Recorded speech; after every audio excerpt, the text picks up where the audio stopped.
Joshie, I have exciting things to share with you in this next episode. So, before we officially go underway, let's get this official countdown started, my friend. Are you ready? I am ready. Ready. So let's ready. do it. 3, 2, 1.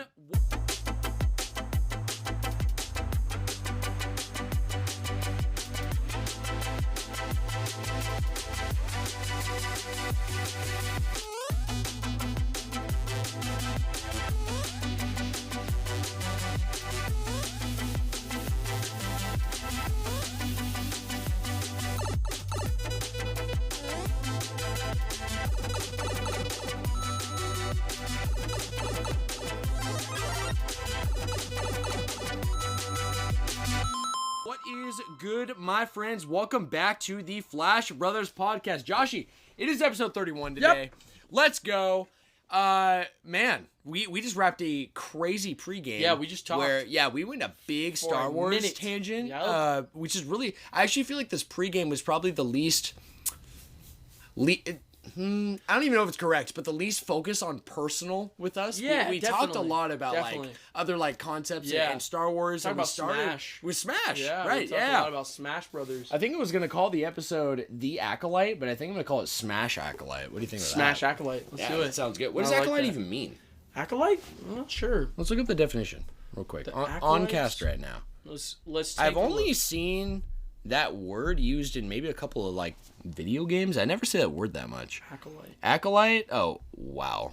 It's just bringing up. Can we look up the definition, please? Is it bringing up Star Wars? It's bringing up a. Yeah, I That's think so so. funny. That's definitely what it is. Yep, That's and so it shows funny. the cast and all this stuff. Let's look up definition. Acolyte, a person assisting in the celebrant. Oh, assisting the celebrant. Huh? I'm Celebrant? It says a person assisting the celebrant in a religious service or procession. That is a terrible definition. So there's people in Star Wars canon, like Clone Wars, called the Acolytes of the Force. So it might have something to do with that. Probably. More simple definition. Yeah. An assistant or follower. That'll do it. There you go. That'll Okay. do it. Okay. Well, that makes sense. Yeah, that could be honestly. It could be a Jedi. Yeah, it could Jedi. Could be Yeah, Sith. absolutely. Positive or negative, my guy. Or negative. Yin and yang. You Yin know what and I'm yang, saying? baby. Joshie, today marks season 2, episode 31. As I said, we're recording today is Wednesday, March 20th, That's my right. guy. Almost we are. through this season for me for work, and Yes. I'm ecstatic. We Yeah. got this next weekend, I think it's going to be nuts because I think the forecast is like 76 or 78 degrees. Ooh. Like every day I'm working. That'll do it. That will do No it, bro. rain? Hopefully not. I mean, to be honest though, we had zero. Like when I usually look at the forecast today on Wednesday going into my weekend of work, Right. which is Thursday through Sunday. Right. And there was 0% chance of rain, and it rained every day. That's crazy. Yeah, so- sometimes you can't even No. trust the weather. No. You know what I mean? Truly The not, app. right? Yeah, we have all this tech for like weather shit now. And, yeah, no. And guess what the Earth says? I don't give a fuck.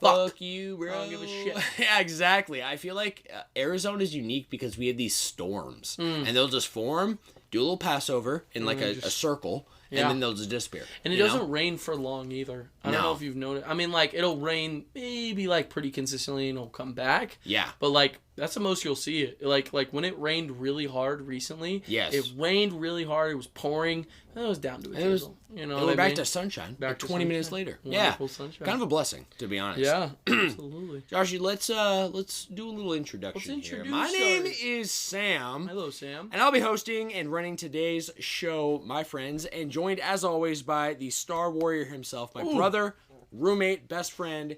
It's Joshie. Joshie Washi. Joshie What up? Washi, baby. How we Joshie. doing?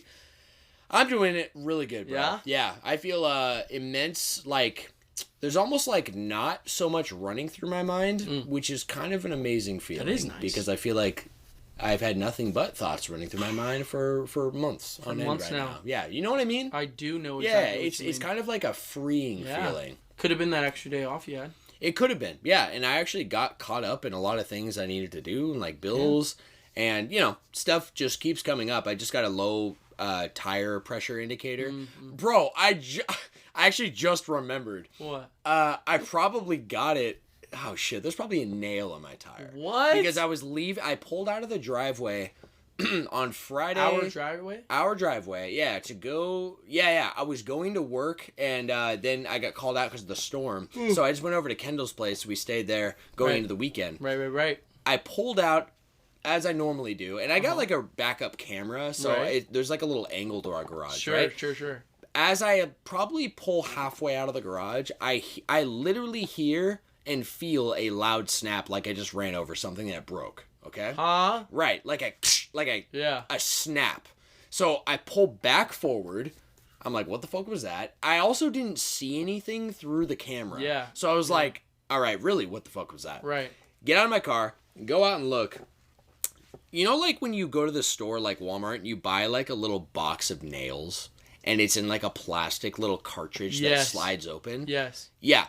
A full ass little box of nails. I completely destroyed it with my car, right? So over a box of nails. I literally was thinking, I was like, how is this story gonna lead to having a nail? Yeah, because I ran over a box of nails. Because I ran over a damn box of nails. Who can say that, bro? Like, you know what I mean? Like, what the fuck? That's and hilarious. So, like, it was such a meme. And if I remember it, I don't think anybody was home, right? Because I was going to run in and be like, guys, you'll never believe just happened, right? But, no, I, like, cleaned up, and it was, like, you know, it's like this like plexiglass material that's like harder plastic, right? And so all these shards are just everywhere, and there's literally like 200 nails that are just in a pile. So I moved the nails into another location and like just put them in a container and took all these plastic bits out. Haven't had any problems though. Just the tire pressure light literally came on yesterday. And so it was just this back of the mind thing.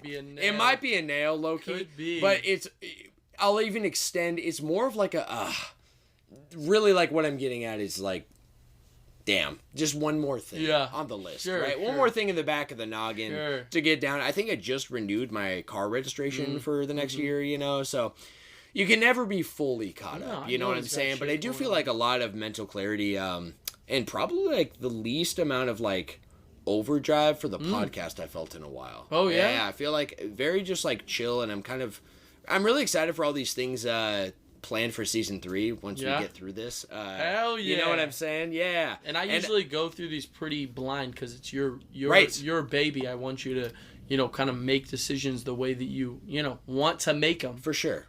But I always appreciate your help a lot. And of course. You know, you're probably the least blind you've been in a long time coming into this episode. Yeah, because also I don't really share with you my research on, you know, retro recap on the news articles and whatnot and stuff. But I kind of last night I had all these ideas coming into planning for this episode. Yeah. And I was like, you know what, I'm just gonna run by kind of where my head's at with Joshie and kind of build it a little bit with you. That's right. Yeah. So you're not going in totally blind today. Hell Joshie. Yeah, man. How's that feel?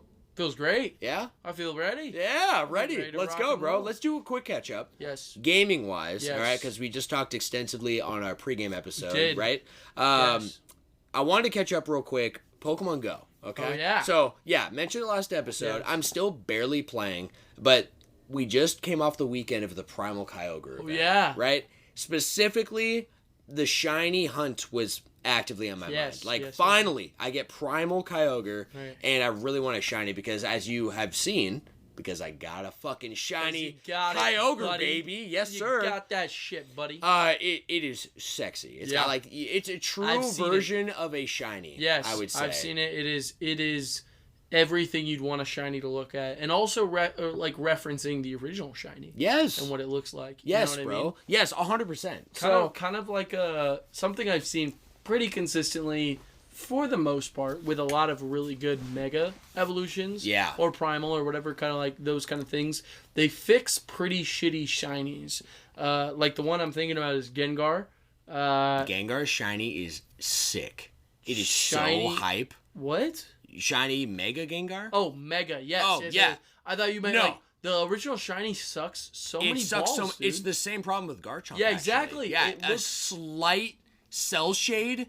Barely like if they're not right next to each other, which by the way, you can barely tell. Barely can. You can't tell at all. Yep. Literally. So yeah. No, you're right. You're 100% right. Shiny. They fixed it perfectly. Well, it was big hype because I genuinely, it was like, oh fuck. I actually was trying to like get some hunting done. I was able to do a little more on Friday because I got called off of work because of the storm. Nice. So, but all in all, I was only able to do 10 total raids, okay? Damn. Which isn't a lot, right? Specifically even in shiny hunting. I mean, the rate is the best with, like in any Pokemon series game. We talked about this before, but it's a 1 in 20 shiny rate for a mythical raid, okay? Mega raids, those are 1 in 64. Right. And for that context, I rated the shit out of Garchomp, and I've been rating the shit out of Mega Tyranitar. Right. Not a single shiny to be seen. And I want that Mega Tyranitar. Have you seen Tyranitar? I don't know if I have. It's so cool because Tyranitar has like a slightly greenish hue, right? And it almost has like a brown little stomach and the stomach almost like has like scales on it, right? But it turns him into it's like a tan color, and then the stomach is purple. Also, the Mega is so sick. The Mega is so sick. So sick. I'm looking up the shiny right now. Yeah. Check out that shiny. So I was really, really happy to actually... Oh, that is cool. Dude, it's so sick. I was, just like last weekend, I got it at Mikey's place. So I went over and, I took him home after work. We shared a smoke and caught up and had some, just really good kind of post-work, post-weekend kind of just catch up before I... was going to bed, which was around like 5 a.m. I think, like getting off of like driving up from Santan. Yeah. Right? Yeah. But super hype, and I actually think I had him catch it for me, right? Oh yeah. Yeah, had to, bro, because it has an auto catch for any shiny in a raid. Yes. Yeah, with the Premier Ball. Nice. Going into this weekend, we got Groudon, which, as I said last week, that honestly is the one I want most. That's for a nostalgic thing for me. Yeah. Yes. That's kind of the one you were telling me about, like before. When you were excited like about I would have been more okay not getting a shiny Kyogre than Groudon, right? Yeah. Already, like base Groudon is like this scarlet red, and the shiny is like a brilliant kind of like goldish yellow. Yeah. So that looks pretty sick, right? It's so sick. Yeah, and then the Mega. Even fucking sicker, it's bro. Just, what is it? What are the It's colors? just like Kyogre, so it's like black primary, and it almost has like, Groudon's got like these scale separations, right, on his like armor, right, and it like really accentuates that, and it has like a yellowish gold hue. I mean, just you'll look at the picture and you'll know exactly what I'm talking about, bro. Oh, beautiful. So that looks unreal. Dude, yeah, that literally looks unreal. I need it. And this weekend will be the test, so I'll have an update for you and everyone else. Yes. Coming into next episode. Next ep. Yeah, hopefully get a rate a little bit more. Linnea's back, honestly. So, yeah. Hopefully that means I'll have like a little extra time. Not that she's necessarily picking up my slack, but lightening the workload between 2 people instead of 1. Absolutely. Linnea destroys those tables. She fucks them up. Yeah. So, yeah. I missed her a lot too. That's the superhero. That is the superhero herself. A little pre-shout out before she gets her official one. You know what I'm saying? I did want to tell you, segueing into Animal Crossing. Yes. So Kendall has been playing Animal Crossing a lot over the last month or so. Oh yeah. Did you hear about any of this island shit? Yeah, so she explained it to me in passing. She did. Which was so I know you could have a second player who lives on your island. Right. Right? And that's the way that you guys were playing originally. Yeah, but we didn't know. Okay? Oh. So the way, basically, I'm going to summarize it from all this research I did. Yes. Because I had never been in this exact predicament. In fact, this is my first Animal Crossing game. But the way Nintendo, with all their kind of fuckery for, no cheating and just the way they have things set up sometimes. They definitely nail it way harder than any other company out there. Any other they take company. It extremely serious. Extreme. So, even they came out with an app after the fact. But initially when the game came to Switch, when you create an island, that island is locked into the save data for Animal Crossing on that Switch. On the Switch In fact, even if you delete your profile, which I did, I deleted my profile, my Nintendo account from that Switch, it only has Kendall's on it. So if you do that and you were the mayor of that island, it's mayor, right? No, you're not a mayor in this one. You're like a... You're like the island lead designer or something like... island representative. Yeah, representative. That's what it is. Yeah. Okay, you're right. Basically the mayor, right? Right. So when you delete the island rep off of that switch, the island is not deleted, okay? So when she was creating her profile, she kind of was doing it all like on her own. I was kind of like, hey, just, I want you to go into this game blind, so just ask me questions. So after she had played it for a couple of days, that's when I realized, she's like, why is this tent still in the island? I'm like, oh my gosh, what's the island's name? Did you name it? No. So I looked and it was my original island. But weird. It was before I really got into Animal Crossing, which I created on this Switch. Oh, shit. You know what I'm saying? That's crazy. So she had my OG island on that Switch. I think it was called Xanarkand. Okay. And so it literally was in base development though. Yeah. So it looked like a brand new island. Okay. Right. The problem was, basically, she wasn't the island representative. Okay, she was like a villager. She was a villager, so she couldn't progress anything. That's why Tom Nook and all those places weren't progressing. Yes, so she was only able to progress her own like house, which she almost got to the max upgrade. By the way.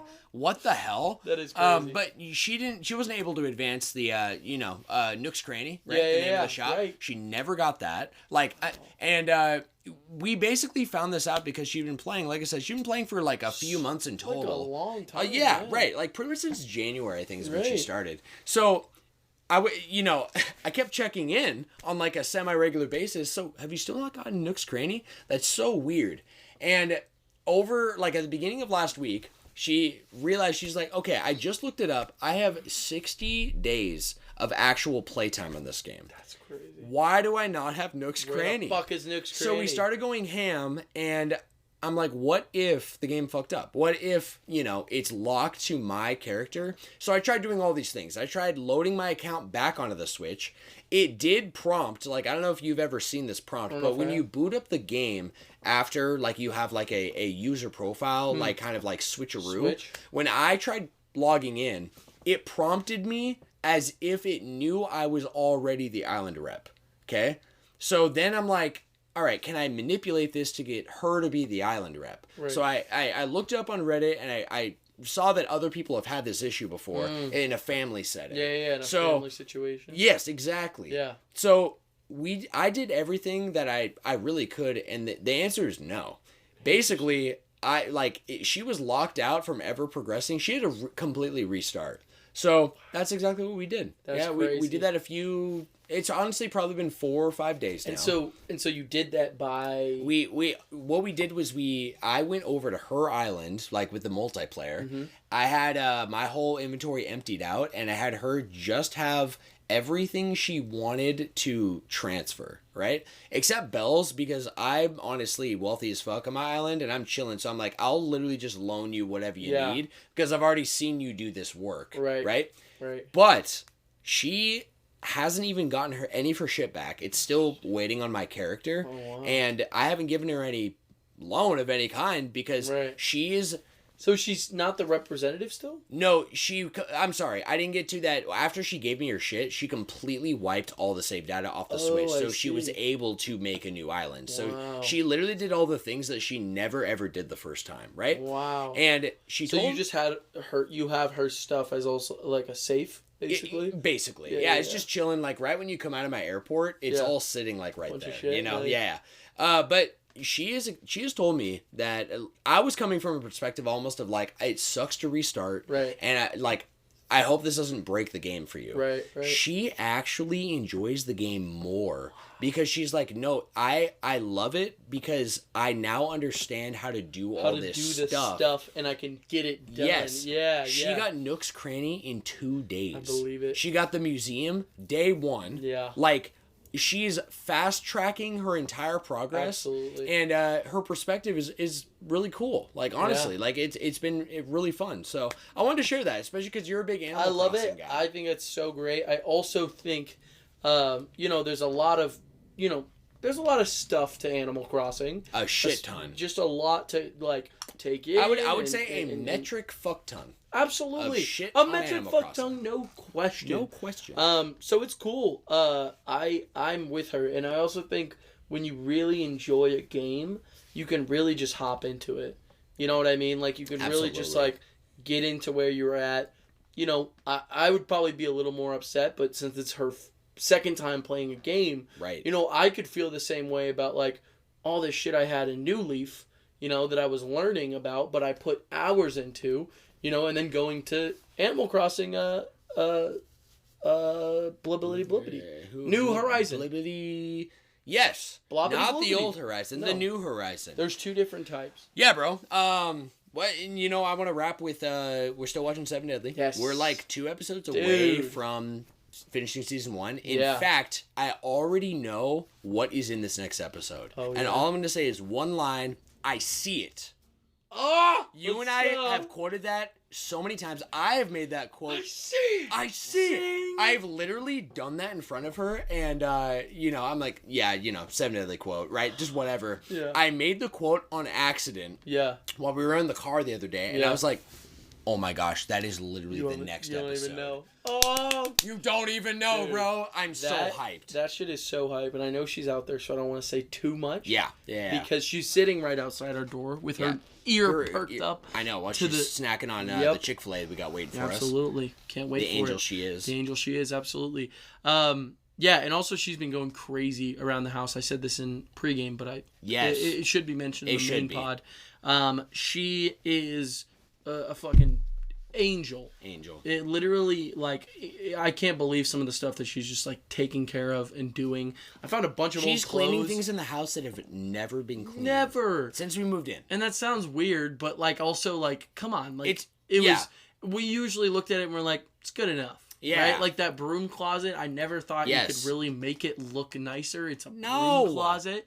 Right? But she's just doing it. I'll even, like, expand. Like, you know, this house is huge, it's okay? Big, like, Josh and I are, like, very blessed with this. Like, I think it's like, just under, like, 3,000 square feet. It's 200,000 square feet. 200,000. Yeah. Yeah. And it's a triple decker. It is a farm. We have we have a bunch of people living on here.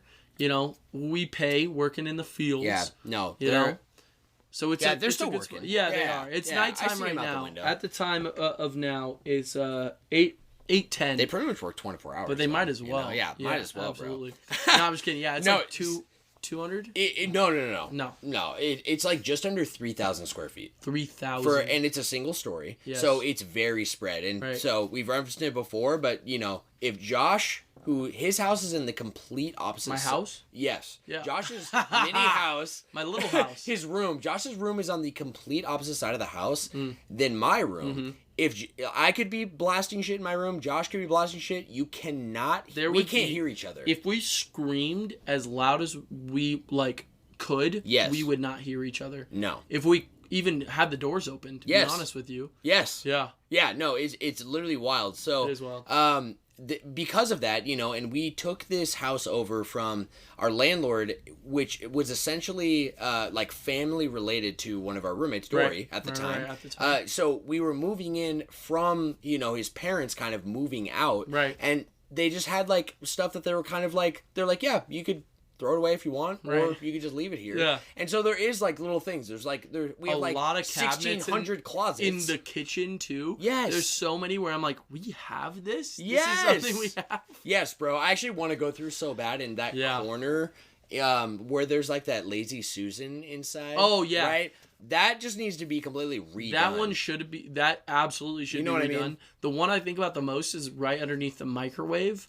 I never look in there. No. I never do. I just found out, like, 5 months ago that we have a medicine drawer with, like, Neosporin and, like, wraps. We do? Did you know that? No. It's where the Primo is. There's a little drawer, and you have to kind of move the Primo over.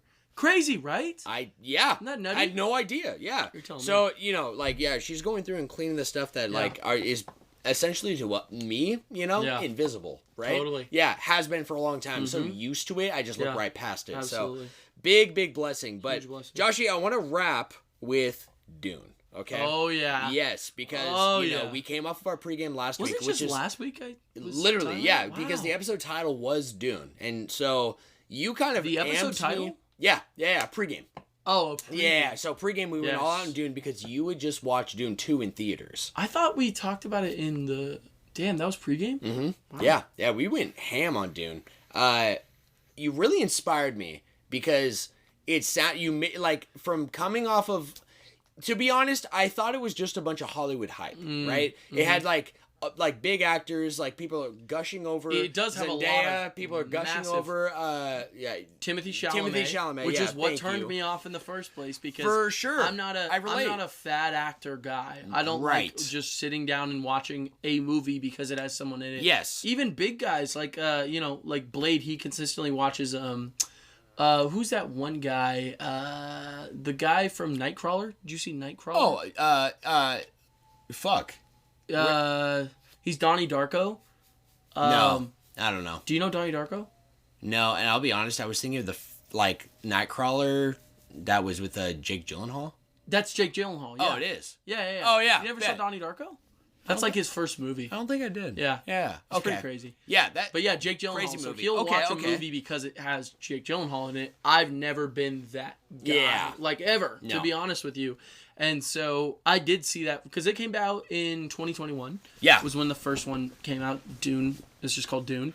And it's got Jason Momoa, Josh Brolin, Oscar Isaac, Timothy Chalamet, Zendaya, and more people, like more big, huge actors. Huge, bro. Yeah. Which, by the way, the guy who does Aquaman, you just said his name. Jason Momoa. Yeah, Jason. Yeah, I'm so bad with actors. I just really don't. You know, I'm much like you. I'm not. Like really watching them for the actor, it's totally. More of the content, of right? What it is exactly. Yeah, or even like a voice actor in an anime. Like it's sometimes cool to recognize it, but I'm not watching it because of them and their performance. Absolutely. You know, that just amplifies it for me. No, I want the story and the piece of media and the story that's trying to be told here, right? Absolutely. The experience. Absolutely. And dude, and I will say extremely. Impressed, way more than I thought I would be. So sucked into the like you kind of like forewarned me. The entire first movie is all set up. Yes. Okay. There definitely is some moments that are crazy high. Oh, and crazy. Absolutely. But the setup was crazy. Like it's I would say in a nutshell for being a 2.5 hour movie, very slow. Yes. Which normally. You know, like I can think of like Lord of the Rings, the first movie, probably had more action in than this movie did, and that movie is very slow. It is right, slow. Yeah. And sometimes in the setup, in the language, in the writing, you can lose interest. Totally. You know what I mean? Yeah. Like it's very risky to play like those games, you know, and have it be set up on that premise.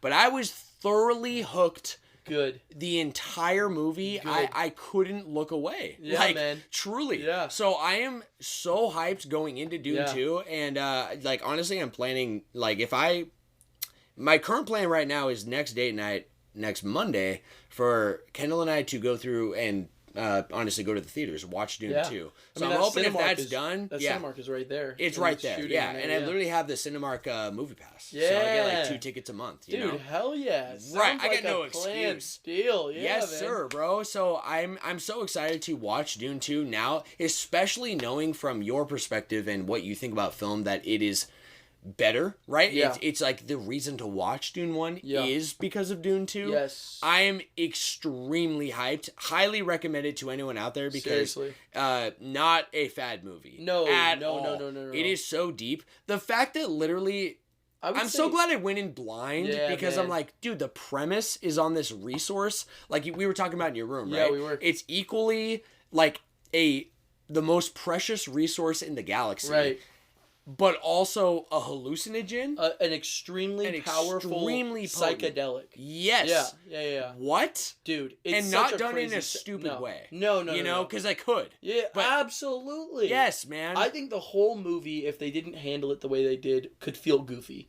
You know what I mean? Completely agree. And it's one of those things where it's like you, as an audience member, can only be so into something if they handle it with like the care that a story kind of needs to. You know what I mean? Yes. And I felt like the whole movie was. I definitely think we should do a Dune episode once you see part 2. Yeah, my plan right now, as of this very moment, is if we do watch it before next Wednesday, we are definitely covering that for our main topic next week. I also remembered, I didn't even look it up, it came to me while I was peeing a little bit ago. Okay. The names of the things that we couldn't remember. And the mysterious order of ladies are called the Bene Gesserits. Yeah. Thank you very much, because legitimately when that name came up, and we're watching with subtitles, it helps me like retain information, especially when it's like weird names like that. Strange, weird alien I names, literally thought that was a person they were referencing, and I had no idea who it was. No, so there's also what they reference as, you know, because I want to get into it next week, if we do the episode next week. You think we could do the episode next week? Absolutely. Yeah. So I want to get more into it then.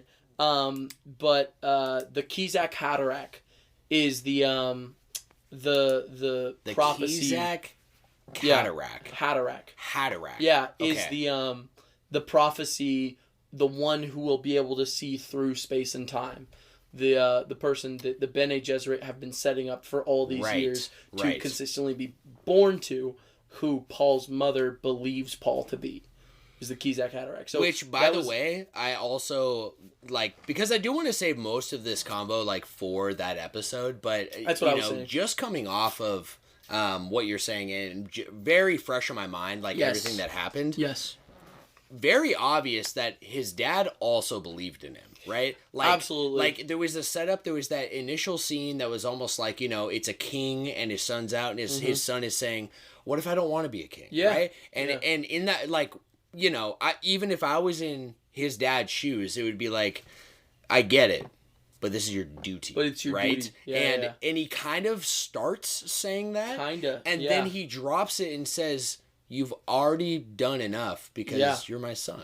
And honestly, when I first watched that movie, that was the moment that I was in it. Because there's a lot of like things right off the gate where it's like, okay, there's houses, all this stuff. And you're like, okay, are these characters going to be real? Are they going to feel like actual characters? Yes. And that was the conversation where I was like, I was paying attention because instead of doing the trope of like, you will find your own, or you will find a way to be your own king, or you'll find a way. His dad is so real with him. He's so just like, real. Even if you don't want to do it, even no matter what, it's okay. I will still love you no matter what. And the truth is, he's saying all this stuff. He's like, I want to experience the world. I want to see the things I'm being trained to do. I'm a capable fighter. I'm a capable leader. Like, I believe I can go on these things. And he's saying, I believe in you. And he's also saying, like I don't know if I want to be the Duke. I don't know if I want to be the Duke of the Atreides, right? Yes. And he says that's fine. He says that's okay. Even if he's like, I felt the same way you did as a kid. Yes. And I found my own way here, but even if you don't do that, that's fine. And I was so hooked because I was like, what real, this is real. It's like, so real. Yeah, because like that king, I can't remember his name. Paul is a character. They call him the Duke Atreides. Duke Atreides. But his name is, I forget his name.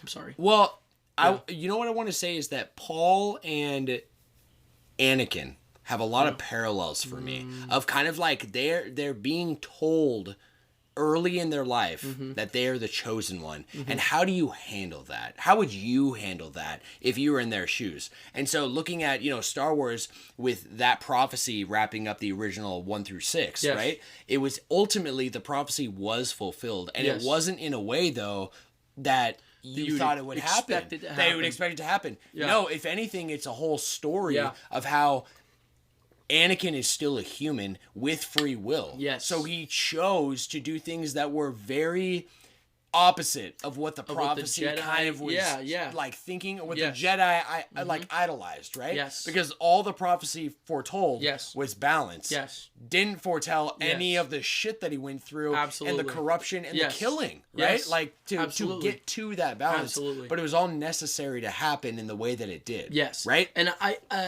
it's funny because after seeing the movie, there's a lot of characters that I am now seeing, because this book was written in 1963. It's an older story. Yeah. And it's very, very Why did I think it was even older? 1963? Yeah, 1963.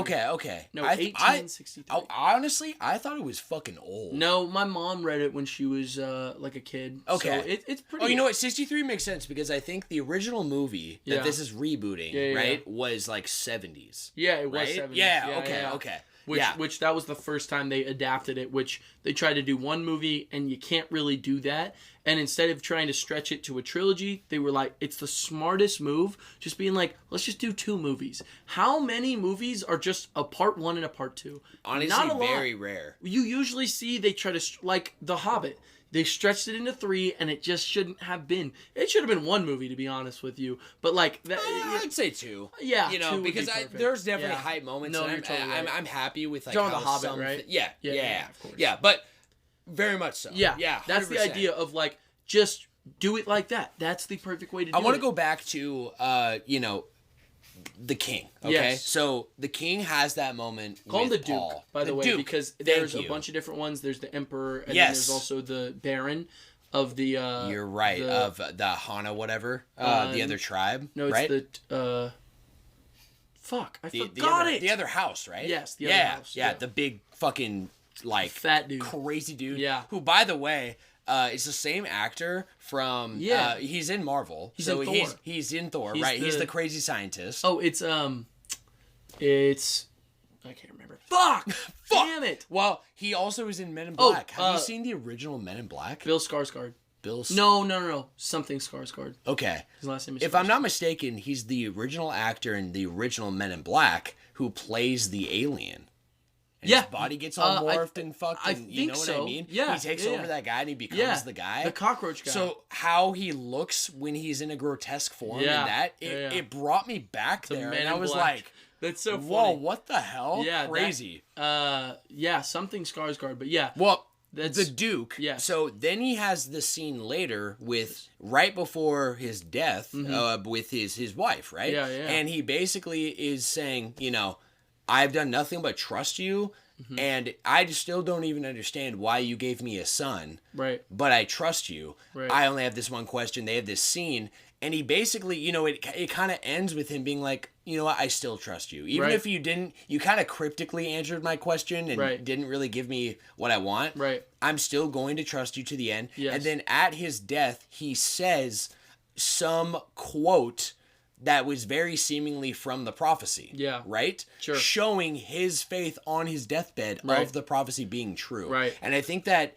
it was just such, like, full circle emotional symbolism of, wow, even his own father, who is doing what is right in his life, right? As he's fulfilling his role as the Duke. Right. He still is seeing, like, his son is more than the blood than just an Atreides like next in line. Right. He could be the one. Yes. The thing that I really liked, that I felt like they didn't go into a lot, but to be honest, that movie was long enough, and I feel like it'd be hard to kind of put it in. But with what you've said, they've gone into a decent amount, because you're right, that whole trusting scene, you're totally right.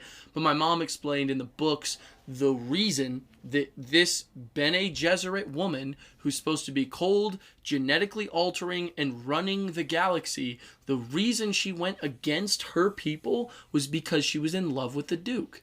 And it all comes down, and my mom explained it, it's kind of a beautiful love story of this woman who is supposed to have these purposes and these roles, fell in love with a man, and this man wanted a son, and so she did what she could to provide that for him because she loved him. Really? And yes, and the truth is, these Bene Gesserits are not supposed to know, tell anyone. If anything, you'd be separate from emotion and humanity. So yeah, your genes are put into there, and you're supposed to run all that, and then your kids will move on, and you're supposed to have a girl. The competent ones have girls, and apparently the less competent, they're deemed less competent. Yeah, they're weaker mentally. Bene Gesserits have boys, and that's how you get that bloodline in there. But she was extremely high. She was extremely competent, and she went against all that for love. She was in love with this guy, and I don't think I understood that. I honestly didn't, to be honest with you, and I wish the movie could have gone in, but it's also one of those details where it's like that book is there as its own piece to be kind of its own beautiful story, and there's always details that kind of have to be brushed under. Definitely. And that's just how. No, but I love it. That's why I love like product conversations like this, because it does provoke like these deeper thoughts and like, oh yeah, like this is actually what happened because it's canon, or like this is what I thought. What I thought, not knowing that, or like whatever. Well, I still think that there is a truth to the fact that she shares more than any Bene Gesserit would with any person. Definitely. You know what I mean? Definitely. Because she loves him. And because there was... Well, also, the prophecy, they did say this in the film, the prophecy foretold of a mother and son. Foretelling in a specific way of the bond that they have, and that they're basically doing the impossible together, which sounds like that's exactly what's happening. Absolutely. Right? Absolutely. So, but what I really love then taking the prophecy aside, or I guess it ties in, but it's like it's Paul, okay? And it's what you're talking about with like real characters, real emotion, real relatable. We talked about Kenobi a little bit in the pregame and stuff, and it's like, okay, I love that part of it, but in the grand scheme of things, it makes no sense. Doesn't make sense. But in this, it's like, much like Anakin. Yes. Paul, and beyond Anakin and what I've seen in someone else being shoved into that role of the chosen one. Yes, exactly. Like how the questions he's asking and how he's handling all of it, like it real. I don't know if I've seen it better. Yeah. I'm just going to say. I am 100% with you. Yeah. I swear, because there are so many characters that are written with that thrust into real power and a prophecy. Like some that I was thinking about last time we talked about it was these characters like Eren Yeager, these characters literally like Anakin. Yes. But I truly think the one that did it first and truly did it best, because that's the character type it created, was Dune. Paul Atreides is that story, and elements are taken from, it's inspiration from everything. Definitely. The same way we talked about Toriyama last time, inspiration is taken from everything, and Dune was fundamental for setting up sci-fi and storytelling when it comes to these types of characters, right? I genuinely can't wait for you to see this. Yeah, bro, I'm so excited. Like, I think I kind of... Even in taking it as like how old it is, right, and the original source, and going back to 60s, right, from a book, it kind of really like a big point of conversation from everything about Akira Toriyama. It's like, oh wow, you are right. I bet anything like the comparisons I'm making to Star Wars, that's pretty early, but that's not 60s, right? That was like 70s. I'm gonna look it up right now. Oh yeah, look it up. But because I would bet it would be influenced by it. It absolutely was, and that whole story of Anakin was planned for a long time by Lucas, and that's the funniest thing about what we said in pregame. Yeah, is that planning and those answers that you want. My mom explained to me. She said in the novelization for A New Hope, they wrote an entire first page explaining that Anakin and Obi-Wan had a duel on a planet, a lava moon called Mustafar. They gave the name, and that's how Darth Vader that was the last time they saw each other, essentially. And basically the death of Anakin, the birth of Darth Vader. The birth of Darth Vader. They explained that back a long time ago. So I love shit like that. I love when it's planned out, everything is intentional. Yes. Yeah. So it came out in 1977, so late 70s. So definitely influenced by Dune. Yes, no question. Yes. No question. And the idea of Tatooine and the idea of, what they're doing on Tatooine. He's honest. A moisture farmer.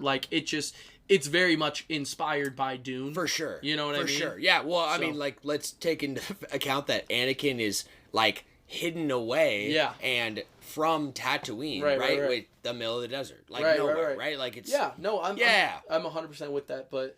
Yeah, let's wrap there, Joshie. What you got for me? What have you been playing?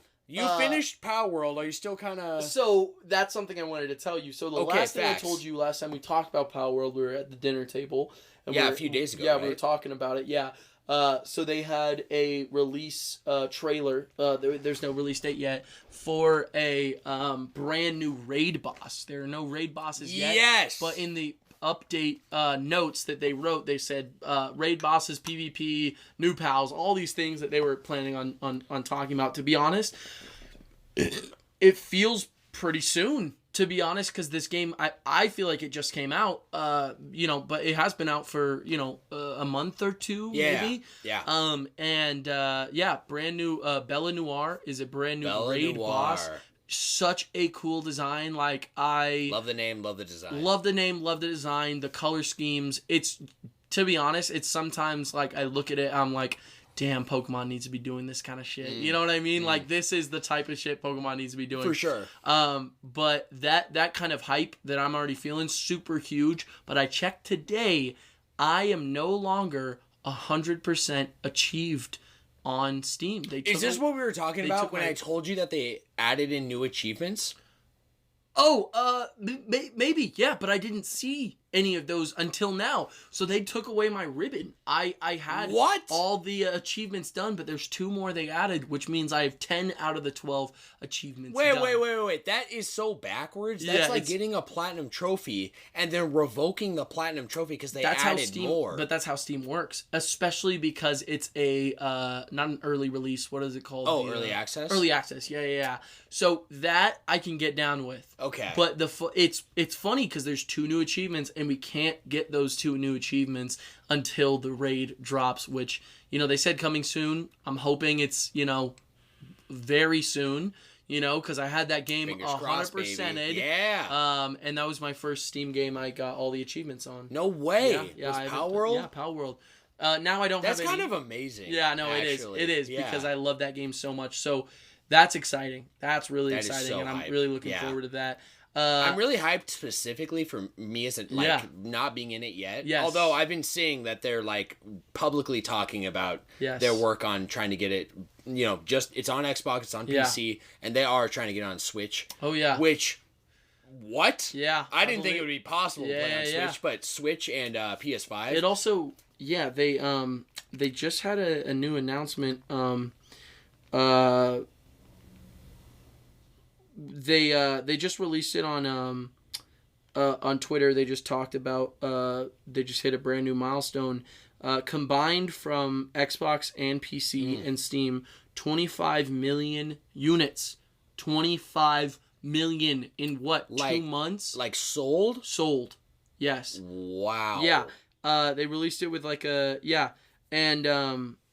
last time I checked, it was 19 million, and so it's pretty crazy. Yeah, they had this cool picture with all the bosses and their pals just hanging out there. I love that, bro. Yeah, super cool. So sick. I'm super happy about that, but I also I thought it was really cool because the CEO was asked, because there was kind of a drop in the player base, just how any game happens when it first launches. It's huge. Especially a game as a service, you know? Yeah, absolutely. And especially when, you finished everything that's in there, there's not a lot of people who are going to be going back consistently. Definitely. And that's just how games work.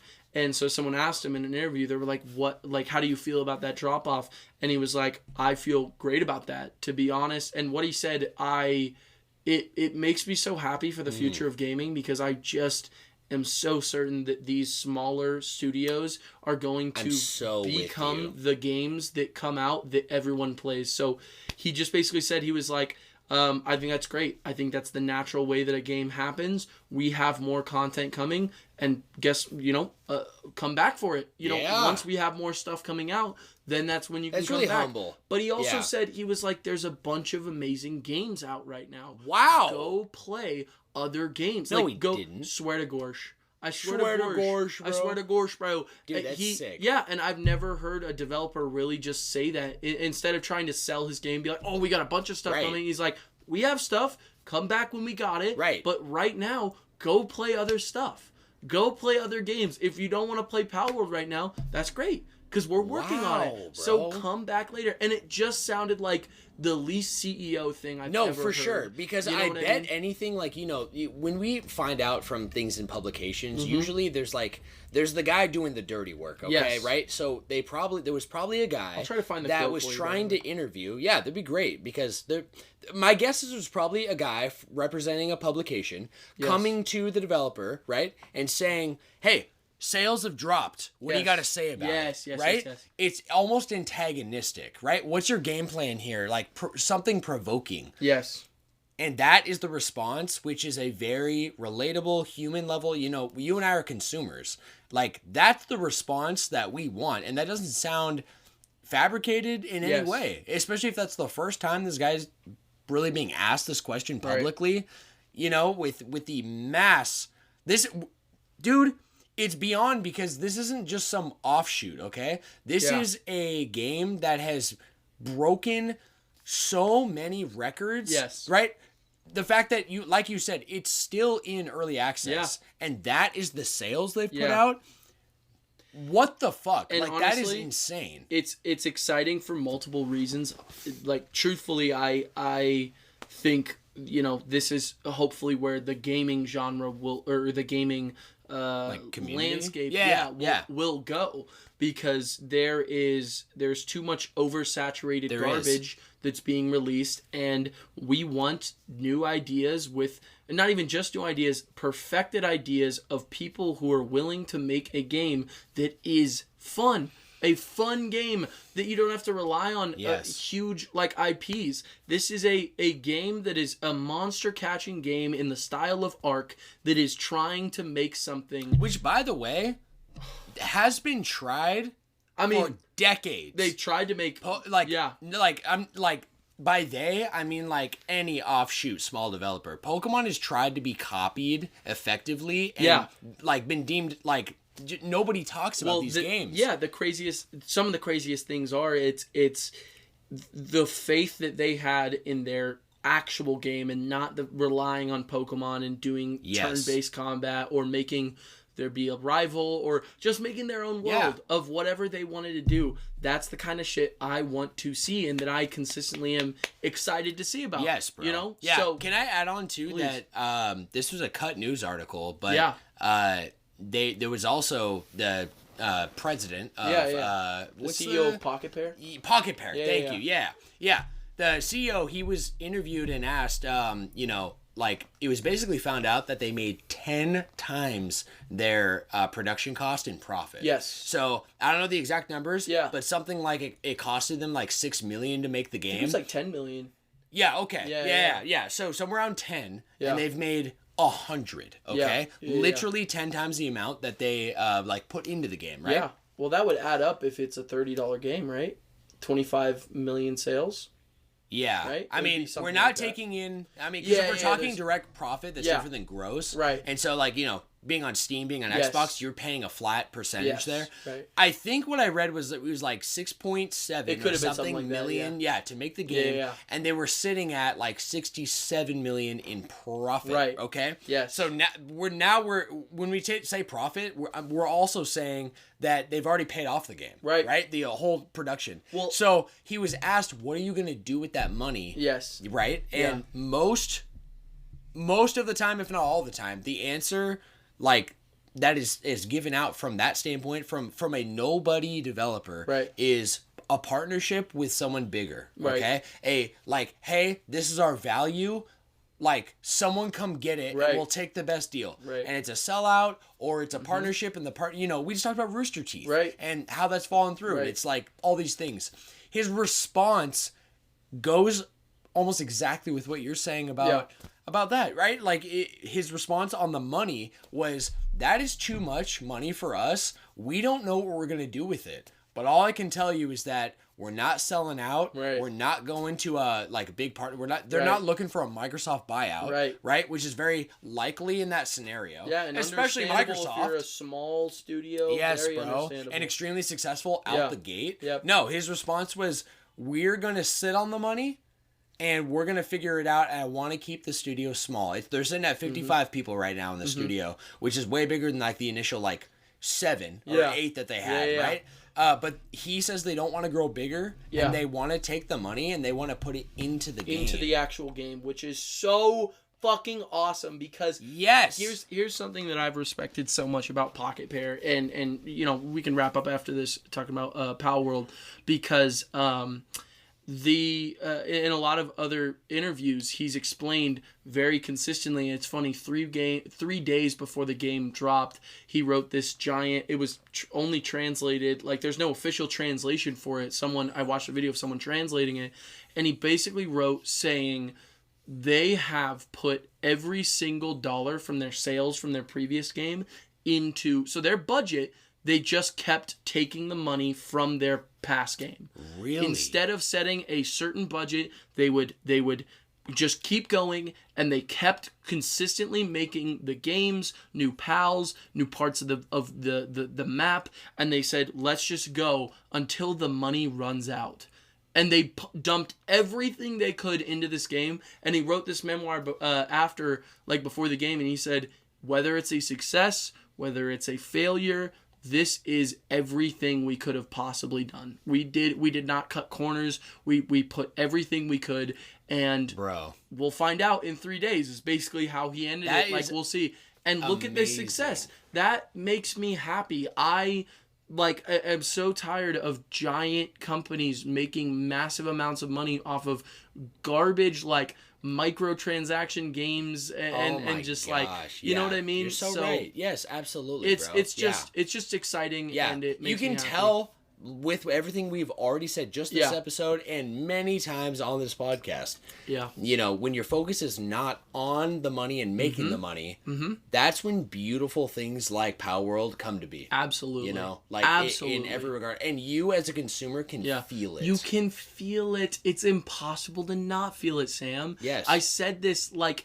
months and months ago, is that it's not, this is before I even like had Pal World on my radar. This is just an example of how I was saying the gaming industry needs to go. You can feel when something has passion. You can feel when something is made like Sea of Stars. You can feel it. Yes. There is no question on that. So we can wrap up talking about that. I just have one question. Yes, please. Did they sell like any kind of costume packs or any kind of like DLC for Pal packs? World? Yeah. No.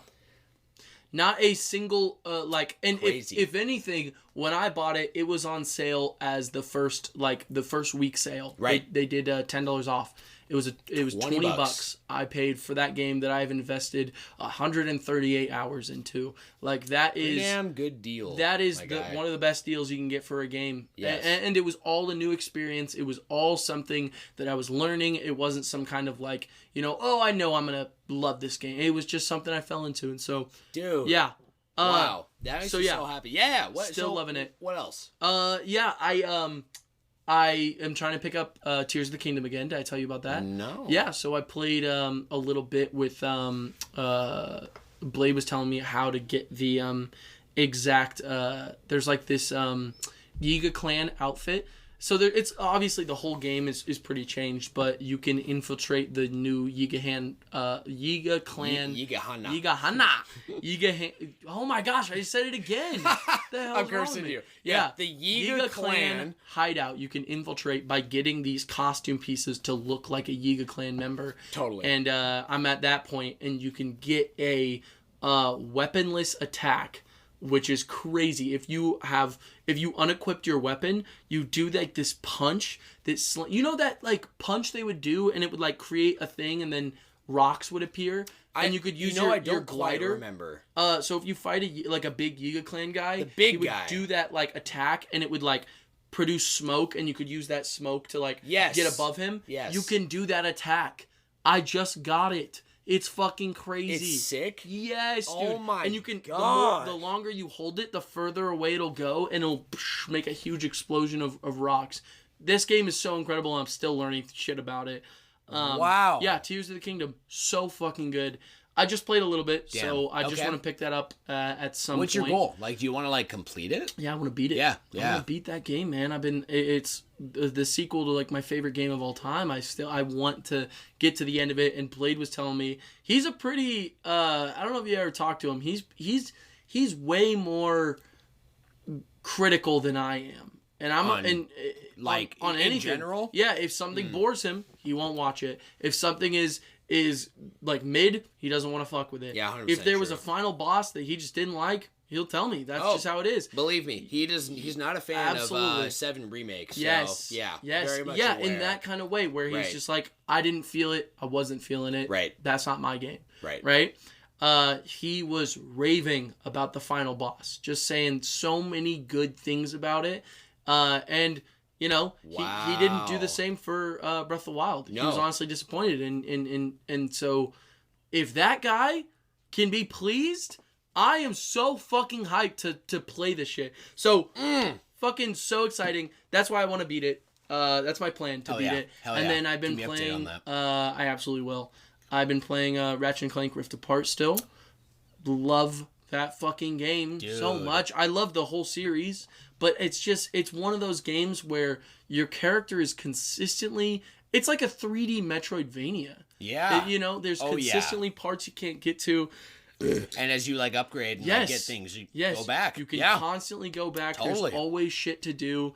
And the weapons, I love beautiful Insomniac's gadgets and weapons. It sounds like it's so honestly much. Just because I loved one of my favorite PlayStation 4 games was the original. Oh yeah, me too. Reboot of Ratchet and Clank, right? Yeah. So it sounds like they kind of just did everything just like Breath of the Wild. Yep. And just did it better. Perfected it. Yeah. Really, in the same way they did Spider-Man 2. They kind of perfected the original kind of style of it. And I'm very much loving it. And then one last thing, which I talked to you about today, I'm back on Xenoblade. I am, dude. Yeah. I walked into Josh's room this morning to prep him on the cast, see where he's at. He literally has Xenoblade 3 pulled up. The beginning of the game. Yes, I restarted it, which is really cool. You can, as you have 3 save datas, so I'm not gonna have to lose anything that I already had. I just want to re-experience it. I didn't know you were I thought you just deleted the file and went back in. No, I was expecting by hitting new game it was going to say something. It just went right into the game. And that game, Xenoblade in the first place, I was watching a lot of videos on it. I watched some old clips, just the clips I wanted to see, and then just a couple things. I can't believe how incredible Xenoblade is. The setup with Torna and Mikhail, all those things, those tiny little details, and Jin and Laura, and that vibe of that whole the huge lore that exists in that game. And then the vibe of Xenoblade and future connected and that whole thing. And then those two coming together for this new game that is just as well done, to be honest. This setup is so my favorite thing about the Xenoblade games is the setup. You start it off, there's a cutscene that just gets you in it. With Xenoblade 1, it was that beginning lore that you really don't understand yet. Right. But it feels like this massive, colossal, pun intended, vibe and lore that's just thrown on you. Yes, and you're hooked. Yes. With Xenoblade 2, it's this idea of what's the place on top of the world tree called? Elysium. Elysium, yes. That hype of that, the world is dying. There's this architect, there's these blades, there's all this stuff, and you're just hooked in. The second Xenoblade, I was watching the cutscenes and I forgot just how incredible 3 is set up. Incredible. It might be one of the best setups of the 2 other ones. I'm not kidding, because that shot of starting off and having the clock ticking, and I'm so glad I'm replaying it too, because I wouldn't have remembered those small details. Yes, bro. Of those kids running, and you're okay, wait, this what's happening? Yeah, already rewatching it, you're especially not knowing anything that I know, you're they're not in their military outfits. Right. Where are their tattoos? They're what are those called? Yeah. They're clocks. They're the little the one. Yeah. I can't think of it, but yes, they're they don't have clock. They don't have him. Yeah. You see Lance, and he doesn't have that thing on his chin, and you're okay, what's happening here? And then, oh my god, I rewatched this scene twice because it's so epic. Everything freezes. Noah's the only person. He looks around, he sees his friends, and he looks up, and there's a fucking planet right next to the fucking town that they're in. Right there. Coming towards him. And then you see these two, like, spheres just collide. Right? Yes. Oh my god. And then it goes into, you see these pieces of the world getting taken up, and it goes straight into this battle, and they're obviously recognizing the first game. It's extremely hyped right off hype. rip. It's epic. It's emotional. I teared up. Yeah. I literally have chills right now just thinking about it. But that part of him as a kid looking at that offseer playing the flute, and then it's slowly transitioning with the shot around him of him playing this beautifully played flute song, and I love hearing it in the game. The music is amazing, but the way they implement flutes is so beautiful, and it literally brought a tear to my eye. And it's just like, it's beyond flutes too. Music. The music. Like, Xenoblade is this amazing example of everything thought out from the beginning. Oh, absolutely. Thought out, done right, executed perfectly. Yep. And Takahashi, a man with a vision. Takahashi. That's what I'm talking about, though. And I'm not trying to reference what we talked about with Star Wars too much. We have to. But that idea, what if you set up vision? The first game with a mystery box and it was like, I don't know. Yeah. What's the answer? I don't know. We'll probably figure it out next game. No, it's the here are the answers. This answer brings up more into what is set up in the second game. Right? Yes, bro. Okay, we have Maynith, we have, Zanza, we have this world that was created. Yes. What happened to the original world? Well, there's Xenoblade. Yes. And Xenoblade 2. This answer to these questions brings up a bunch of more questions. Yes. It actually is this perfect, like, masterpiece of the box concept, but AOT style, right? Yes. So, it is thought out. It does have answers. Right. Within the box of Xenoblade 1, you are satisfied. You are. And then there's another completely different box within Xenoblade 2. Yes. However, if you've played Xenoblade 1, you'll realize that there are answers in this box that answer those answers. Yes. And same thing other way around. And then setting up that, that's where you start with 3. And then 3. It's 2 boxes being put together. It's so good. You would think on that description that you understand everything about Xenoblade 3, but you don't. You really don't. You actually don't know anything. And that is the most amazing thing about the entire experience of Xenoblade. It's so peak of any JRPG, in my opinion. This style, and I don't know, I know I'm a Xenoblade fanboy, but just going deeper than just the story and the music. Yes. I love exploring these worlds. They make them so grand and massive, and they feel lived in, and just like instead of like focusing on your character feeling like he has to naturally move right, which is the problem I felt with a lot of big exploration games, is your character's not that fun to traverse with. Either he's certainly slow. Sometimes the running animation sucks. It sucks, and it's clunky, and they don't worry about that. It just has this perfect lid on it where it's like, this is the world, explore it, right? You don't have to worry about stamina. You don't have to worry about, some kind of, you know what I'm stupid trying to shit say? that doesn't matter. Yes, exactly. It's like, here is the world. Yes. And then with that, just going a little bit deeper, I'm sorry, I literally fell in love all over again today. I'm eating this popcorn up, bro. About it. Good, because the combat is so fucking good. It's peak. I say that all the time, but there is no other. I literally noticed today, I was having this feeling where I was like, I was fighting one of those, what are those, rabbit with the hand? And the like stick. Yeah, the rabbit or whatever. I don't remember, but I know what you're talking about. Yeah. Super simple villain. Sure. Sorry, enemy. Yeah, little enemy. Like level 3 was the one I was facing. Yeah. And I remember I had this feeling. I was like, don't die yet. I need to get this combo down, because not only I think I'm gonna run as Noah the whole time. I just love attackers so much. Absolutely. Because the setting up and the feeling of like him literally going, break, fucking lands right after, topple, and then daze, and then getting that like perfectly done, and then he has a his what's that special move, the A button? Like special art? Yeah, it's like your like limit basically. Yeah, basically. Yeah, your special art. Yeah, and that's what it's called. Yeah, basically. It does more damage on a dazed enemy.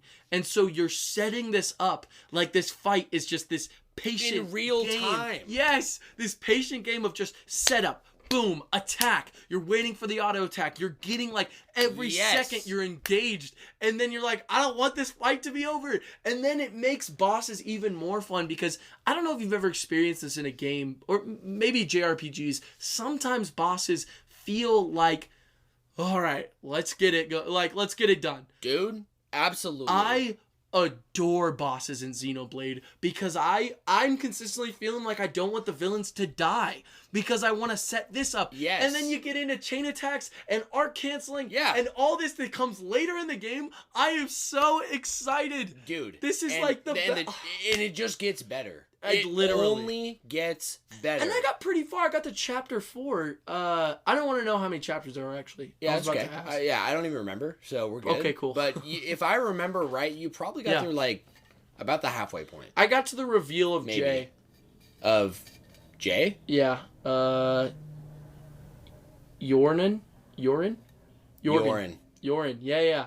I don't want to say too much more after that. I'm not going to say anything. I'm just trying to... all I'm going to say is you have so much more to go. That's fueling so many thoughts in my head. I'm just like... And I'm going to play this. I don't even care if I'm going to neglect any other games right now. I have fallen back in love. I knew this was going to happen. And the triggers for me when it comes to Xenoblade are the most random things, to be honest with you. Yeah, for sure. I was watching this funny video on YouTube yesterday. This girl was going through the entire Smash roster, and she was saying, canonically, who has received a kiss, right? It's just a funny, stupid video. Sure. And she's like, yeah, Mario's gotten a kiss from Peach, but Peach has never been kissed. So she went through the entire thing, showed clips and all this. That's so funny. When she got to Xenoblade, she mentioned a little bit about the stuff I didn't know about, and I was like, it wasn't even this thought of like, oh, I've been spoiled because it's not like I've been avoiding. I kind of have. Yeah. But it's like, I've been not playing the game, so it's honestly free. Like I wasn't looking at it like, shit. I was looking at it more like, damn, I really need to actually play that game. Oh, yeah. And actually get, because this is probably my favorite series, Sam. I convinced you to play this. Yes. This was the first thing you and I talked about really video game RPG wise. This is the first thing we talked about because you recognize my background. So I'm hooked. I'm getting back into it. I can't wait for updates, bro. And honestly, I'm so sorry I keep talking. Oh, no. But dude, I've forgotten so much. I don't remember. That's exactly the spot anything. You should be going into this series. Yeah. You know? It's a reason I kind of want to restart the series as a whole. I kind of want to, because I've fallen off, it's really been we're approaching 3 years since you and I went into Xenoblade, okay? Yeah. And the finer detail of Xenoblade 1 and Xenoblade 2 are starting to kind of weigh in my mind, right? It's I remember, like Seven Deadly did. Exactly. Yeah. And so, I understand that feeling so much because I kind of want to, the only thing Xenoblade-esque that I haven't completed or I don't know about is the final DLC Future of 3, Redeemed. Right? Yeah. So, probably going to hop on that if you continue this right now, when you reach that point. Right. Yeah. That'll push me to really do it because I think I should get to that point and that's when you should start it. Is that what you're saying? That's exactly what I'm saying. Yeah. That would be so fucking hype. Yes. That would be so hype. And then after that, if I'm still not having my itch fully scratched, restart the whole series. I honestly wish I could do that. I just remember too much. You remember too much. The first game. You're kind of at a great spot right now with 3. Yeah, exactly. That's what I was literally thinking. 3 is the one I don't remember the most. Yeah. Because 2, I usually, if I'm thinking about Xenoblade, I picked it up for a long time since I started playing it. And before you had the love for it that you do now. Absolutely. Right? And so I just remember finer details. I was so obsessed with Torna. I wish I could replay Torna, but I think I remember too much. You know, but totally. I probably wouldn't personally do Torna or Future Connected again. Yeah, just for a sense of like I understand the point of those, and they are a shorter experience. Right. 3 though, the Future Connected, Future Redeemed. Thank you. Yeah. That is extremely expansive, bro. That is a mini Xenoblade 3. Dude, literally, it's so much more than those first 2 DLCs. I can't. And Torna's already crazy. Torna is massive for a DLC. Yes. You go back to fucking I almost said Torgoth, not Torgoth. Gormont. Okay. Yeah. To Gormont. Yeah. And then it's like a completely new map. Right. You know what I mean? New but same. But right? the same. Yeah. I would actually, I'm going to make a prediction right now. And then I think I need to take a small break because this has been probably the longest catch up we've had in a long time. We're chatting. Yeah, this is going to be pretty much the whole episode. Yeah. It's great, bro. Most of the meat right here, right at the beginning, bro. Yeah. I love it. And all the things that we love to talk about. I agree. I honestly am predicting just in Future Redeemed, you're probably going to clock in close to 100 hours. No fucking way. I'm dead serious because I know who you are as a gamer. I know that I didn't even beat it, right? Yeah. Like I did with Xenoblade Future Connected or Redeemed, like you did with the base game. Right. We have the same experience just with 2 different. Yes. You know what I mean? I do. So I already know that I almost had to have a mindset of completing it. I knew I had to stop myself with side quests, with extra shit, with grinding, with treating it like a Xenoblade game. Right. But then you miss out on the true beauty of Xenoblade. The true experience. Yes. Yeah. Which is just doing anything and everything that you want to do in that game. Whatever you want to do. And that's one thing I will always say. Never look at a game like Xenoblade like you have to. Because I got my experience 100%ing it. And I 100%ed Future Connected too. I 100%ed both of them. There's no side quests I didn't do. I mean, Future Connected was way easier than Xenoblade. Sure. Yeah. That Colony 6 is really hard to max out. Yeah. It you really definitely is. Way more than I did, especially with the community too. Yeah, exactly.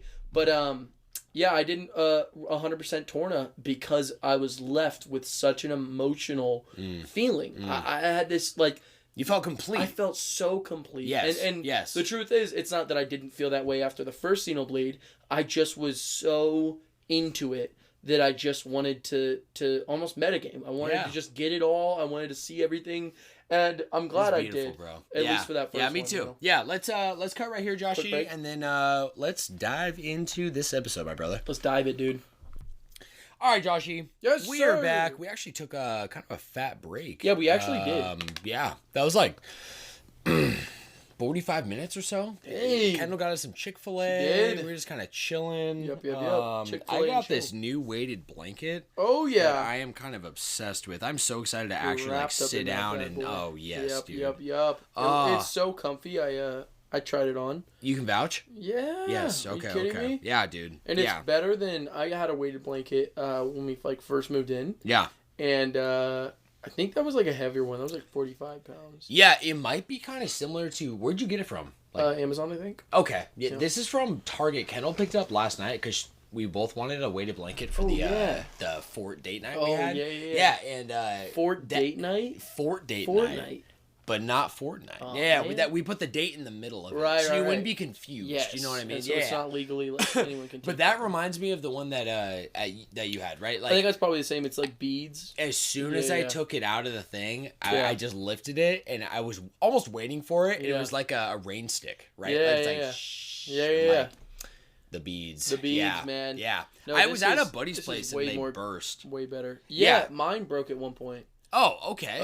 There you go. Or someone I knew was broke. Or maybe when Jack had it, it broke. Okay. Yeah. Well, maybe that's why we haven't heard of that one in a while. You know what I mean? It got thrown away, That probably happened. Like, that makes sense. Okay, more than once now. Two scenarios here. Yeah, I really wanted one that was, like, weighted that didn't have beads specifically. Yes. In fact, have you heard of Purple? Purple? Like the brand. I know about the color. You know about the color. I've heard about it once or twice. Yeah. No, not to be confused with the color Purple. Oh. The brand Purple that makes like pillows, mattresses, like all that stuff. I don't think I've heard of it. Okay. They have in that Scottsdale quarter, walk around mall. There's a little shop there. Kendall and I went there because that's where the candle making place is. Oh yeah, right? Yeah. So we were like waiting for the candles, and they have like a $250 pillow that is my dream pillow. Really? I will be getting it eventually. What? Yes, bro. Maybe next season. Maybe. $250. It is expensive, so that's why I haven't gotten it yet. What makes it, is it like Tempur-Pedic? Kind of, but no. So it doesn't have memory foam. Instead, it has like this patented, like almost like conforming design, but it feels different. So you don't feel it like that it compresses. It feels like a normal pillow. You know how it's almost instant that you sink into it? Yeah. But it just feels like there's almost air inside holding you up instead of like... It's so hard to explain. Yeah, it sounds cool. But you have to feel it to believe it, okay? Wow. And it had the pillow itself, if you take the pillowcase off, it's honeycombs. It's just a ton of honeycombs. And it's like this like silicone gel that like when you're laying on it, it compresses to your skin, but it's all hold so you don't overheat. That's my biggest problem with sleeping. Yeah, pillows and mattresses, all that stuff. Yeah, man. Yeah, so they had a weighted blanket that looked very similar to this. It's weaved, okay? And no beads. So it's just the weave. It's made of like a dense material. I think this is like a mixture of bamboo and it's like bamboo and rayon or something. Yeah. I don't know. The package said half of this blanket was water bottles when I opened it, like recycled water bottles. So I'm like, holy crap, how? That's pretty sick. Yeah. But I really wanted one that didn't have beads and it had like the braided design. Because we're in Arizona, I still want to be able to use it. It's almost like a blanket isn't a I'm cold thing. Right. I want to be home playing games or snuggling up, comfy with a blanket on, right? And a weighted blanket. Yeah, that's nice. Yeah, I'm really excited. I will have a full review next week after I've been using it. We'll get that review, yes, sir. Consistent usage. But thanks for that, Joshie. Joshie, let's get plugged in. Let's get plugged in. Shall we? Are you down? I'm so down. Okay, bet. Let's plug some info real quick for our audience today. My friends, welcome to the official Flash Brothers podcast. Welcome in, baby. This production is essentially two best friends sharing casual discussions and divulging our collective interests. We blend retro and modern topics framed around gaming, anime, and further diverse passions. That's right. And our focus is set on spreading positive vibes within comprehensive and informative content, while building a vibrant community where you can actively join the conversation. Yes, sir. You know what I'm saying? I love that. That's such a perfect little encapsulation. Thanks, bro. I almost like tweak it like a little bit. Like I tweak everything about the show, to be honest. Like it's almost like just the slow evolution of humanity. Yeah, Rome wasn't built in a day. Hey, that's what I always That's what I'm saying. So the Flash Bros podcast, definitely not built in a day. Not built in a day. It will never be done. No. You know what I'm saying? It'll consistently go forever. We are evolving, just like Pokemon, my friends. Yeah. Episodes drop every Friday at 5 a.m. with pregame dropping 24 hours earlier for our Patreon sponsors, which we'll get there in a second. Oh, yeah. This show is available everywhere. Oh, yeah. Everywhere you can find podcast or audio. Personally, I use Spotify, and Joshie is an avid YouTube music I'm a huge YouTube guy. Yeah. I use YouTube for everything. Dude, honestly, music, why wouldn't you? That's what I'm saying. I like a little bit of the separation. Yeah. I like it's like, YouTube music for YouTube music things. Right. Love that. Right. All music, Spotify, yeah. Music, or I'm sorry, like maybe music videos mixed with like other productions like exclusive productions. Yes, and beyond music, right? It can have music in it, but YouTube is like the all-encompassing media marketplace. Yeah. I almost don't even Google things sometimes. I'll just type it into YouTube. Put it in YouTube. Sometimes I'll do that. You know what I mean? Yeah, because it sometimes feels like the most consistent way to get like a word. Yes. Because there's always like people making like news videos on something. Yes, bro. You know what I mean? Yeah, and almost like if I see a video that's got like a couple thousand views from a smaller channel, right? I know it's not jargoned with product placement and bullshit, right? So I'll open it and it'll just be like their explanation, and sometimes it looks more professional than it really even needs to be. YouTube, and it's awesome. Is incredible because it's the most bang for your buck, like all platform. In one yeah, platform. You can ever seriously, bro. Oh, you can't play games? Watch someone play games with a community around it. It's crazy. Even don't you feel like I feel like nowadays too, if I'm trying to look up something, if I'm Googling it, I am always typing Reddit after. Because I will get the first 10 results will be how to blah, blah, blah. It'll literally have in the title what I'm asking. The exact right? Thing you but it will be product placement, ads. Oh, you need to put in your email to finish reading this article? Fuck no. And you're scrolling through shit? No, just tell me, bro. Tell me. Like, are you kidding me? Reddit? Yeah. So, we should have it in Reddit. Do they do podcasts? Maybe. Even if they don't, let's be the first. Yeah, let's fucking do it, bro. Fuck it, man. We'll definitely have a Reddit, like a subreddit for the Flash Rose podcast eventually, too. No question. Joshie, let's explain how everyone can get involved. Yeah. Yeah? You down? Okay. Yeah. Yes, sir. Questions, comments, theories, discussions, and more. Can be written in, my friends. More than all that. Check this out. Patreon.com/FlashRosePodcast. You can sign up for a free, completely free membership. You'll get updates and access to our community Discord server. Look at that. Yeah, and you'll honestly be directly involved, even just staying a free member. Absolutely. Like it's a very connected thing, and I think we have 18 members right now. Nice. Yeah, low key. Let's go. Fucking awesome. So, guys, mentioned it earlier. Yeah. Pre-game, okay? Oh, yeah. How do we get access? How do we? Well, Joshie, you gotta be a gold tier sponsor. Special recognition will be given during each episode. Oh, yeah. Access to exclusive content and Patreon posts. Sending your submissions directly through Patreon via DM. Yep. And exclusive channel access within our Discord. But most of all, membership lock-in. Oh, my God. My guy, that simply is a permanent subscription price, so you will never pay any more for our content, for whatever it is, and you'll get access to all of our future content. It's investing towards the future. That's exactly it, man. Yeah, we want to reward those who are earliest on this freight train in the middle of the ocean. Yeah, in the box we've put ourselves in. Fuck yeah, we appreciate that. We want to give back. Oh, so, we do. Yeah, we want everyone to... So unless you cancel, your price will not go up, my friends. That's right. You know what I'm saying?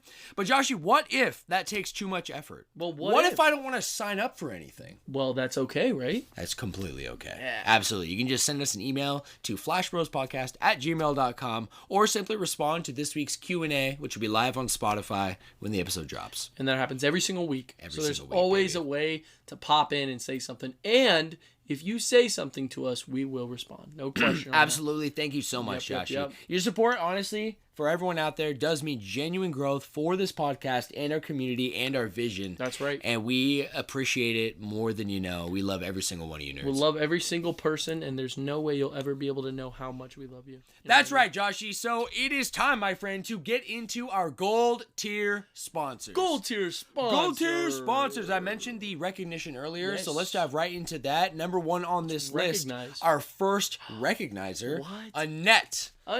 My mother. Yes. Which now we have two family members in this beautiful chat. Let's actually just plug him in early. We got Michael S. Oh my God. In the house. Michael. We got two Mikeys on this list now, so we got to differentiate. Oh, yes. What does your dad go by?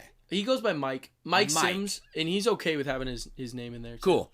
So he's always explained that Mike Sims is how he used to answer the phone when I was a kid. Okay. So he would answer it and go, Mike Sims. Mike Sims. My older sibling, when they were younger, would pick up a phone like as a little baby. Oh, sure. Not even a real phone, maybe even just like anything. Go, Mike Sims. Mike Sims. That's how he answered it. That's when I was a kid. Yeah. Is this a crusted crab? Is this a crusted crab? No. This is Patrick. Yeah. Huge shout out to my dad. Huge shout out, man. Mike Sims. Yeah. On board. Literally has been texting me nonstop, supporting me, and talking with me the entire time about the cast so awesome, and the stuff I've been saying in the cast. So he's been listening, and I literally appreciate it more than you could possibly know. So, Dad, and I'm going to send him this episode and tell him there's a shout out for him every single week. Fuck yes. Brand new gold tier sponsor, just subbed. Oh, beautiful. That was for you, Dad. That was if you'd like, I can even give you the timestamp for when we do the shout outs. I was going to just look for it. Sure. Because it's the beginning of shout outs. Whatever you want to do. And if I remember right, you said he watches it on YouTube? Yeah, YouTube. Okay, yeah. Because Spotify does a cool thing too. If you are at a certain spot in a podcast, you can share a link that will take you to that spot. That is pretty cool. And that's sick. So that's in the episode, that was a special episode episode dedicated to Joshie. Oh yeah. Everyone who contributed, I sent him that link so they could just hop right to that part. Into you know what I mean? So cool. We're the future now. You know this is the 21st century, no That's question. That's right, baby. But Mike, seriously, from me to you, only really met you a couple of times. Yeah. First time you just showed up at the house. Remember that? Right. Yeah, it was like the third or fourth day after we were here. Yeah, and I had no idea who you were, but man, really, really happy to have you on board. Really happy to hear that you're just interested in the podcast and in supporting Joshie and I immensely appreciate it. Man. I could not even put into words how much I appreciate. So keep on listening, Dad. Keep on keeping on, my guy. And was number 2 Donald for this episode. You were number 3, my guy. Yeah. It is Donald Duck. Donald himself. Duck. We got a rep from the Disney crew from Kingdom Hearts. That's right. If you will, right? Yeah. So, in the house, man. Followed by Kendall. Oh, Kendall. She can probably hear the shout out right now. She is in the Kendall! She's doing her, Nah, she's probably deaf, bro. She could be napping. Could be napping. Yeah, she's definitely playing Animal Crossing. She so, is. yeah. And she plays all games with the sound off. Yeah. All. Even if there's nothing in the background. I got to get her to turn on the Animal Crossing music because at the very least, it's like lo-fi it is the game. Music. Yeah. It is lo-fi the game. Mm-hmm. It's lo-fi life the game. Right? That's what I always say. Yeah. Kendall, turn on your volume. Turn it up, Kendall. Joshie, next on here is Adrell himself. Sweet A. You want to give him a quick plug, though? Abso-freaking-lutely. So, Adrell does stream on Twitch. He was just streaming today, in fact. Well, actually, it was Wednesday by the time that you guys hear this. Right. But he's consistently streaming. He might still be streaming. I don't think he is. I think he's watching a show. Okay, because he got pizza, remember? Oh, yeah. He could be, though. He did for a few hours, at least. Yeah, he did. I guess I could check right now. But anyway, his name is Sweet A at Twitch, or it's at Sweet A at Twitch.com. That's Sweet A, spelled Sweet A-Y-E-E-E. That's 3 E's. Can't forget those 3 E's. Can't forget those 3 E's, Joshie. And I'll just throw out, if you type in twitch.com, it will not pull up twitch.tv. Let's make sure we go to twitch.tv real quick. Absolutely. Sweet A. Thank you so much, yes, Joshie. Yes, sir. Of course. Adrell, the beautiful man he is. We fucking love that guy. I've been trying to show him our shout-outs we give him, too, and he's like, there's no way, bro. And like, the more you resist, the more we're just going to love you, the more we're going to keep throwing you more love. Exactly. Adrell! Yeah, well, he's in that side of the house we talked about that it's so far, he also can't really. Can't even hear it. Yeah. Sometimes I'll be peeing, though, and he'll scream loud enough that I just barely hear it. Yeah, I always definitely. Can hear it. Yeah, I bet you can. Yeah, you guys are on that side of the house. We are. Must be nice, bro. It is nice. Next on this list, Johnny. Oh, yeah. Johnny himself, bro. John Rao the Fourth. Yeah, you already know, bro. Of course. Yeah. Fucking love that guy, man. He was here last week. Was he? I missed him? Yeah, it was, that's right. You were working that night. We had like a mini guys. Oh, yeah. So Gabe and Reese came over? Yes. Yes. So we're not doing that. We didn't do that this week, but next week, Johnny, hoping to have you back over. Hell yeah. Hell yeah, baby. Hell yeah. Next on here, that superhero we were talking about. Ooh, the you know one who it is? reference. Of course I do. It's Lene Lovelady, the baby. Superhero herself. Fucking love her. Every time. She just got back from Italy.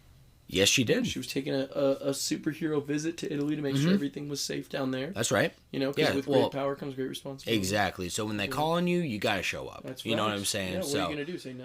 I'm just hoping she had a really good time. I hope she really took everything in. I hope she really didn't think about work or school or anything because this lady honestly does it all. You know? Yeah, and with a smile. You know? Oh my goodness.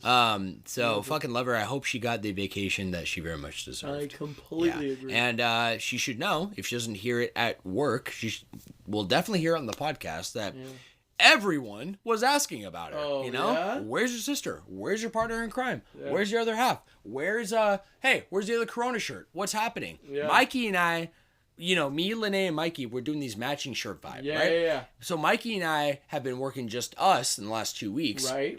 We actually didn't even work the previous Thursday because it rained out. Right. So this last Saturday in particular, we're both wearing some our fancy little shirts. I think we're wearing we have an electric floral looking one. Oh yeah, you saw it when I got it. I was wearing it out the door one day. Oh yeah, I think I know the one. You know what I mean? Yeah, it's really basic, but it's kind of loud, and so we're both wearing it, and more than once, probably a good handful of times, we are getting comments left and right of like, hey, why are you matching shirts with that guy? I'm like, wow, the vibe is completely different when Lene is not here. Yeah, it's so funny. Yeah, when Lene is here, people will literally point out at like that we're wearing.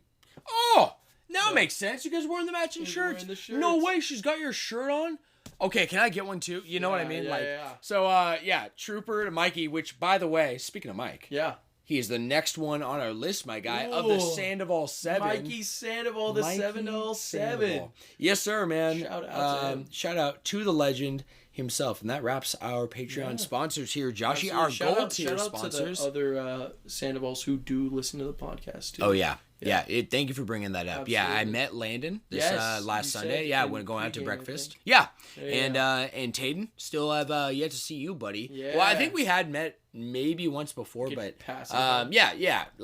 excited to see you, especially with the involvement with the cast and just the shout out I want to give you every week. But we're planning on going to breakfast again this next Sunday.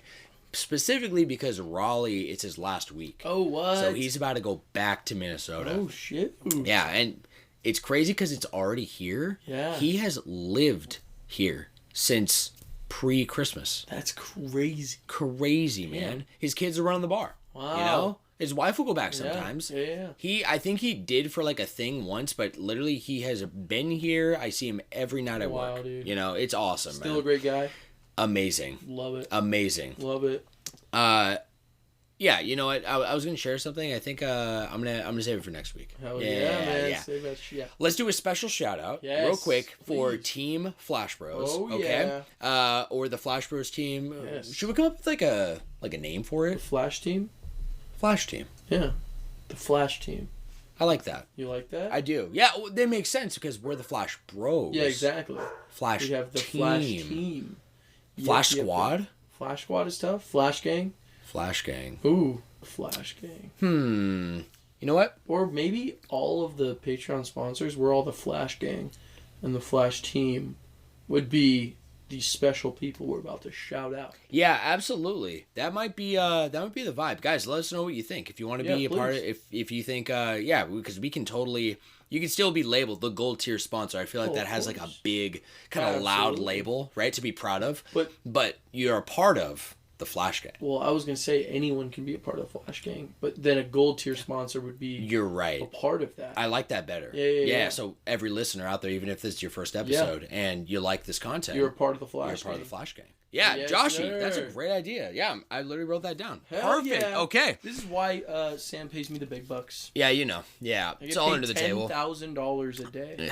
Dude, man. It's honestly, you're worth every penny, buddy. I appreciate you're running me dry. Hey, you know what I'm saying? You signed the contract, buddy. Yeah, you know what? Take a beer on me too. Oh, okay? Yeah, maybe you know what I'm saying, bro. Maybe okay, special shout outs for Brad. Brad is Shadow Buddy. He makes our music for our podcast, and I've known this guy. The amazing music. The amazing music, man. Yeah, check him out on YouTube, on anywhere that there's audio, Spotify, Shadow Buddy or Shadow Buddy Music. Also on Instagram.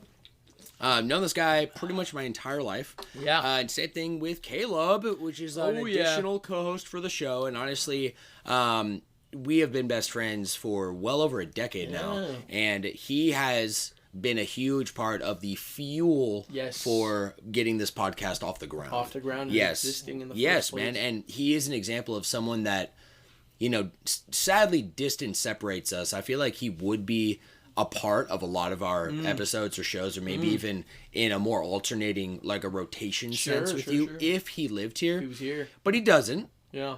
But I can consistently have 4 to 6 hour conversations with him just on gaming while we're gaming together. Well, you guys had the longest episode, I think. 6 hours. Pretty sure. Was it 6? I'm pretty sure. Oh. I can check though. I'm a fact checker. Yeah, fact check for me, bro. I actually wrote down just on that subject. I think I did it in my main notebook, not here. A list of our longest episodes. I think it's number 2. Is it? I what think was longer. I think. Episode 29. Maybe One Piece. No. I think it was episode 29. Really? You fact check me. I'm gonna fact check real quick.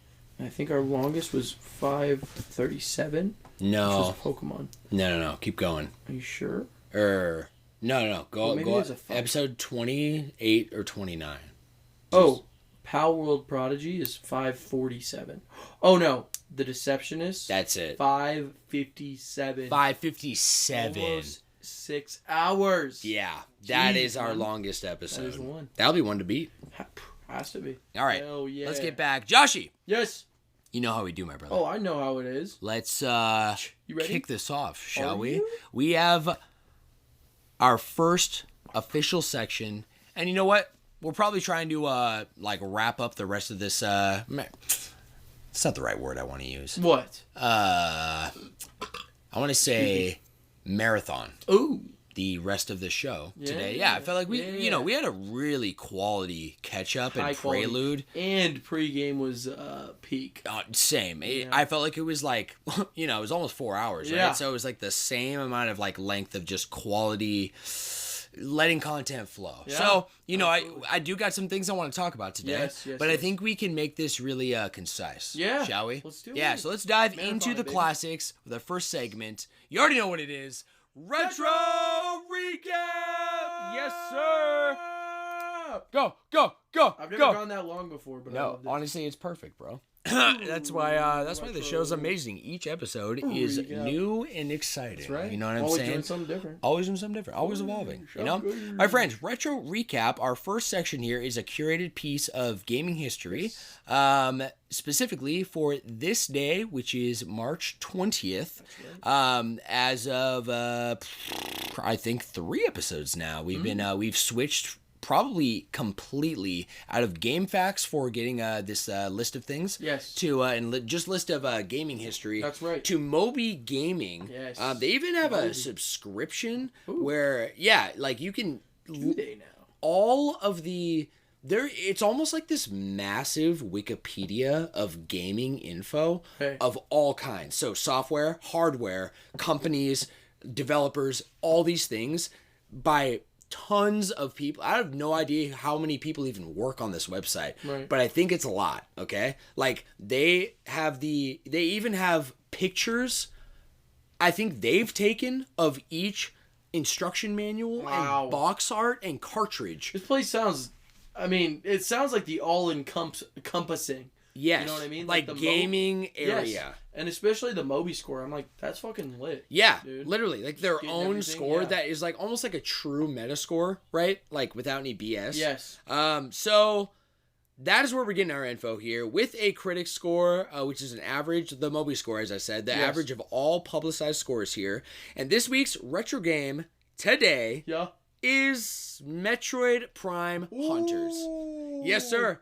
I'm so excited. Yeah, dude, this is great. Like honestly, let's dive into the game real quick, Joshie, and let's have a little mini discussion about it. Okay. Talk about it. Yeah. So if you haven't heard, Metroid Prime Hunters came to the original DS March 20th, 2006. Mm-hmm. It's crazy that I feel like in my mind, anything after 2005 is like, it's not a classic yet, right? Like, for the sake of Retro Recap, it is, but it still feels so fresh, right? Like, I still have, like, avid memories from, like, 2005 onward. 2005? Nah, I disagree. Yeah. I'm also younger. Yeah, it's true. What can I do? Yeah, well, if I go back too far, bro, that's where I'm at. That's what I'm saying. Brain, bro. Well, 8 brain, but, yeah. It's easy to say because I'm 20, no. I'm about to be 24. Yeah. So it's like if it was 2005, most likely I was 5. Yeah. Like, you know what I'm saying? No, for sure. Wait, so this came out 2005? 2006. Oh, yeah. Yeah. I'm just saying anything. Yeah. You know what I mean? Sure. You know what I mean? Sure. I feel like it used to be 2000, but now we're moving up, right? That's about 20-ish years ago. 18 years ago. Okay. Check this out. It came out on the DS. But did you know it also came to the Wii U? I didn't. Oh, for Virtual Console? Yes. I did not know that. Yeah, I didn't either. I wish I knew that. Yeah. Wait, is the Wii U still up? We're still in March? Why did I think it was the end of March? It might still be up. Is it low-key. Is it down at the end of March? I think that's what I remember. Okay. It might be May. I could be misremembering, but somewhere around this spring. You could be in luck, guys. If you're... Go pick it up. If you really want it, you guys. Moby score of 8.1 with the average critic score of 84%. Honestly, not bad for what the game is, right? No. A portable Metroid Prime experience. Yeah. I remember picking this up, and it's in the same vein. It has the same kind of vibe as Metroid Prime, right? But even coming from the GameCube, you still can very much see the limitations of the DS. Absolutely. But there was something so, I don't even know the word. Yes, it looked really good. Yeah, for being on the DS, I was very impressed. Obviously, I'm gonna look up some pictures because my memory. Yeah, it always makes everything look so much better than it truly did. It will. From what I remember, this is probably not true. I remember it looking almost like a 3DS game. Where it was like you had the stylus and you could look around, and it was like one of the best looking 3D games on the DS. That's what I remember. Well, to be honest, you're not far off. Really? It actually probably looks better, I say, than Mario 64 DS. Yes, which looks really good. That's a good looking DS game. Mm-hmm. One of the best, in fact. It's almost like how there's artifacting, when they're trying to use 3D, it almost turns into polygons because they can't handle. Oh, absolutely. You know what I mean? Yeah, and so you can see that when you pull up these images. Right. But if the polygons are sharp, right, and not so sharp you see everything, right? And it just look, like Doom on the PC, totally. And it's ooh, definitely rough. This looks pretty good. It's pretty good. Looks pretty good, and it's smooth, and it runs well, right? I think it's 30 FPS for good reason. Yeah, but absolutely. I remember playing it. Specifically playing the multiplayer, and it's an action game. It's called Hunters because you are literally fighting other hunters, bounty hunters, right? That function and move and have different powers than you do. Yep. So it's not slow. No. It moves just as fast as the GameCube. I remember it being pretty high octane too. Yeah, at least multiplayer wise, because I would play with my siblings and my siblings' friends. And yeah, I remember that shit being so fucking amazing. I also no, keep saying what you were saying. Yeah, so in past episodes, in just changing to Moby Games, yes, they have their own written article describing the game. Oh yeah, they do. After doing the Journey episode, yes, I have one small feeling, not even a qualm, a feeling that I was having of I don't want to totally spoil these games. Yes. Beyond especially a game like Journey, to be honest. Absolutely. That is an experience. It's almost better if you don't know anything. Okay. Not that I'm saying I regret us talking about Journey, because honestly, if you haven't played Journey by now, you might not, unless you just really felt an itch. Unless you need to, right? Me. Yes, and I hope that episode helped you get there. I hope so too. I thought to make it more concise and more fun, yes, I'm gonna say the description that is on the back of the game. That's fun. Yeah, I like that. Yeah, the actual from the developer. Okay, yes. Or you pull it up on the Steam page or whatever. This is what it will say. So this is on the box art for Metroid Prime Hunters. It says the hunt is on. Who is the galaxy's most elite bounty hunter? Before Metroid Prime Hunters, the answer was easy. Ooh. Now that 6 other ferocious bounty hunters have gathered to challenge Samus, the title is up for grabs. It has to be. Metroid Prime Hunters delivers the most intense first-person... Dude, I love that. It's so cringe. It's awesome. Written so well. I'm going to reinstate. See, Metroid Prime Hunters delivers the most intense first-person multiplayer action ever experienced on a handheld system. And with the Nintendo Wi-Fi connection, you can test your skills against players from around the world. What? Yeah. I actually never tried that. I didn't know you could do that. I think that's how I did it, because I didn't really play it with friends. Oh, really? I remember that, but I remember only played it with people, I think. Interesting. Yeah. Yeah, so we also had a different experience. Yeah. We can say something too, by the way. Oh, I was going to say just how much I love the descriptions on back of games, because, dude, that car ride home of, your mom takes you to the store and you're, holding the fucking game and, you can't play it now, Usually I would leave my system at home and then I wouldn't want to play it until I'm, in my bed, sitting in that perfect You're ready place. To have the experience. Exactly. Yeah. And so I remember just holding, not even just this game, I don't know if I have a memory with that one, but other games, any other game that has a detailed description like that, I'm reading it over and over, looking at all the pictures on the back. I'm like, oh my god, this is about to be the greatest game I've ever played in my life. Yes, bro. You know what? I know that feeling so much, and I feel like that's another just really good example and reason for having these descriptions. Oh, that's what I'm saying. Yeah, you reading that and then saying something like the with the Nintendo Wi-Fi, it brings it back, right? It really does. Yeah, to be honest. Yeah, let me wrap this up. So, continuing from the Nintendo Wi-Fi connection and playing it worldwide, which honestly for the time too, crazy. It's crazy that Nintendo was kind of frontlining that. You know what I mean? A shooter game on the freaking DS that is pretty with a touchscreen. Yeah, by the way, you're using a stylus on this game. I don't know if we made that clear, but you are. So battle with 7 elite bounty hunters, each with unique alternate forms and specialty weapons. Customize your multiplayer matches with over 20 expertly designed arenas and 7 intense modes of play. Absolutely. Unlock multiplayer features by playing through the all-new single-player mission or by battling other hunters in multiplayer mode. Yeah, dude. Yeah. That's I love it. I love it. Nintendo cooked with that, too. They did cook with that, bro. That made me want to play the game. Yeah. Testing Samus as the best bounty hunter in the solar system. I mean, in the galaxy, that's fucking hard. I love the concept of you think you're strongest, but just wait, right? Just wait. It's very like anime, but it is. It's hype. It always keeps it really interesting. That's why they use it in anime. Because it's hype as a mug. It's hype as a mug. I would say this was probably one of the best multiplayer experiences I had early on. Before I had a big console, because before I had a GameCube or a Wii, I had a DS. That was my first ever owned console, right? Yes. And even that was my first owned console for a long ass time until I got the 3DS, probably because I grew up with 3 other siblings, and so you know how it goes. The Wii U's not mine. The Wii or the GameCube. I didn't own them. But if you had a personal device, that is the best multiplayer experience I had at that time with that DS in my life. So I remember it looking amazing. And one of my favorite things was the fact that it was first person until you turned into, do you remember how you would turn into the ball? Like ball Samus? Yes. Morph ball. Yeah, the morph ball. Yes. Yeah. And you could literally sneak into small places and there were parts where you're hiding from people.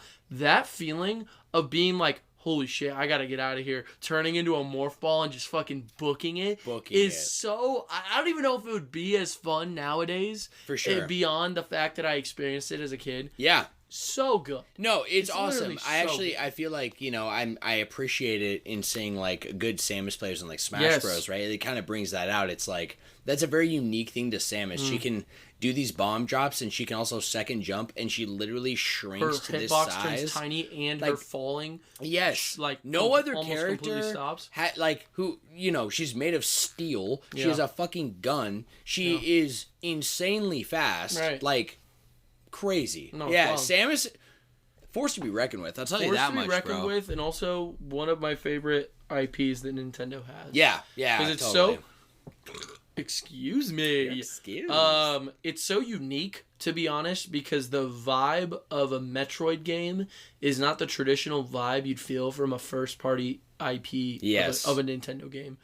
I completely agree with that. To the design of the creatures, to the kind of even the idea of there's bounty hunters in space, and there's space pirates, and there's crazy creatures that exist, alien creatures that exist in these kind of dark-esque hallways. You know what I mean? Yes, bro. That's fucking sick. Life-sucking organisms. Yeah. Right? The Metroid themselves, Mother Brain. As a creature, it's a giant brain in a fucking jar. The voice. Silence. That's my impression of it. Yeah, that was pretty good. Thanks, pretty good. Joshie, let's cut from Hunters real quick. Yes. I give that game an amazing nostalgic score, by the way. Oh, yeah. Do you think we should start rating these games ourselves? Let's fucking do it. I think we should. Yeah. Okay, well, if you were going to, off the top of... Personal or flash score? Well, what's your personal? My personal will probably be... It's tough for these nostalgic games, but I'm going to rate it for what I experienced. Rate it for what you experienced. And I'm going to go out of 10 just because it's fun. Yeah. Right? Do it. and this is not a serious score. No, the flash score I'm gonna say the serious one. From my experience, probably, it's going to sound ridiculous, probably like a 9 or an 8 out of 10. You know what I mean? No, I had a stupid amount of fun. Like, I don't remember ever not enjoying it. You know what I mean? And 100%. You could play it with other people. Yeah, you know what's funny is I probably played more Hunters than Metroid Prime 2. Really? And I never beat 3. Wow. So I actually feel like I really liked Hunters a lot. Hunters is your game. Yeah. So Metroid Prime 1 is definitely my game. Right, of course. And we're not... I'm taking away the idea of me even remembering if this is a good game. Oh, of course. Experience. Your experience. You know what I mean? And you remember how you felt, right? Yeah, exactly. That's all what I'm going off of. Exactly. You know? Yeah. No, that's perfect. So I actually am going to give it... I'm probably going to give it a 7. 7? Yeah. Just, like... Because I feel like probably for me, too, I was older. I was definitely... either at the end of high school or just entering college. Yeah. And, you know, the 3DS was, like, about to come out. And, like, I just remember, like, playing it and being lost in it, but still, like, it was almost like I was, like, old enough to really, like, see and be like, there's some problems with this game. This is not as good. Yeah. And almost maybe even a kind of, you know, a similar conversation to other games we've talked about of, like, man, why didn't they put this on... like modern consoles, right? Why didn't they put this on the Wii or something, right? So imagine it from the eyes of like a 6 or a 7-year-old, though. Right? That's what I'm saying. Yeah, I have to. Say and I was impressed though. Right? Like seriously. Right. You know what? I'm gonna say 8. I'm definitely gonna say 8. I'll stick with 8 then because I think 9 is just me. That's the child part. For sure. I'm gonna go with a solid 8. Let's go solid 8. Okay, then I feel really comfortable. It's gonna get a flash score of a 4 out of 5. 4 out of 5. Yeah. I'll give it to you. Yeah, dude. Honestly, it's all about the nostalgic element to this game. Agreed. And I don't feel it. There's something crazy about that, and probably like gamers who are like grew up with arcades and stuff really understand like what I'm talking about. Totally. That you can't have that experience now. We're way too spoiled, right? Like, tech is too crazy, right? Your phone that you take for granted every day can do more than most, like, games can do, right? A computer could do. Yes. Back in the olden days. Right. So, going, like, for that time, for where tech was at, you know, I had a flip phone. Like, you know what I mean? So... Joshie, let's move to our news flash. This is our next section here. Let's discuss our big news headline this week, my man. But first, we do have a patch note this week. Oh, do we? Yeah, and I'm really excited to share it. It actually has to do with the Moby games that we were talking about. Yes, sir. So, Joshie, the patch note for you and the audience this week I'm so excited. is that I have been working on an RSS feed for... this day in gaming history, aka Retro Recap. Okay. So I have just uploaded it and tested it. What's an RSS feed? RSS feed. Help me out here. Yeah, basically it's old internet speech for it is a relay. So you set up this relay. That's the RSS. I think it literally stands for relay something something. Sure. And I bet it does. Yeah, you know what I'm saying. So for example. This podcast, you have access to pregame on YouTube through the RSS feed. That is true. So Patreon is the host. They put out a feed that it's not like you can just look it up and get it. They put it out, and if you have the link to the feed and put it into software that can read the feed, it will populate and update that feed automatically. Okay. Does that make sense? Yeah, like a live... kind of like service thing? Yes. Kind of? Exactly. Right. And I don't know the right word for it. Yeah. But you see what I'm saying? Yeah, I do. This goes back. This is early internet. I think within the first couple of years of the inception of like the World Wide Web and forums. Okay. Oh. So basically, we've been using this tech for a long time, but it still works. Okay. So the RSS feed that I've set up is on our Discord server, our community server. So if you pull that up, there's now a new channel that says... gaming history. You click on it, and every single day there will be an automated post from Moby Games directly of every game within today's history. Dude, that's sick. Sick? Yeah, that sounds so lit. Yeah. That sounds so lit. I'm trying to make it more like a live service than just like a traditional news feed. Yeah. Because my problem with traditional news feeds is looking through, you get it so long. Yeah. Now there's a bottomless pit of information, and it's too much. From weeks ago? From weeks ago, yeah. So I'm currently working on, this is all things I have planned for Discord and its evolution coming this summer. Yeah, coming for Season 3. Nice. But this was a step that was easy enough for me to integrate, and I'm really happy with how it's designed and everything. Yeah, dude. So check that out. Yeah. I'm so you included. Excited. Yeah, I will. Tomorrow. Keep me posted too. I will. Yeah, because to be honest, it's still, I'm going to say it's in beta because I uploaded a test for it, but tomorrow is the actual real, okay, does it actually work? Yeah. All right. Assuming it does, then I am working currently on a Discord bot that will delete feed that is over X days old. So the feed is never too long.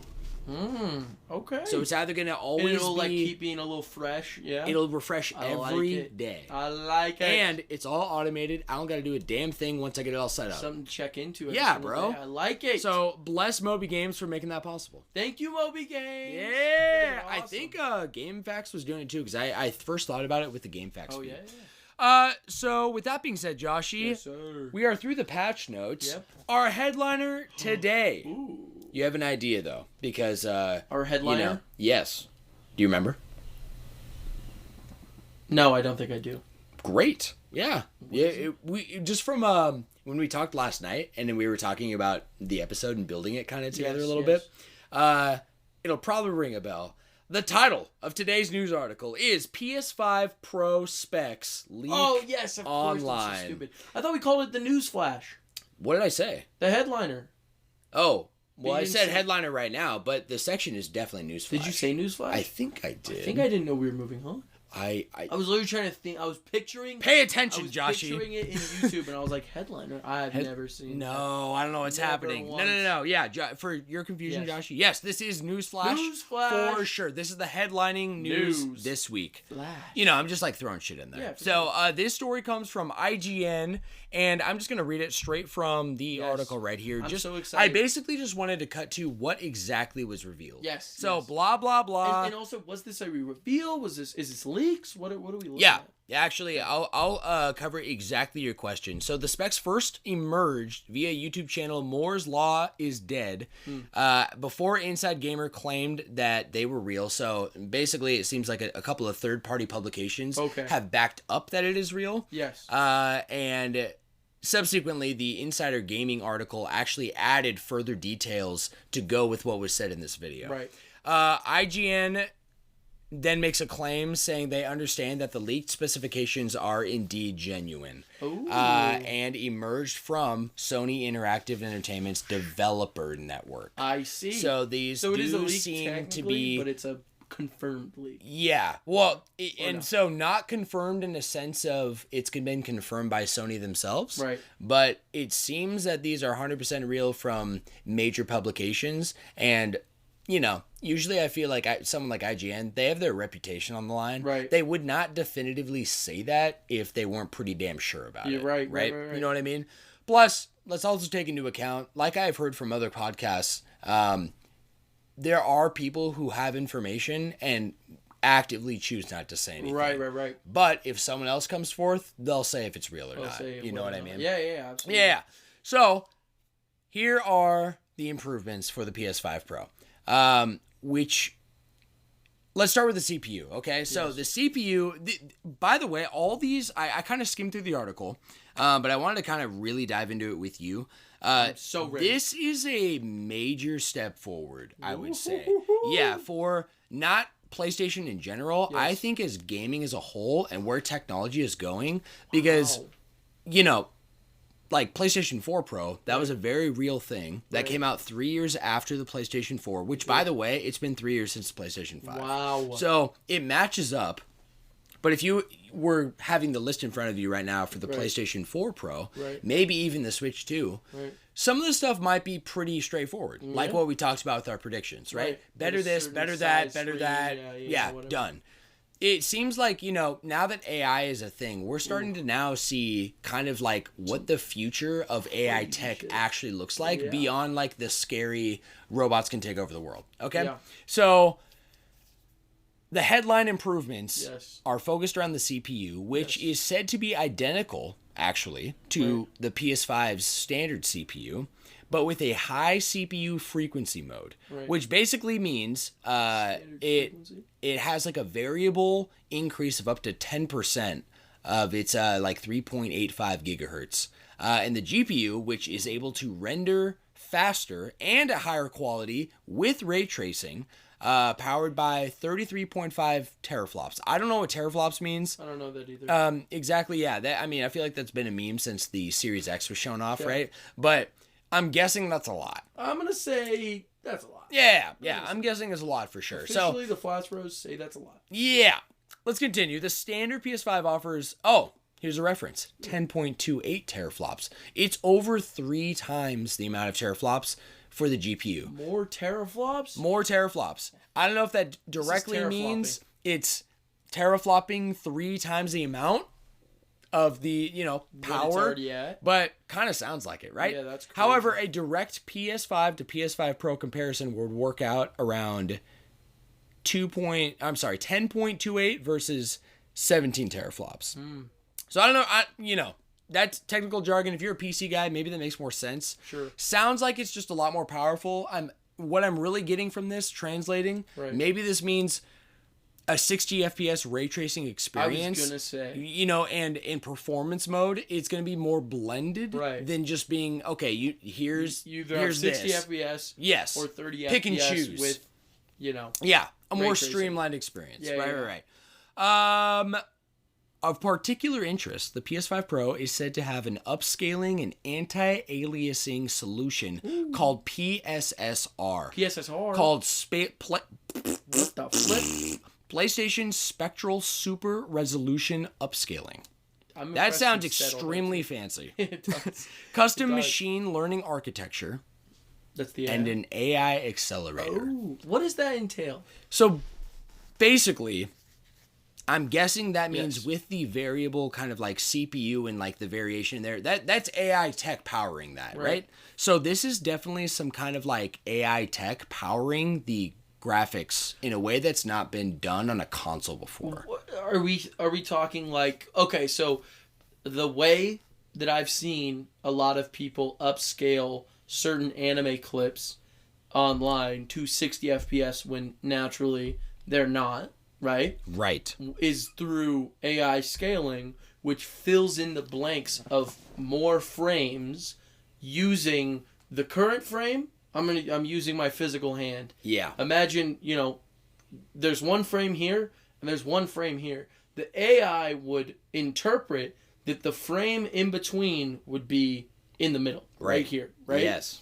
And so I'm guessing that's what you would look at, but it would have to be pretty advanced to be able to fill in consistently. I don't know if that's what they're doing. Right. And what I would think would be that constant process of evaluating and filling in on the fly so fast that your brain can't even comprehend it. You're just taking it in. Yeah. That would take a shit ton of power. So I feel like if they're now ready to advertise this concept, they're ready for the power. You know what I mean? The question for me is, does this only apply then to PlayStation 5 games or even PlayStation 5 games that are coming after this Pro model? Or does this mean that everything that's playable would have like an upscale? Kind of like God of War when the Pro came out, which was like how it got like a faster frame rate. Yeah. Yes. Yeah. Maybe. And that's... I would love that. I would love that. And also, I'd say my dream... I always thought it would be like more PS6.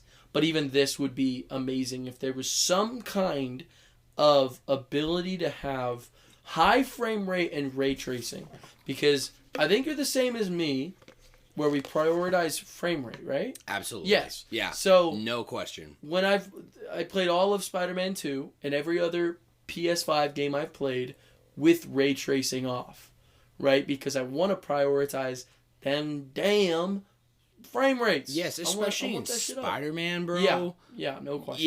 Yeah. And for me, Final Fantasy VII Remake, like that is a bread and butter experience with the frame rate uncapped. Right. You know? So it's kind of nuts because I think the final thought I have is that with all this tech and with like what I just said, and even just the idea that this could be like, you know, what we're talking about with like, you know, with God of War specifically, having a pro model, and it makes that old game even better. But again, like that was just made for PS4. Right. You know what I mean? No, totally. But even that ability, and you know, like I said, it was Final Fantasy VII. It was a bunch of like other titles that were just improved automatically, but they really were just improved because it could handle it. Totally. I think the only added feature the PlayStation 4 Pro had was 4K. Yes. Like, that was the only, like, true added thing, like, okay? Thing, put in. Yeah. But even then, the Slim had 4K. So the Slim had 4K? It did. Yeah, yeah. Maybe it was HDR. It was HDR and 4K. Yeah. Regardless, though, I would say those aren't, those are still in the wheelhouse of just better hardware, okay? Like, not like some like crazy new tech that can literally change the field, right? Yes. So what's crazy to me is that, like, you know, if you look at a console generation, right, this is a mid-generation thing, right? So basically, I'm kind of looking at it as they're throwing in this crazy new tech as a test field mid-generation so that it can be perfected for the PlayStation 6. Yeah, I definitely feel that way. Yeah. I feel like, I mean, you know, it's tough to say because I want to get excited more about this tech. And, you know, to a degree I am. But at the same time, it also, with what I've been reading about, you know, them saying things like the PS5 is at the tail end of its life. Right. You know, I hope that there is more life for the PS5 because there's more that could be wanted. Yes. You know? Yes. For me, at least. No, for sure. What I mean? Same for me. I hope that those things are all, you know, in the process of kind of feeding towards the extension of more work being done during this generation. Yeah, no, you know 100%, bro. You know what?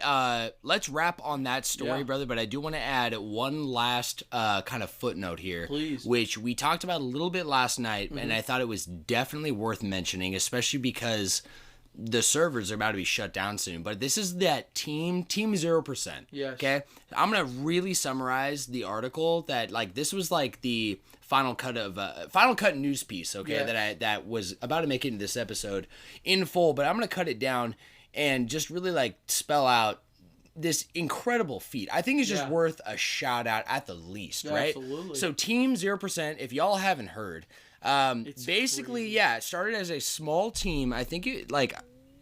So it was like 10 people? It was like 10 people or something. Yeah. They set out on a mission once Nintendo announced that they were going to shut down the Wii U servers, including the Super Mario Maker servers. Right. They set out in 2017 to clear every single level that had been created in Super Mario Maker.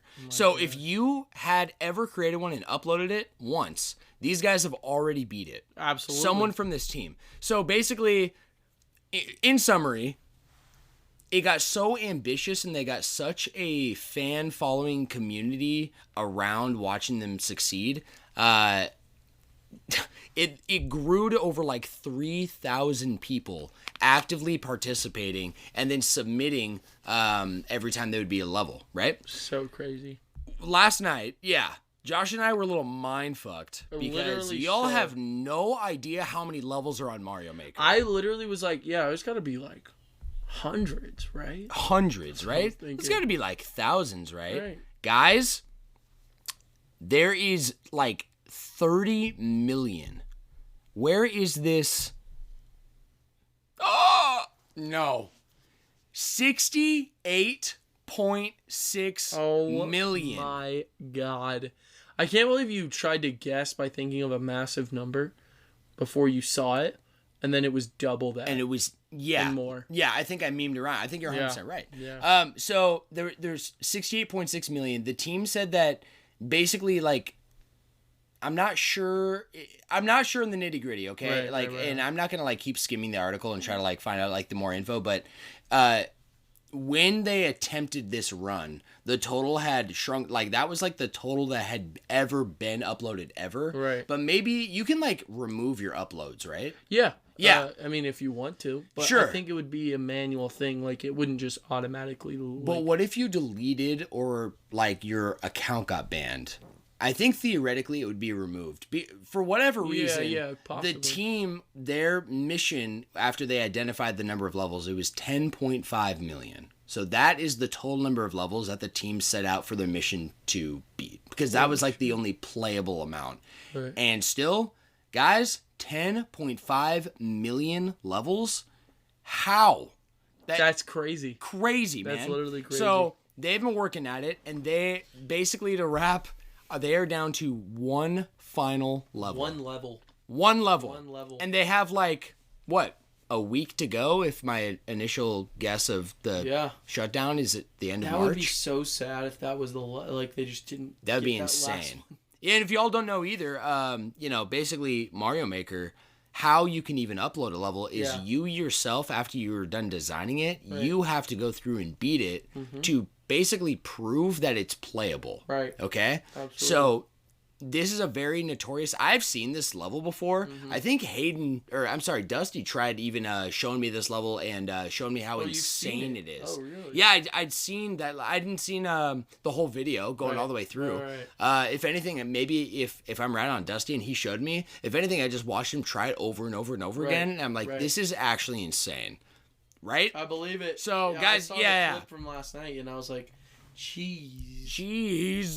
Yeah, guys, check that out. I thought that was worth mentioning. But, Joshie, let's move on here, my brother. It's time to hit our main topic. The main topic this week. night. Yes, sir. Let's go, baby. Main topic, baby. By the way, update.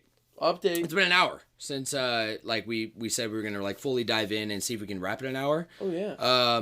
So not bad. I'm impressed. No, I'm very impressed. I'm very impressed. I feel like we're going high. You look like a big toad right now. I have the way it's just literally just like mounted. It honestly is really comfortable. I'm actually gonna take a picture. Please do. Yeah, no, that's honestly perfect. Joshie put this little squishmallow Yoda right on his head. The baby Yoda. Like. Wait, can I see the picture? Oh well, it's developing. It's always is. No, let's make it fun. I'll show you what you actually look like. Just want to know what I look like. You little clowny boy. Oh yeah. Oh yeah. Big old toad head. Even seeing that angle, I'm gonna take one like this. Perfect. Got it, baby Joshie. Today's main topic, my guy, Mr. Baby Joshie, is the title of this episode, which is Spider-Man Cinematography. Oh, yeah. Yes, sir. So this main topic today comes from a news article I was sifting through from IGN, which is titled All 8 Spider-Man Movie. Yes. Movie? All 8 Spider-Man movie. Let me try again. All 8 of the movie. The one movie. All 8 Spider-Man movies returning to theaters starting next month. Ooh. Which, to basically summarize what exactly that means, all 8 Spider-Man movies are returning to select theaters starting next month, which is a promotion by Sony Pictures called Spider Mondays. Spider Mondays. Fans will be able to, there's a quote from Sony, experience all the legendary live-action Spider-Man movies on the big screen again for the first time. Oh, beautiful. Yes, sir. Beautiful. This is the current release date. It starts April 15th. Ooh. So starting April 15th, we got Spider-Man. On the 22nd, we have Spider-Man 2. 29th, Spider-Man 3. May 6th, The Amazing Spider-Man. Oh. The 13th, we have The Amazing Spider-Man 2. And then on the 20th, Spider-Man Homecoming. Followed by Spider-Man Far From Home on the 27th. And then June 3rd, Spider-Man No Way Home. No Way Home. And theaters include AMC, Alamo Drafthouse, and many more. Ooh, have you been to Alamo? I have not. The place is cool.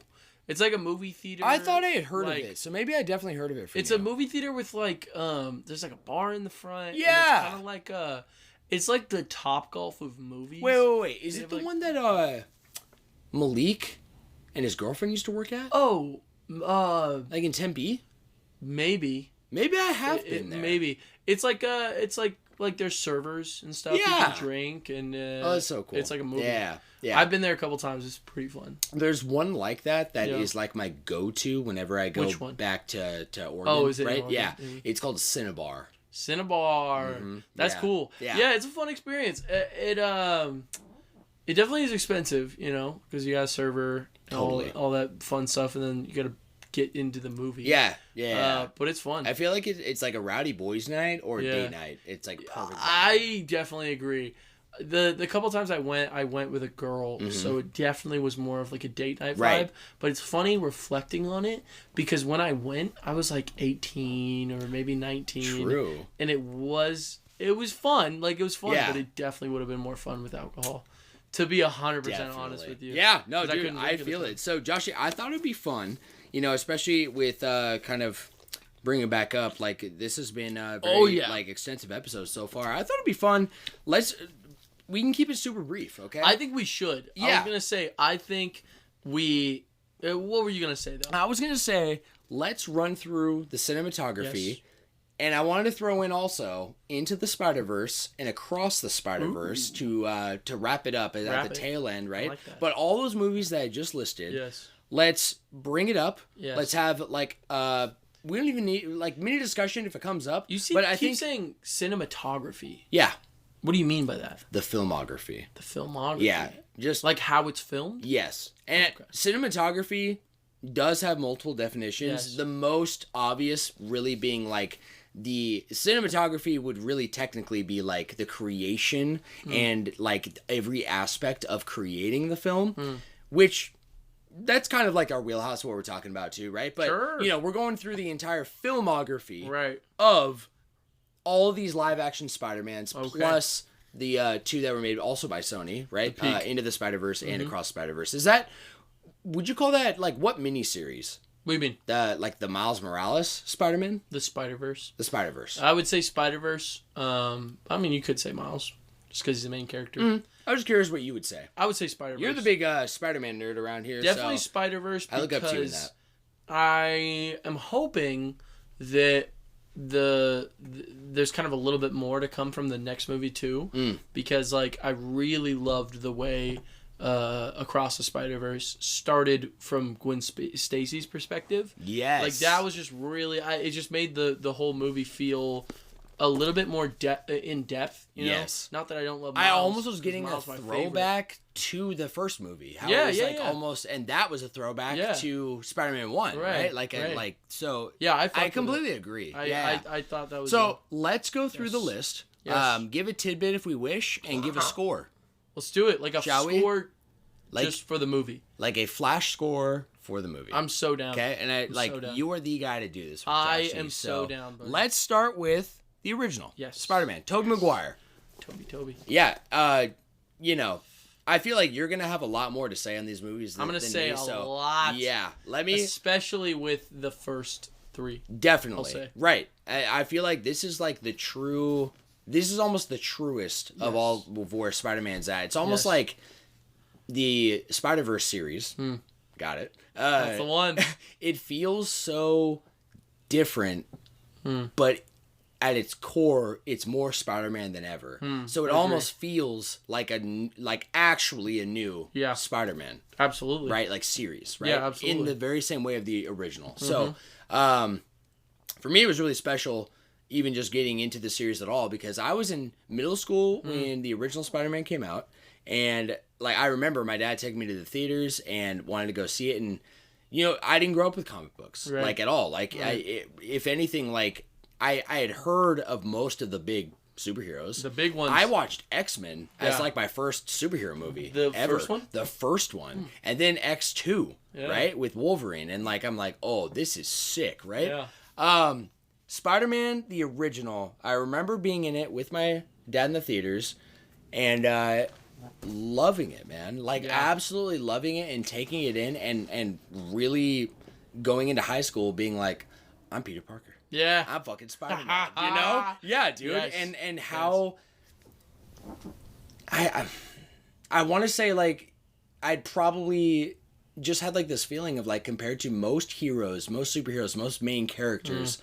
Because even if I wasn't specifically into superheroes, I was still like a gamer, and I was still like, you know, really into like fantasy in general, or Link, like one of my favorite icons as a hero, right? Of course. And Tobey Maguire was just not that. He was just a real ass dude with a real family, right? And he was hurt in the same way I would be hurt, right? And he almost made me feel unlike any other superhero. Yep. Damn, I don't know if I would want to be Spider-Man or a superhero, because of that great power comes great responsibility. Absolutely. Right? So do you actually want that? That was like, it was a really like duality moment. You know what I mean? So the first movie on this whole list here probably gets one of my higher scores. Oh yeah. If not my highest, besides the Spider-Verse series. Yes. And honestly, I love the Marvel. The Homecoming? Like the... So what do you call that one? I call them the Homecoming series. Let's divide. So we have OG trilogy. I'll say, well, this is what you want to know the way that I say it. How do you say it? But I'm also a film nerd, and I love Spider-Man. So there's the Raimi films. There's the Mark Webb films. Mark Webb. And then I call those the Tom Holland movies. Tom Holland. I know it's hilarious because it's director, but it's Tom Holland. Yeah. You know what I mean? No, it makes sense. I forget the guy who directs those movies, but I forget. And then I call those last ones the Spider-Verse. Okay. So, but also, yeah. I'm with it. You'll okay. Yeah. So we're in the Raimi series. Yes. Give it to me. So, I will break this down because I am obsessed with Spider-Man, but also these are the best Spider-Man Peter Parker movies that are out there.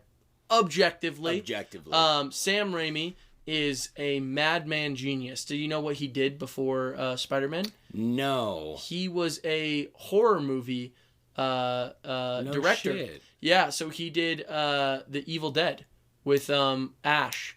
So those movies, which are pretty disturbing, he literally, like, he invested a bunch of money into like buying a nice camera, and then all of him and his friends, when he was like 20, right, bought a bunch of suits, and then they went to a producer, maybe not a producer, an investor, and it was like, hey, check out this film. They just filmed some stuff in the forest, right? But it was crazy scary.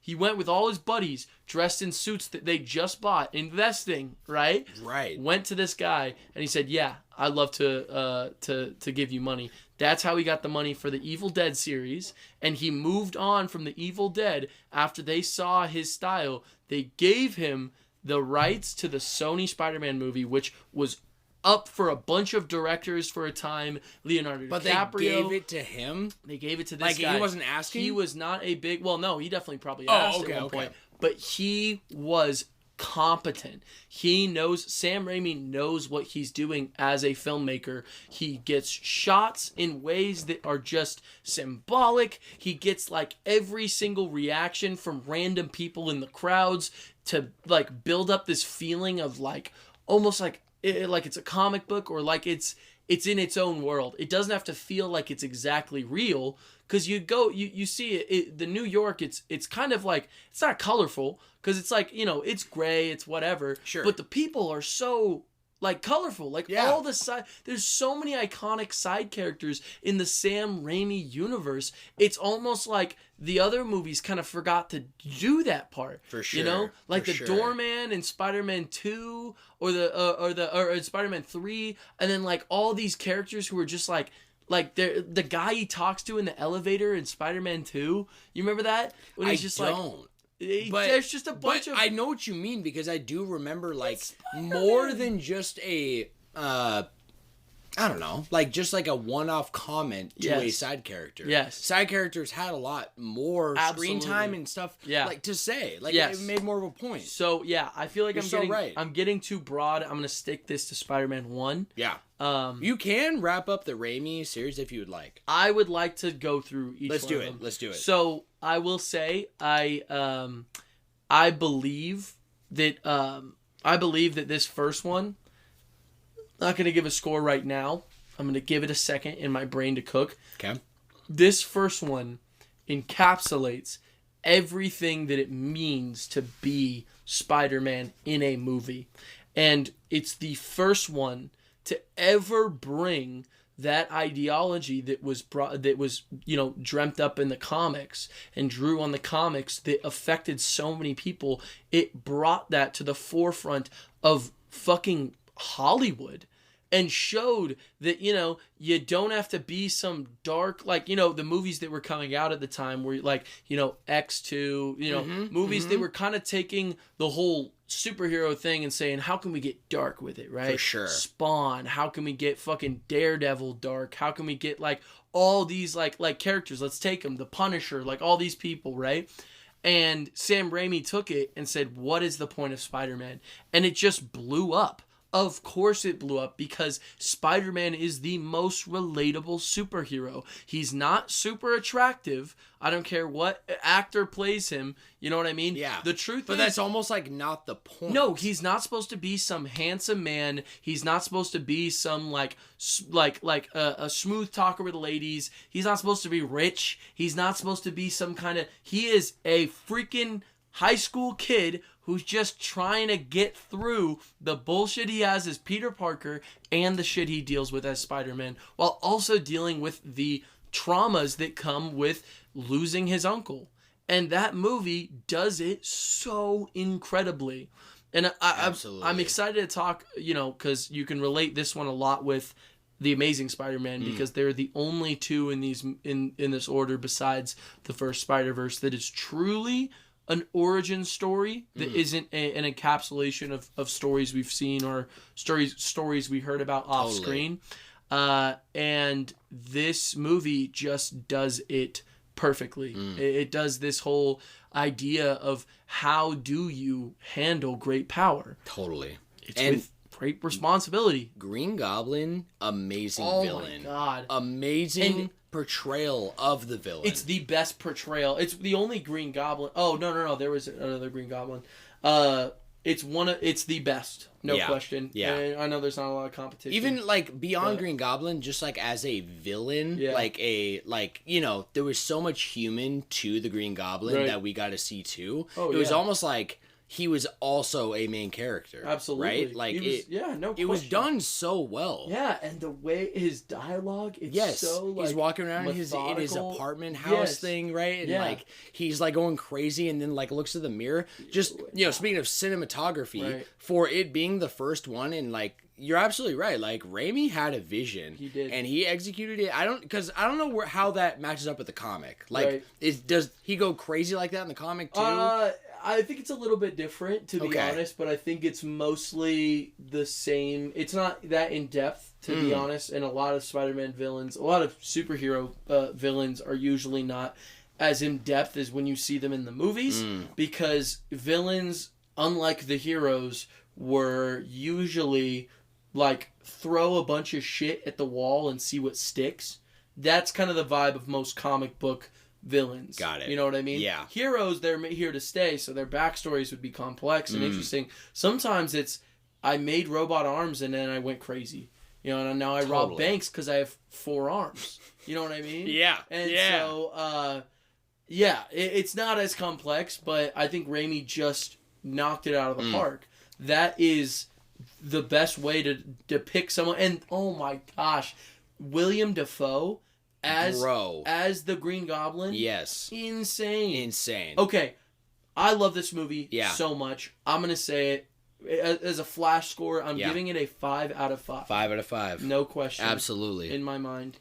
I'm matching. So it's being set in stone. That is the official score for the original Spider-Man. Official Flash Bros score. Official Flash score. All right. Let's head to Spider-Man 2. Absolutely. Yeah. Absolutely. Well, I think a lot of everything we've already said about the directing style of Sam Raimi can be carried over into this movie. However, I think this movie is better than the first one. You think so? I'm going to say it. There is a difficulty when it comes to making a sequel to a story that works perfectly. And I think that first movie is perfect, I'm going to be honest. There is almost more pressure on you to follow up an incredible movie with something of substance. And how do you do that with a universe crafted from a character who is dealing with basically the issues of a girl, an issue with his best friend, and all these things. How do you wrap those all together? And I just feel like the second movie, it moves every single character forward in the way that a movie absolutely should. It's not just a good superhero movie, it's a good fucking movie. It's about Peter Parker really finding himself in the midst of everything, trying to make things work with MJ, trying to find out her at the same time, trying to find out who she wants to be. Him briefly giving up being Spider-Man in the hopes that there is better that can come to his life. But the thing that haunts him in the end, it doesn't even haunt him. It does. The idea that how could Uncle Ben like be okay with that at all? How could he? How could he? I mean? Yeah. No. That's what brings him back. Yeah. You know what I mean? Yeah, dude. No, you're so right. And, truthfully, I agree with everything you're saying. And I think that Doc Ock, yeah, if I compare him directly to yes. Green Goblin, I definitely, the depth of Green Goblin, I do like more for a ton of reasons, and just how he was just masterfully portrayed, even in when he makes a return, right? Which we'll get to. Right.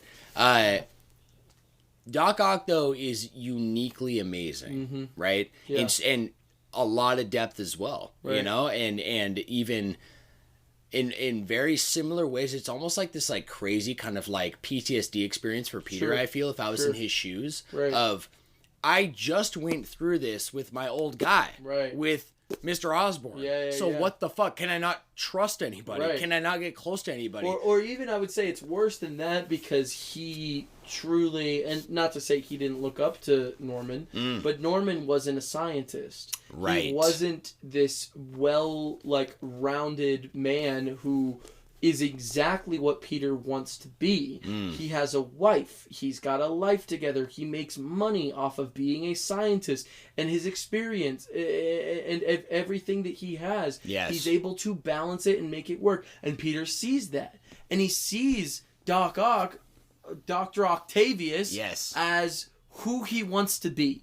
And so I feel it's a little better as a villain, because the emotional connection is not like, Norman, you're going to hurt the people around you. Right. It's, you're hurting me. You're hurting me. I am sad. No, that's what I'm saying. You know what it's almost more like, beyond what's even like really, again, putting myself into Peter's shoes like you do, right? Like, wow, I just went through that with Norman Osborn, right? And the extension too, there's like a family extension of Harry, right? Of course. And all that encompasses. Right. And then coming to, new path, all these things, everything you said, and how he looks up to. And Doc Ock is literally taking him in. Right. Doc Ock is like, I see something in you that I know nobody else talks about or sees. It's resonating with you. You're 100% right. Like, it's like, if I was him in that shoes, man, that would hurt even more. And honestly, Alfred Molina is incredible. Wait, who's that? As Doc Ock. He's the actor. Okay. He's a Broadway actor. He's like a really good actor. And just the terror that'll be on his face, or just like the tragedy that he's able to portray, is just incredible. And the way he delivers his lines, it's just, I don't know. It's just, I think there's something about it. Oh, I know what it is. Oh, yeah. That train scene. That train scene is fucking peak. Yes. That is literally like the idea of looking back and like seeing all these people that are literally on your back, and even just like being funny with it, right? Yes, him, bro. like at first being like, got any more ideas? I got a couple, right? Yeah. And then he's, spinning all this web and holding it and literally being like torn. His suit is tearing. His body, he's fucking putting himself in front of these people's like demise, giving them, he's the only thing that can hold them, and he literally puts his body over everything else. Yes. And that's that scene is just amazing. It's insane. And then he has his mask off, and they're looking at him, he's passed out, and all the people they're like, oh, he's young. He's no older than my son. Yeah. And they're like picking him up and passing him over and like bringing him to the front. And then the guy hands him his mask and he's like, I gotta go. And then he just fucking, oh my God. It's like goes. The whole thing is just so set up. It's so well set up. And even how I think like that villain, Doc Ock as a villain, fundamentally, like on paper, he's not that strong, right? Right. He's just like a dude who's just built a little tougher now, and he's got big long arms. Well, the long arms are supposed to be able to like pick up like ridiculous amount of things. Sure. Right? But in the grand scheme of things, in a superhero world, there's definitely more powerful. Yeah. There could be more. But he's also a scientist. He's a genius. So he's a genius. Yeah. So if he can't outperform you, he'll outthink you. And I think Doc Ock is such a fascinating villain. Such a fascinating one. I also, some fun little lore in the novelization for Spider-Man 2. With every single punch when he kidnaps Aunt May and they're like throwing punches at each other on the side of the building, supposedly because Peter is so unbelievably strong and Aunt May is like could possibly die, he wasn't messing around. Every time he punched him, it would apparently knock out Doc Ock, and because of the arms, they literally circuitally like kept him awake. And they kept waking him up like a second later. And so... That's crazy. So he kept just... Every single punch, he got knocked out and a second later we came Holy back. Shit. Pretty crazy, right? That is crazy. Yeah. I love that. It's like the arms are like alive. They are. Joshie, so if we're giving a score... Yes. I'm going to give another 5 out of 5. I think it goes without saying. I didn't even add to that. Spider-Man 2 is also my favorite. The original 3. There's something about how it's almost like, can anything really be a true masterpiece, like you said? Yeah. And because it was my first Spider-Man movie ever, because of how great it is just as a standalone film, right? Like almost like a complete Spider-Man experience in one movie. It goes without saying, but my favorite of the Raimi films is definitely the second one. Yeah. It's pretty much all the reasons. I mean, you probably went even more depth than all the reasons. It's incredible. It's a great watch. It's an amazing watch. It's also funny, and it continuously has just new shit going on. It's the Tears of the Kingdom to Breath of the Wild. Absolutely. You know what I'm saying? So with that being said, let's get to Spider-Man 3. So let's talk about Age of Calamity. No, I'm just kidding. I really enjoy Spider-Man 3. I liked it when I watched it. You liked it the first time? Yeah, because I was watching it with I didn't know there was any kind of controversy. I didn't know people didn't like it. I didn't even know that like it was unlike, because what happened was, and I was going to talk about this when we talked about Amazing Spider-Man, but my first Spider-Man movie that I consciously watched was The Amazing Spider-Man, because I didn't really think I was gonna fuck with like OG Spider-Man, and I had it on VHS and everything, and I just never ended up watching it. Sure. And then I saw that one in theaters, and I'll get into that when we talk about it. But after I got so into it, my mom, she was like, "Yeah, we have all these, all the original Raimi movies." She didn't say that, obviously. Yeah. But she was like, "Let's watch them." I love them so much, and so I watched all of them like 3 nights in a row. I watched like the first one, second one, and third one with my mom, and I fucking loved it. I thought it was so unbelievably good. However, I've almost been able to recognize through time. I've almost had like the opposite of what it sounds like a lot of people have had, including you.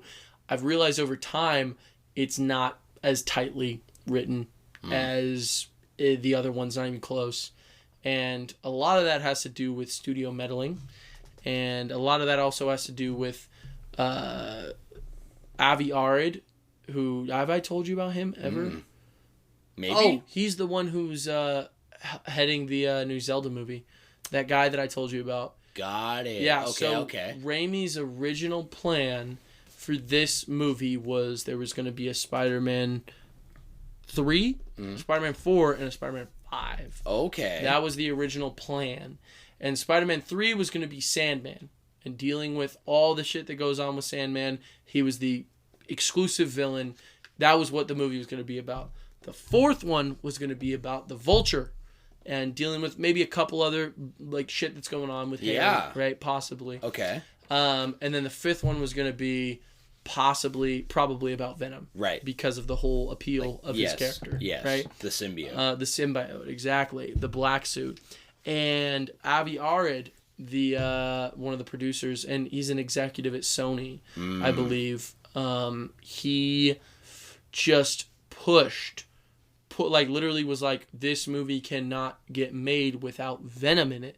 Venom has to be in it because he was huge at the time. Venom was massive. Yes, right? Bro. And you probably remember. I mean, every video game had fucking Venom in it. I fucking remember, like, I loved Venom. Yeah, I was like, bring me sick. Venom. Yeah, that's fucking so dope.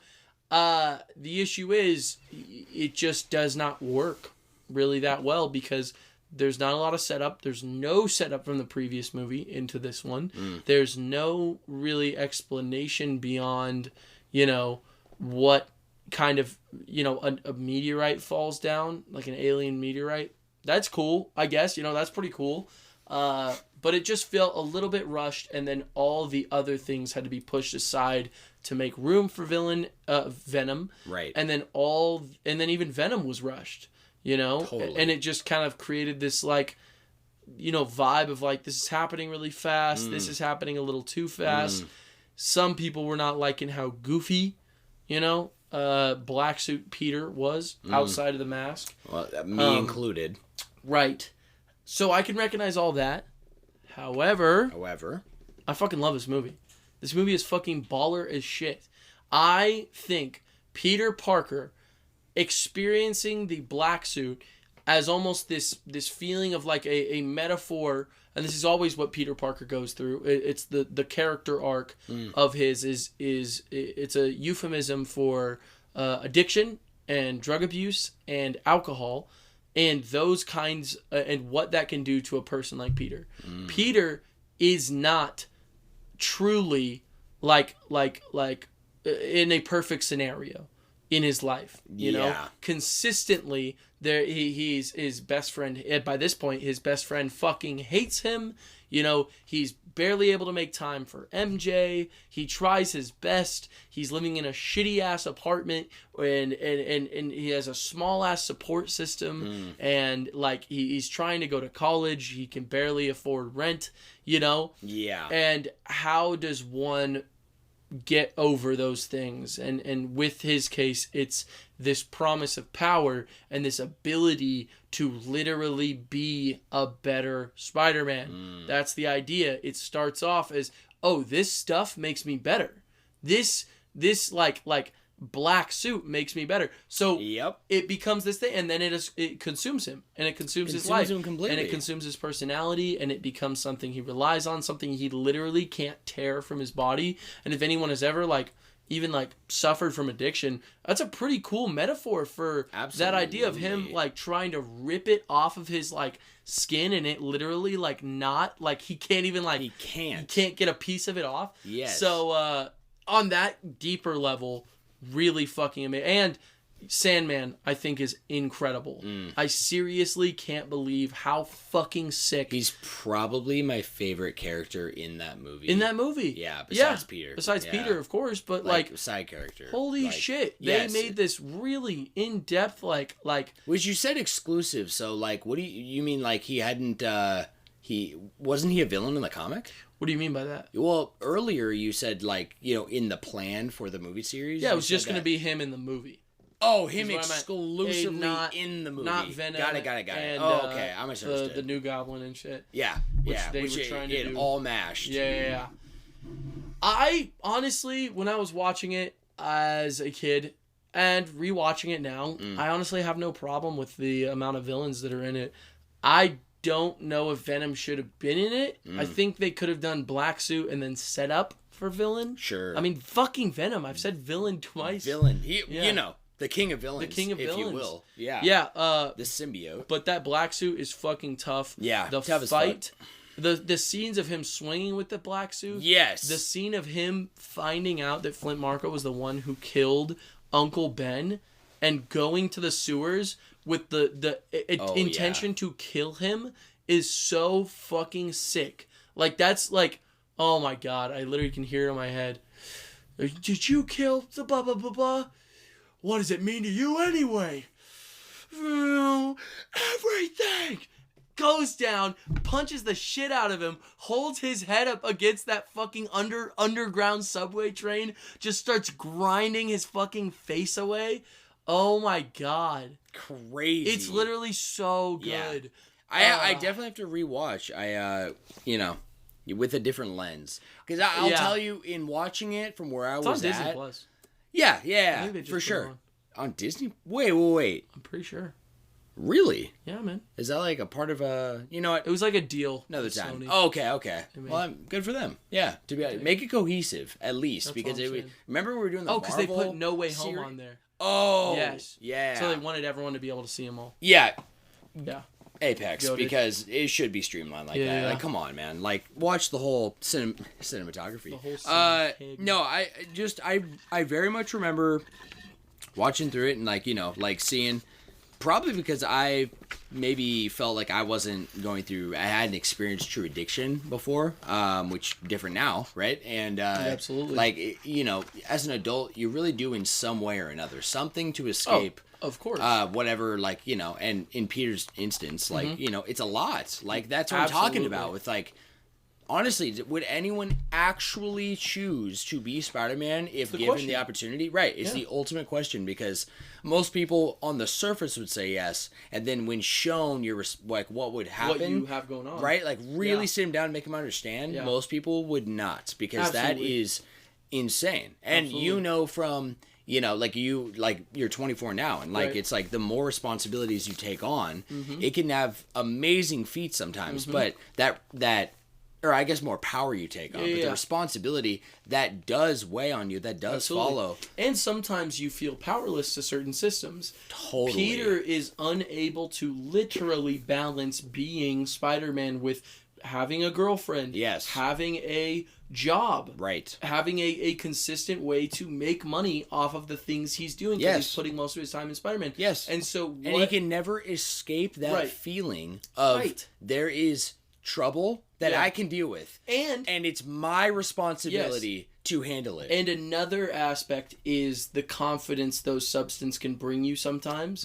If we're talking about, you know, if we're gonna, you know, get on the topic of drugs or alcohol, there's a lot of people out there who are not as comfortable when they're not on those said substances. There is and that's what I see as like his whole transformation, his demeanor, and fucking like my whole thing with how goofy he is.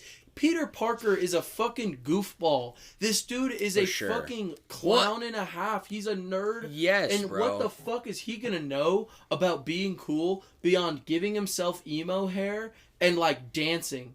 Right? That's what he thinks is cool. Right? And honestly, beyond that, like into like a kind of like, you know, what a substance can like trick your mind into, right? Like, you know, if this might be the first time or only time that Peter Parker is experiencing true, like, temporary escapism from his actual life. So he's fucking around, right? And when you're fucking around like that, you're doing all the things. So if you're like getting drunk, you're literally in a state of intoxication. So in a way, more symbolism, he's walking around like he's intoxicated. He's walking around like he doesn't give a fuck about anything. Of course. And he's smiling. Because he is. He has the symbiote. It's literally a part. It's becoming a part of him. So that part, I felt like, I mean, that's always how it was in the comics. That's how they depicted it. Oh, really? But I felt Sam Raimi did a really good job. Cool. And on the surface, it can seem goofy. Or it can, but when you look at it like Peter's escapism or his yearn for more power in his life or for more, you know, I think it holds a lot of value. I think that what should have happened is they should have had Spider-Man 5 be exclusively black suit, and this one be Sandman, and the original. You know what? There shouldn't have been meddling, but I think that vision was a strong one. So I'm going to give it. Yeah, let's hear it. I'm going to say I want to say in my opinion, it's a 4 out of 5 for me. Yeah. But I will settle with a 3 out of 5 because that is a good score still. I think I have to give it a 3 out of 5. Yeah. Specifically because, maybe I will feel differently watching it again. I think you will. Yeah, I think you will. But I cannot shake this feeling of the first time I watched it, of looking at it all laid out for what it is, looking even now, knowing the politics of the original idea and plan and the meddling. And we had a whole pregame Star Wars talk, okay? Right, we did. And a main focus of that, right, is almost like this idea of if it's not really narrowed down, if the writing isn't tight on how they want to tell the story, it will not turn out tight. Right. If anything, they're going to try to cram too much, and as a consumer, it will be difficult to follow, or it just will feel incomplete, right? So I can't shake the feeling within me that we got mostly a complete Sandman story and a very incomplete Venom story. Agree. You know what I mean? I agree. And no, I do. Yeah, just leaving it, like, finishing the film, and then the trilogy, being like, damn, I have so many questions. I wish there was more. Know? Yeah. I wish there was more kind of just explained that is beyond fan theory. And there was planned, but you're right. You know what I mean, That's though? what it's left on, Right. So I'm with that 3 out of 5. Let's do it. Because there's good elements, but it's not even close to perfect. Yeah, yeah, for sure. However, like, as an idea, I feel like as an idea, in general, even just for how the third movie turned out, not necessarily how it was executed, it's a higher score. I agree. Does that make sense? I'm giving it a 4 out of 5 in my own personal opinion. And then... write us in. Let us know what you think, guys. Okay, next on here... For the second director... Mark Webb. It's easy to remember because Webb. Oh, yeah. Well, shit. Mark it Webb. is easy. Yeah, I appreciate that. When I ask, like, comments, like, their name, or, like, I'm like, how do you say this? Sometimes, or most of the time, they'll tell me, like, a little quip to remember, and I'm like, I'm so glad you told me. Yeah. That's going to make it way easier. Mark Webb. Okay, the Mark Webb series, 2 movies, The Amazing Spider-Man. Yes. Do you want to sum this, or you want to do individual too? I'm going to do individual too. Let's do it. Okay, so we have The Amazing Spider-Man, the first one with Andrew Garfield. Andrew Garfield. I know. Yes. I was like, why did it start with an M? Yeah. Fucking Mark. Get out of my head, bro. Can I say, I'll start with I love this movie. I absolutely love this movie. I love this movie for multiple reasons. I loved shit. You loved shit? Emma Stone? No. Stacy. Say his name one more time. Andrew Garfield. Thank you. Andrew Garfield as Spider-Man. Just think lasagna. Okay, bro. It's funny, I never watched Garfield growing up, so. Did you? Not really, but I knew of his love for lasagna. Yeah. I knew of his... and funny enough, I do too. Yes. But Andrew Garfield as Spider-Man, as literally looking at it through the lens of a reboot. Yes. I thought he did an incredible job. Yes. I heard a lot differently in high school. Yeah. Okay? Yeah. And I had a lot of friends that did not care for the series. And even before while the second one was announced, right? And there's just like posters. My friends are telling me this is a joke. The OG trilogy is all that's the real Spider-Man. Right. Okay? I fucking love this movie. I loved Andrew Garfield. I loved Emma Stone. And the unpredictability of certain even scenes and how they went out and how emotionally it tugged at me. Right. How I was almost looking forward to scenes that were iconic to Spider-Man that I hadn't seen yet. Right. Waiting for them to happen. How they happened wasn't exactly as I thought they would. Right. It was better, right? Yes. The police officer, what was the chief? What's his name? That's going into the second one, but you know. Officer Stacy. Yeah. It was the chief, right? Yeah. Yes. I can't remember his first name, but just even the dynamic difference, still Peter Parker, still in high school, right? Still going through these things. There was something about Tobey Maguire. Yeah. I'm now I'm forgetting all the names, bro. There's something about Tobey Maguire's character, even though he was in high school, him along with the actors who were portraying high school students. Right. Kind of felt more like college. You know what I mean? And they were all old as fuck. Right. They portrayed younger, but more mature vibe to Spider-Man that was not present for the first time with Andrew Garfield. Absolutely. Right? It felt like he was very like a nervous high school kid rather than like an adult playing a kid. I agree. Does that make sense? No, I completely agree. I fell in love with his character as Spider-Man. I couldn't say like objectively that it was better. I just liked that it was different, and it was so different, even in the same type of story, that I put it in a different classification for me, and I loved this movie. Yeah. Well, I surprise to you probably, this is my favorite iteration of Peter Parker. Hands down, no question. No question. Really? Andrew Garfield, no question.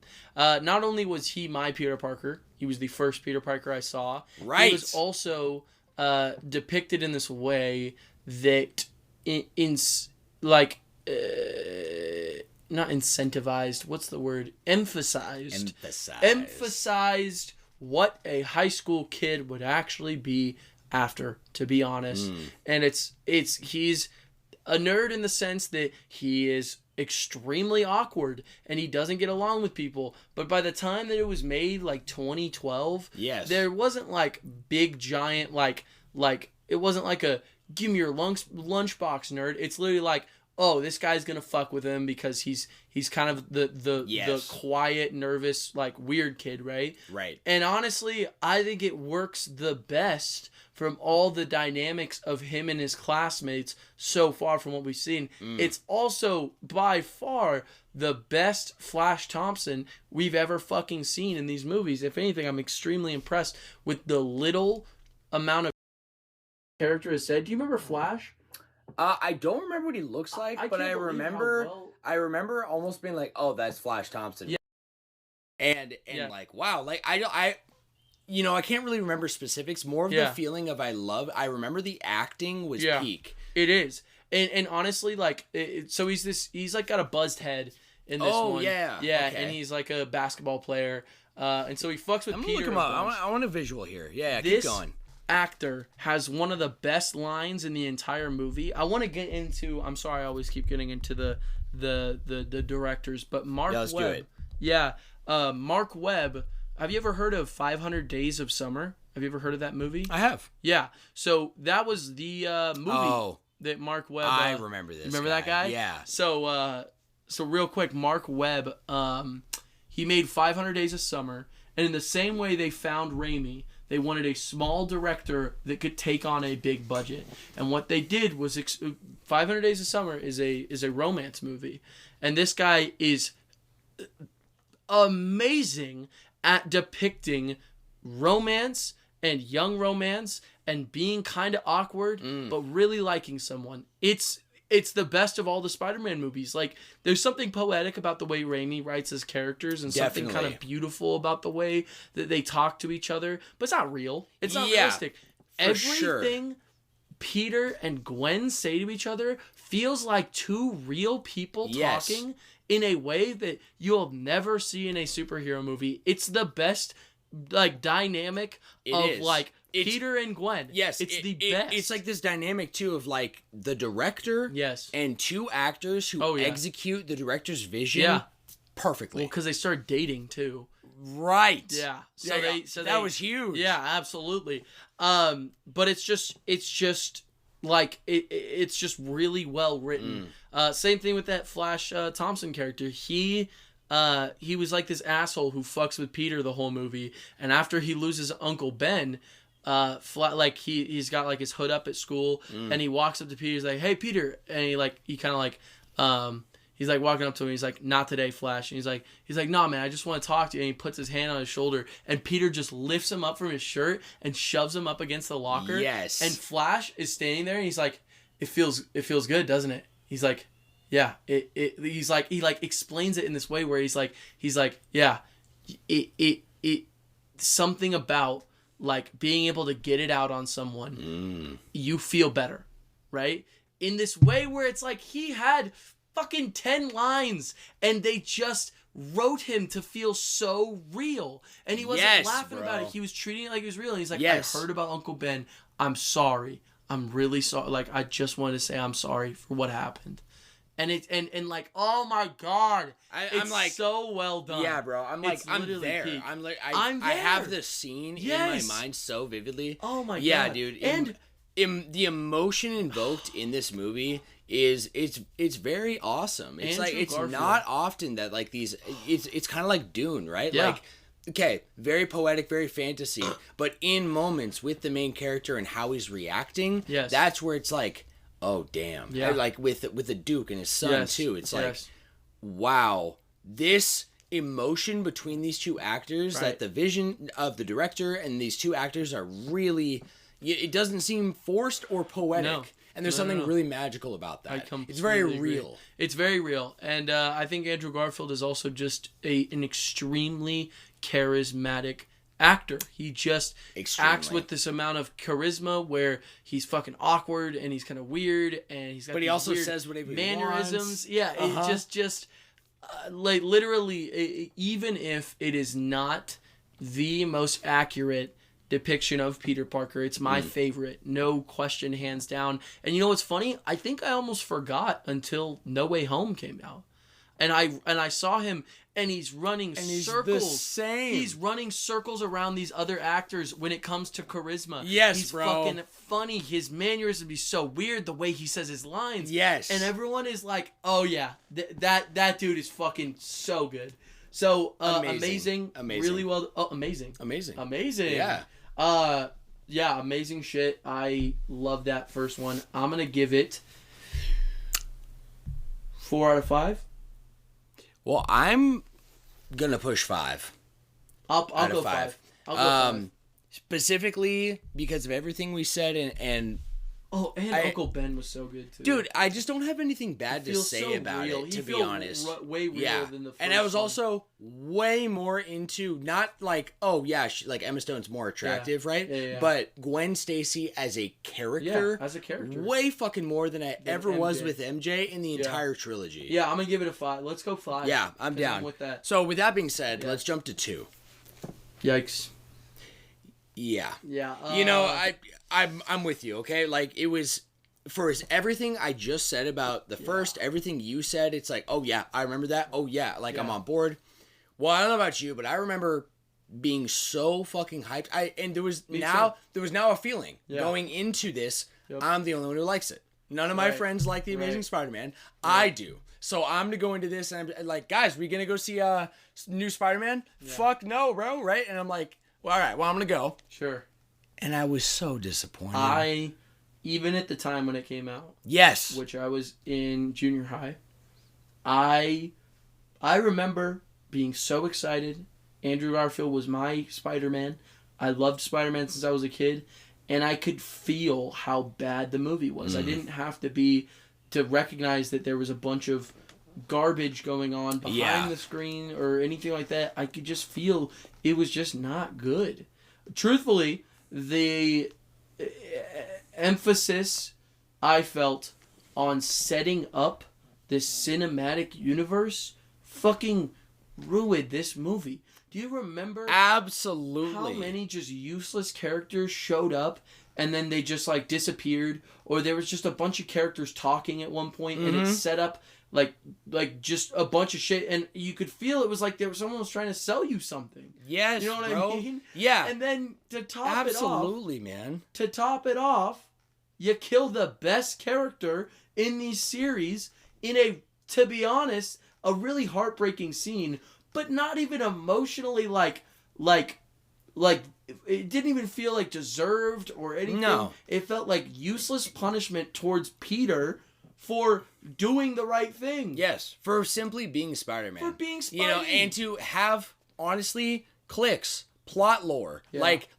This thing that made it so exorbitant. Like, that's how it felt. Because I do remember that scene is the most prominent scene for me of that entire movie. Clock tower scene? Yes. Yeah. And when it happened, I was legitimately jaw-dropped, shocked. Did you know that was like a comic book thing? No, I didn't. Okay. I didn't at all. Yeah. But I actually, funny you asked, the first thing I did when I went out of the theaters, I looked up to see if that was canon, and it was. So I was like, okay. Yeah. So they didn't just do that like completely, but I felt like it was invoked emotion, and that was all it was.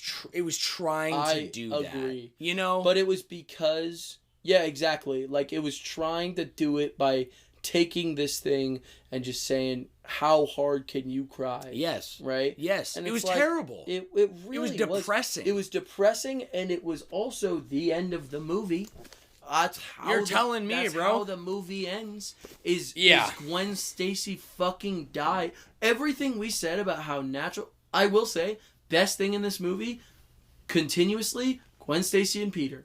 It's really natural. Absolutely. And it's absolutely. I mean, probably because those actors are dating, but they just feel fucking real. When she pulls up to that electric field, yes, and she's like yelling at Peter. She's like, "I've been calling your fucking phone," like all this shit. Yes. And he's like, "What the hell are you doing here? Get the hell out of here, dude!" Like, that shit is real. Like, you can feel how real that is, you know.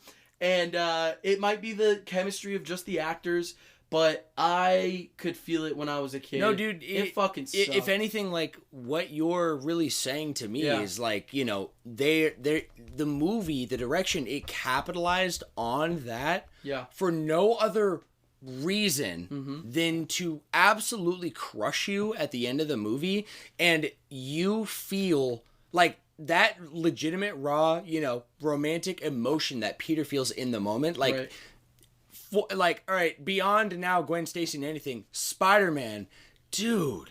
Yeah. Holy shit, guy cannot catch a break. Absolutely not. Right? You feel guilty and sorry for Spider-Man instead of the overcome hero story that Spider-Man really is. Absolutely. Right? It doesn't ever end with he's crushed and depressed. Right. Miles going into the third movie here is he has hope. He has hope no one else has, because that is at the core beyond anything for Spider-Man, right? That's how we can deal with it. Yeah, and you know, the politics of this movie are pretty well known. It's nothing too insane beyond the fact that Mark Webb was obviously working with Sony, and Sony, during this time, the Avengers had already come out, and cinematic universes were everything.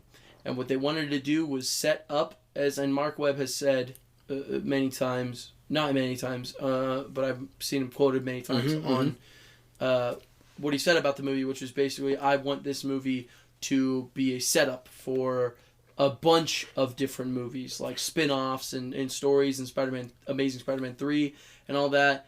And they just fucking they overdid it. All they did was set up. And it is all set up. With a crazy scene at the end and a good action scene, and that's it. Here's how it doesn't work, though, to be honest. Because once you remove a character like Gwen Stacy, and you feel that kind of death can happen, how do you get invested again? In Spider-Man, I know some really good piece of media that can kill off some pretty important characters for a purpose and for a reason and be set up for something. For sure. How do you do that with Spider-Man? You kill off his best friend because, I don't care what you say, they tried to shoehorn in Harry when he wasn't in the movie at all, the first one at all. And no mention of him was anywhere. I forgot about that. That was terrible. Yeah, it's bad. And the actor wasn't even that good, I'm going to be honest. I recognized him from Chronicle because that was one of my favorite movies. Have you seen that movie, by the way? Chronicle? Yeah. Yes, I have. Goated-ass movie. Yeah. But that main character, Andrew, was the actor who played Harry. Right. And it didn't even feel like they were, like, friends. It just felt like they were acting. You know what I mean? And for sure. So you're taking... And what it was originally was Gwen Stacy is his girlfriend and his best friend. That's the person he goes through for everything. You take everything from Peter. What does he have left? Aunt May?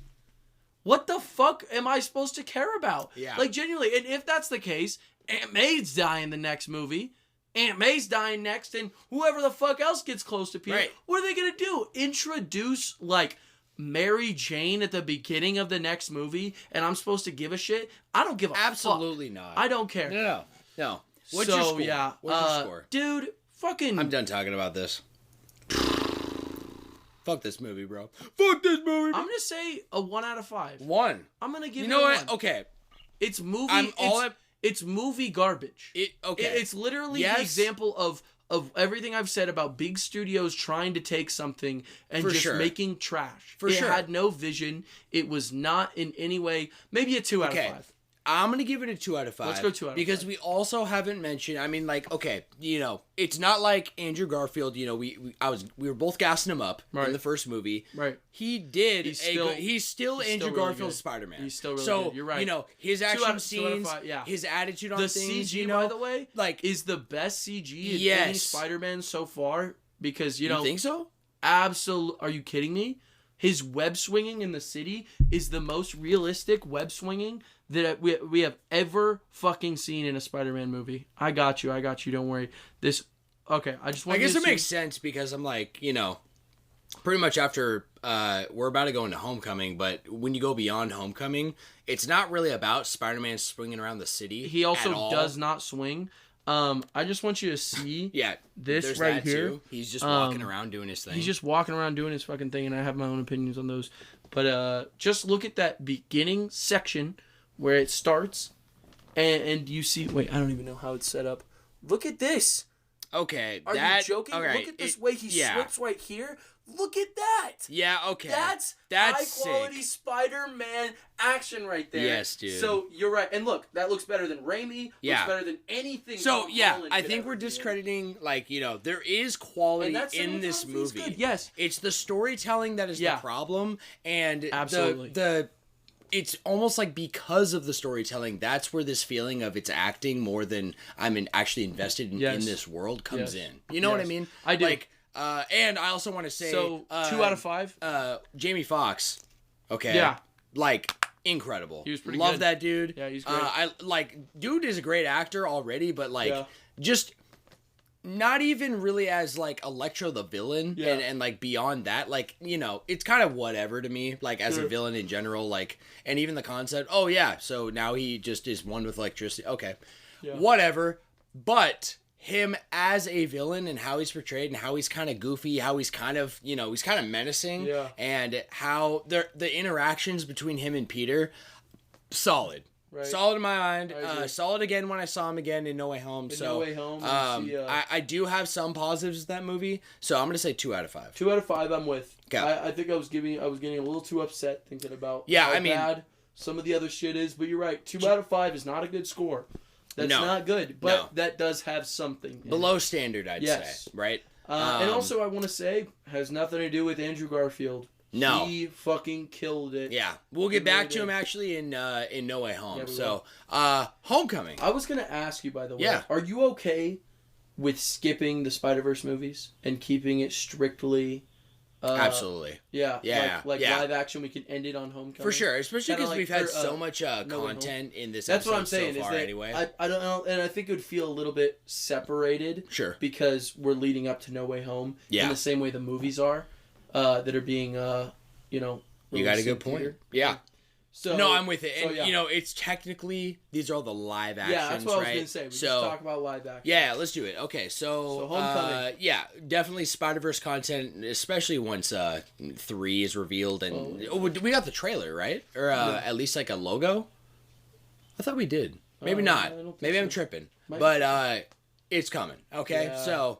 That's on the horizon eventually, but let's dive then into, to wrap it up, the Marvel, okay? Yeah. The Tom Holland series, right? Yes. I remember the name. Oh, yeah. Homecoming. Yeah. From my perspective, real quick, by the time this movie came out, I was full board on Marvel. Oh, you were on MCU. MCU was like all I was talking about with anybody that was a nerd and not a gamer, right? It was, or even anybody, like, I'm a Dutch Bros. Same here. I'm trying to bring up comics. Yeah. Hey, you guys watch Marvel movies? Because by the time Homecoming was coming out, I mean, what? You had like 16 Civil at least. War just came out, because that's where Spider-Man was introduced. His introduction was in Civil War. Which is one of the best MCU movies out there. That is one of the best movies. To be honest, a damn good introduction to this version of Spider-Man. And also, to be honest, I think there was a lot that was implied in the Civil War movie that was not implied in the Homecoming movies. and I'll explain what I'm thinking. Yeah, please. I love these movies, by the way. Okay. Especially Homecoming when it first came out. I love seeing Spider-Man villains that I've never seen before. For sure. The Vulture is one of them at the time, besides like an animated cartoon or anything like that. Yeah. Or like live action, you know what I mean? Yeah. I'm not interested in seeing Doc Ock yet. Let me see some other villains. Let me see some other baddies, right? Right. And so... I'm with you, by the way. Yeah, I love that villain, by the way, too. What's his name? The actor. He played Batman in 83. You know the one? No, I honestly don't. Damn it. He's an amazing actor. He's really, really good.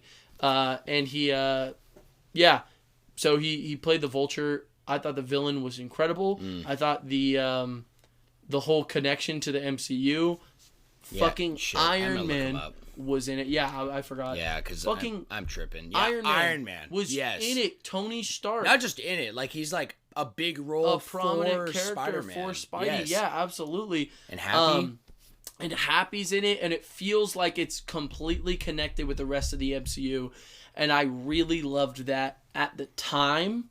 But to be honest with you now, and I'm gonna keep this 100% a buck. I love this actor. What is his name? I forgot.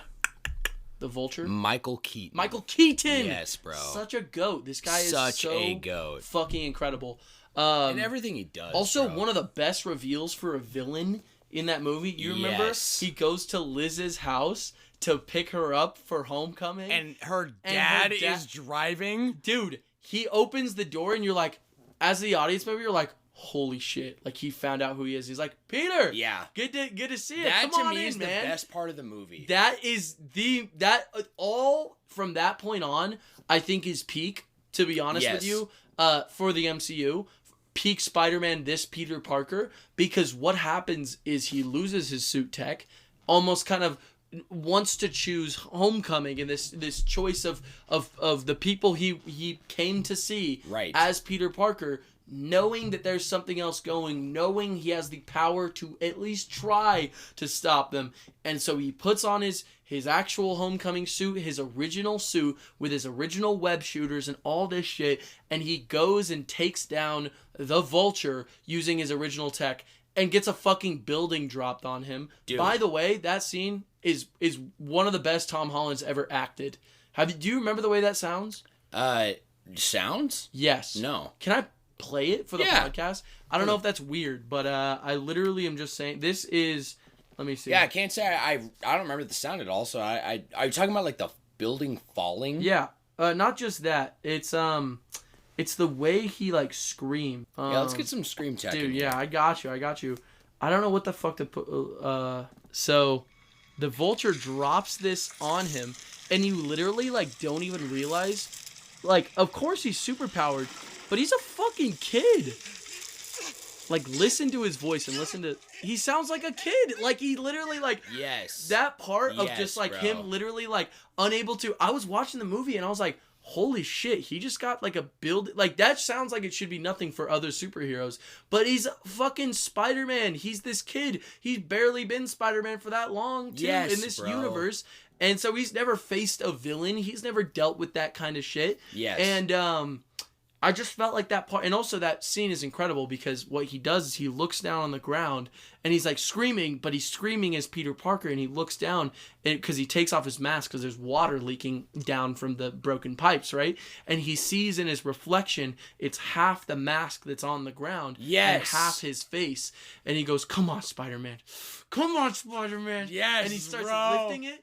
Oh, and he lifts a whole fucking building, throws it off, hunts down the fucking Vulture, and kicks his ass, dude. It is, that end half of that movie is so fucking good. It's so good. Remember when he turns around in the car, too? Hey, honey, go on a sec, right? Yeah. And he, like, turns around. All right, Peter, listen. Yeah. And you're like, no, he knows. He fucking knows. Yeah. Oh, my God. So peak. That is so peak. Good. I will be honest, though. Since the movie... and the MCU is kind of wrapped up with Endgame. Yeah. It just doesn't hit the same. I'm going to be honest. It's not as iconic as some of those scenes from Sam Raimi And, I mean, there's no web swinging. There's not a single scene of him swinging through the city, which it's not like you need that. But there's not a single scene? It all takes place in, like the suburbs. Remember that scene where he goes from that house party and he wants to go chase down the vulture? And he like, does this. And he goes, and it's like a fucking golf course. Yep. And it goes down. And then he goes to Washington, D.C. He's not... No, you're he's right. not... He's not swinging. He doesn't swing. He like grabs onto cars and stuff. It just also feels a little less iconic. No, for you know sure. What I mean? There's also this. I think this is all in the first movie. So like correct me if it's in Far From Home, but I felt like there was so much emphasis on Spider-Man. Because of the whole idea is now like, okay, we're rebooting it again, but we were rebooting it all with the intention of the involvement of the MCU. Yes. Even before it was technically in the MCU, right? Like it was like even though they were like making the movie, there were still like these licensing issues, and they like didn't even know if they were going to be able to make a second one. Yeah. Like there was a huge delay going from Homecoming to Far From Home. You're thinking of Far From Home to No Way Home. Oh, am I? Yeah. Okay. Because after Far From Home, Tom Holland was told he doesn't know if he'll come back as Spider-Man, and he made a drunken phone call to Susan from fucking Sony. She's like a CEO or something. Okay. And he was like, I think we should do this, blank, blank, blank. But yeah, I think that's what you're talking about, right? Well, there was like licensing. There was all this licensing issues, which was like huge. Even like with, like it was a pretty big deal when Spider-Man was being rebooted under, like Insomniac because of like all these rights to Spider-Man before the MCU existed. So Marvel themselves licensed the movie rights to Sony, and it was so complicated because they did that. They weren't able to actually make their own Spider-Man movie, even though it's their IP. Because film, what happened? What happened was in the late 90s to early 2000s, Marvel almost went bankrupt, and what they had was a bunch of useless superheroes that people weren't really reading about. To be 100% honest with you, Spider-Man had a resurgence after Sam Raimi's Spider-Man, but what happened was a bunch of useless characters got sold to different studios for the rights to be able to make a film, a live-action film. Yes. Yeah, on those rights. But it had nothing to do with the rights to Spider-Man, but the rights to create a live-action movie. The Spider-man film IP is like kind of like, what I was specifically meaning. Yeah. But why would that affect Insomniac? Well, I don't remember. There was some nitty gritty. Like this Insomniac thing is separate. It like more of an example I was throwing in of like how Activision I think was the original IP holders for the like Spider-Man video game IP, and there was like even like trouble like with it was kind of in limbo because they weren't doing anything with it, but they had the rights. So same thing with Sony. Blah blah blah. My point really is that with Far From Home. Homecoming. Yes. I felt like there was, because of like again, I was on the MCU train, right? So me too. Like I was all for, so I'm like, okay, where the fuck is Spider-Man and the Avengers, blah, blah, blah. Right. It really felt like it was very much taking away from the Spider-Man Peter Parker story. Because his whole purpose now is like, you already know the story. Right. Let's get him into the MCU. So it's his origin story into the MCU without the backstory of who Peter Parker really is. Who Spider-Man is, yeah. And like the whole movie, it's like, he after he's like acknowledged and given this like power of like the suit and all this stuff, like it's like, okay, Spider-Man is really just like a soldier, a hero under the umbrella of Iron Man, right? Like it's depicted the whole movie, right? Like it's almost like that is his boss. He has to report to him. Right. And, even it leads to some cool things, like you said, like he puts on his OG suit and he does it without the tech. Right. So it's a different Spider-Man story, but it still just felt like don't get me wrong, it's necessary. Sure. But not my favorite, right? I completely agree. And like good for MCU, bad for Spider-Man on his own. Completely agree. Yeah, because also I think there was a lot that had to be done to fix the idea of having a solo Spider-Man movie, right? Because it's all set up for a bigger picture, which I get. And honestly, loved Infinity War. I love Peter in Infinity War. I loved Endgame. I love Peter in Endgame. Yeah. But it's all set up. And so where do you go from that? Yeah. So what I'll say to add on, I think unlike the other two, the first movie is the weakest. Because the first movie and like the necessity of setup, and the setup is all focused on the MCU and not focused on Peter Parker. That's what I'm saying. So that's where I'm at. I have an opinion on which one's the weakest, to be real. Yeah, we'll probably talk about it in a second. Yeah, we probably will. So let's give a review. I am going to give sorry. Oh, wow. I'm just jumping ahead, bro. Yeah. We're moving on. I'm going to give Homecoming. Yeah. A 3 out of 5. I'm going 3 out of 5 as well. Like it's solid. It's definitely fucking solid. It's still, it's under like the entire direction and like honestly budget and everything of the MCU at this point. So it's huge, and there's many. You cannot deny there's amazing scenes in that movie, and like what you just said, and even I love Tom Holland as Spider-Man. I think Andrew Garfield is more technically Spider-Man, just like you said.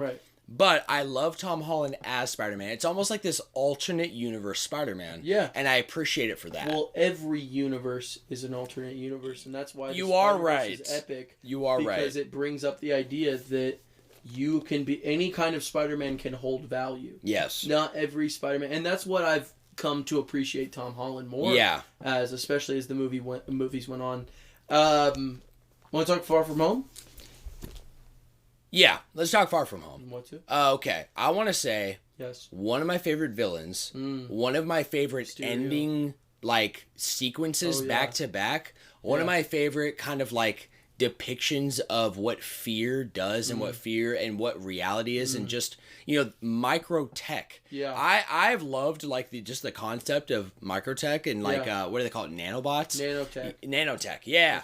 Do you remember, have you ever heard of a movie called Agent Cody Banks? No. Okay, it's fucking old actor, old school actor, I mean, he was the guy from Malcolm in the Middle. The kid. Malcolm from Malcolm in the Middle? Yeah. What's that guy's name? Dude, you know what I'm talking about, right? Like, you don't see him in anything anymore, I feel. But that guy was so prominent for a long time when I was a kid and growing up. I can't remember. I'm looking it up because Okay, there's a movie series that came out when I was a kid. Frankie Muniz. Yes, bro. Yeah. So so many good movies he did. He had a movie called The Blank Check. A guy hits him with a car and he writes him a check and he fills it out for himself for $1 million. So iconic, bro. Yeah. Okay, there was a movie series called Agent Cody Banks. Yeah. It's basically like a really like corny kid spy movie. Like that's not as kiddie as like Spy Kids, but like a little more. And like, if you're a teenager, you're like, oh, this is badass. In the second movie, there is the major emphasis, especially for like the ending of it and the plot, is nanobots. Okay. And the whole concept of nanobots has it's like permanently in me. It's just like crazy shit, so right? Sick. Tech you can't see, tech you can't feel, but tech's so advanced it'll just trick you. You know? So I got instant flashbacks to that, like as they're kind of unveiling the story. And dude, when they're in like that cantina bar scene and then it all changes and switches. Everything just flips on its head. It was like I also love I am on board. That villain had they did it in the best possible way because Mysterio. It's also Jake Gyllenhaal, by the way. Yeah, I just fucking remember. Yeah, it is. Shouts to Blade, baby. Shout out Blade. So, one of the things, you almost say Rey Mysterio. That's fucking hilarious. Mysterio. Well, I said it was Ray M, and you just were in my mind, bro. Ray. Not Rey Mysterio. Nope. Yeah, keep going. He the way he works in the comics, or at least Spectacular Spider-Man, which is the one that I've seen him the most in, is his technology are all like some of them are like holograms and stuff, but it's all like what's the word of like it's like a like a light trick, basically. Yeah. Like it's a trick of the mind. It's a magician. Yeah, like a magician. Yeah, literally. Yeah. He's like he does little like slips and what the fuck is the term for that? Like a Freudian slip. I don't think that's like a nipple slip. Nah, maybe not. Maybe like a carpet slip. Yeah, carpet slip. Banana slip. What about a pink slip? Like, I don't like those. Yeah, I don't like them either. Yeah. Fuck Top Golf. No, I'm just kidding. But I thought they did it really well, especially Mysterio, because you wanted to believe that there was some magic Mysterio man, like superhero, who existed because he could in the MCU, and he just completely tricks Peter. To be honest, I do not like this movie that much. I felt like it was not a Spider-Man movie. I felt like it was like a teen comedy movie, which does not mean that it is bad for those reasons. For sure. It was very funny, and it had a lot of pretty cool action scenes. But I really did not just have this vibe like anything stuck with me the way that even scenes like that beginning scene from Amazing Spider-Man 2 did. You know what I mean? Like, you think about it, and it's like, yeah, Mysterio was cool. That scene did. That's a cool-ass scene. Cool-ass scene. A lot of the Mysterio scenes stuck with me, but not in the way that it felt like Spider-Man. It felt like an MCU movie. In I don't know how to say that any different. I understand. Like, you could I really do. Replace. He was going on a mission. Yeah. Doing something and all the jokes to Italy, right? Yeah. Like it's very much so. I'm with you. Yeah, but it was like. And I get it. It's like he's trying to have fun, but Spider-Man keeps getting in the way, and Nick Fury keeps trying to get him to do shit. Yep. But he's trying to. He just wants to ask this girl out. It's simple as that.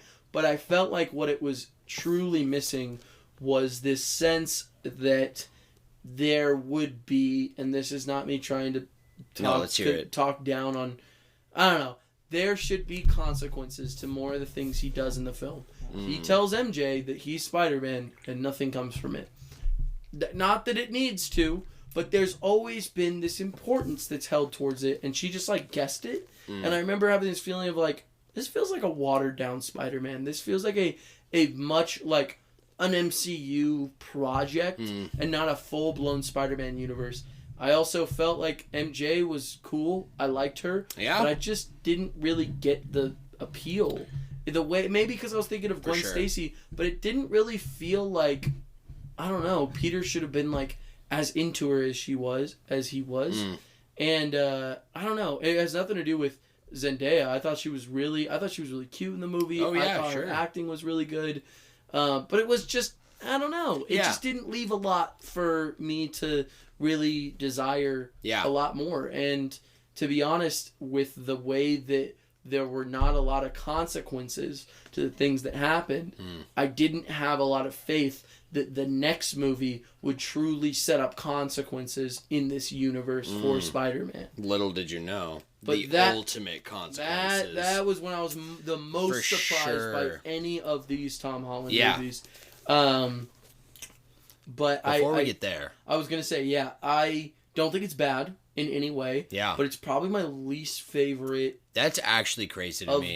Of the Tom Holland. Yeah, no, I actually think you're 100% right. Yeah. In like, it straight up is an MCU movie. It really is. It like literally the entire movie. If the first one, for the way I tried describing it, was like, okay, it's like they're blending the Spider-Man origin story, like the reboot of Spider-Man, in with the MCU, and that's how it feels. So it feels kind of like just not as complete in either sense. Totally. If anything, if I'm full blown in the MCU mindset, okay, badass movie. But it's just missing all these things for Spider-Man. Definitely. I felt like they nailed more of those things in this movie, specifically in ways that it's Spider-Man doing things I haven't seen before, okay? So he's dealing with tech in this world and all these things, and he has his own tech to try to combat it, but, like, honestly, specifically, it's like, like, Spider-Man, with his Spidey sense power and these things, he has supernatural abilities that no one else can really... No computer can quantify, right? It's shown, in the next movie, and even in fucking... I think no. It's is it No Way Home that he does like that web thing against Doctor Strange, where he locks him into like the mirror realm, right? Yeah. Doctor Strange is only in the third one. Yeah, but I forgot. Is that Spider-Man like No Way Home? Yeah, No Way Home. Okay, I couldn't remember if it was that or if it was like an Avengers movie or whatever. Yeah, okay, well, I really feel like mine is like, with everything being said about like the MCU, taking into account like, you know, the growth of Peter Parker, all these things that like, you know, to love Spider-Man for, he does things that are very Spider-Man. He does things on his own. He like, you know, like you said, like he doesn't reveal directly to MJ Spider-Man. She guesses, and he kind of is like, ah, shit, right? Well, he wants to tell her. He wants to, and he was like, I'm Spider-Man. Yeah, how'd you know? Yeah, that kind of thing. Yeah, right. But just even kind of showing they're on like the same page, even though she's still MJ. So it's kind of just going back to my first problem. I didn't really care for MJ in the original, the Sam Raimi. Right. I loved Gwen Stacy and her portrayal in The Amazing Spider-Man, the Mark Webb series. But just it was honestly maybe even slightly better MJ to me because okay, like she's at least showing like this like I don't give a fuck attitude as a character instead of just like kind of being a girlfriend actor. Yeah. Right? Yeah. She was just a bit more competent and a bit like I liked seeing her growth going from literally not talking to a character. Like, you know, the dynamic between her, Ned, and Peter is amazing. It's pretty good. Okay? Yeah, it's like it's beyond just like him and his best friend Gwen Stacy. Right. It's actually a small friendship group. I love Ned. Ned's the best side character. We haven't even talked about him, but honestly, it's not fair because I think Ned is the best friend that Peter has had in live action. Yes. Because he, not only does Ned actually feel like a high school kid, but their dynamic, it really does feel like an actual like high school relationship. Yes, bro. You know, like a real one. You know, of like and he finds, best friend. Like, exactly. If he's like his behind the scenes like wingman of Spider-Man, and he wears that title proud. Right. I'm like, damn, this is so wholesome. I love it. Okay. Yeah, absolutely. I love the ending to this movie. Yeah. In every regard. The entire final fight is gripping as shit, bro. Like, so much. And like the power that they really like bring to it's like, okay, now let's get past the fact that it's all trickery. Right. This dude has these fucking bots that can just destroy you. Like, he has control of all this shit. These guys are flying by the millions and like ammo. Yes, and Spider-Man, still being Spider-Man, is able to outmaneuver, outwit, and you know, maybe he gets stuck sometimes, but he's never truly out. He never gives up. He sees a way probably faster than anyone else will without using magic or anything like that. He's fucking Spider-Man. Yeah. You know what I mean? And I thought it was cool. The whole movie is set up. He's kind of struggling with his spider sense. Yes. And that's something we haven't seen, you know, Spider-Man completely I didn't even struggle with. Mention that. And yeah, you're right. It is nice seeing Spider-Man do things that you have not seen Spider-Man do. Because you're right. That is, you know, you put him in New York again, and what does that do? I guess I'm just... I don't know. I guess I'm just a little bit, like, turned off by how... I get it. Lack of serious it is. You know what I mean? Yeah. Like, think of Amazing Spider-Man 1 and the Spider-Man 1. Yeah. Right? They just have this level of, like, importance that's held. Yeah. And I think the movie doesn't really reach that until the very end, to be honest with you. For sure. And that whole... I really like that scene of... him like flying into the drone bots and you're seeing the entire inside. He gets to like that hallway and the Quentin Beck that's there is fake. Yes. And then it's like there's... And then he catches it before you can even see it. It's so sick. That whole scene where the hallway goes dark and he just closes his eyes as Spider-Man and he just bro. Every single gun that's firing, he's just flipping and dodging with his eyes closed. That shit is really cool. Yes. I agree. It's really cool, but I felt like the movie, at least the way it sits with me now, it hasn't gone above that feeling of a really cool movie to the realm of a very impactful or incredible experience. which I felt Amazing Spider-Man 1 did. Yeah. And the first Sam Raimi one and the second Sam Raimi one really did. You know what I'm saying? No, I do know what you're saying. Yeah. I honestly, I love that movie. Yeah. I also don't hate it. No, for sure. It's my least favorite of the For sure. No. Like, I respect that so fucking much. Yeah. You know? I do feel like you definitely like have reason for like the taintness of kind of the political side of like all of this and the MCU and Disney. Sure. And also just like, again, the force of direction, you know, Spider-Man is made to be someone who, it's still Spider-Man, but he's going down a very different path than any other universe. Right. So whether you like that path or not, I totally get that, you know? Yeah. I honestly just happen to really be on this side of not beyond that scene then, how it ends, how it sets up directly into the third movie. In fact, it starts at that very scene. That is cool. Like, it makes it seem seamless, almost like it's one continual movie. Yeah. If you were to watch it back to back. Right. So, I would love to give this game. I'm giving it a personal 4 out of. Yeah. This game. My bad. The Flash Movie Podcast. Yeah. I am giving it a Flash score, a personal score. I'm sorry, a 4 out of 5. 4 out of 5. Yeah. But I would like to hear what you have to say for your score and I'm make just the medium. Gonna shoot for a 3. A 3 out of 5. I don't think it excels deeply beyond what the first one set up, to be honest with you. I don't think it's bad at all. A 3 out of 5 is not a bad movie. No, it's not. You know what I mean? It's not at all. I actually, I'm gonna go with 3 out of 5. Okay. Yeah, because yes, and I also feel very mixed about it. Yeah, I mean, it's not even that it's bad stuff. It's just not as impactful. If something's a 4 out of 5 movie, that's one that I'm thinking about. Definitely. Even years after, I'm looking back, I'm like, oh, that's a good movie. Yes, bro. Right? Yes. If it's a 5 out of 5, I'm singing its praises. If it's a 4 out of 5, I'm at least thinking about it. This movie, 3 is a good movie. 3 is a very good movie, and it was a fun experience, and I enjoyed watching it. And furthering the MCU, I was all for it, 100%. but it just didn't stick with me. Yeah. And it just is not and like... you know what? If it's Spider-Man, probably should stick with you, you know what I'm saying? Absolutely So should. let's wrap the list, Joshie. Yes. With the last of all the Spider-Man live action, No Way Home. Yeah. What do you got to say about this? Dude, this movie is fucking peak. I'm not kidding. Peak. Okay, so my biggest issue going in was not my worries that we wouldn't see Andrew Garfield or we wouldn't see Maguire, because I was very hopeful. My worries was, how do you take what so far has been a pretty, and this is not a bad term, people keep using this word as a bad term, a pretty mid Spider-Man story so far. It's not a Spider-Man story. There's not really as we've said. It's not Peter Parker growing, it's Peter Parker going through the motions of the MCU. Yes. And I it's like the I said, Peter Parker MCU story. Yes. Like 100%. And that has a lot of characters and a lot of setup for other stuff.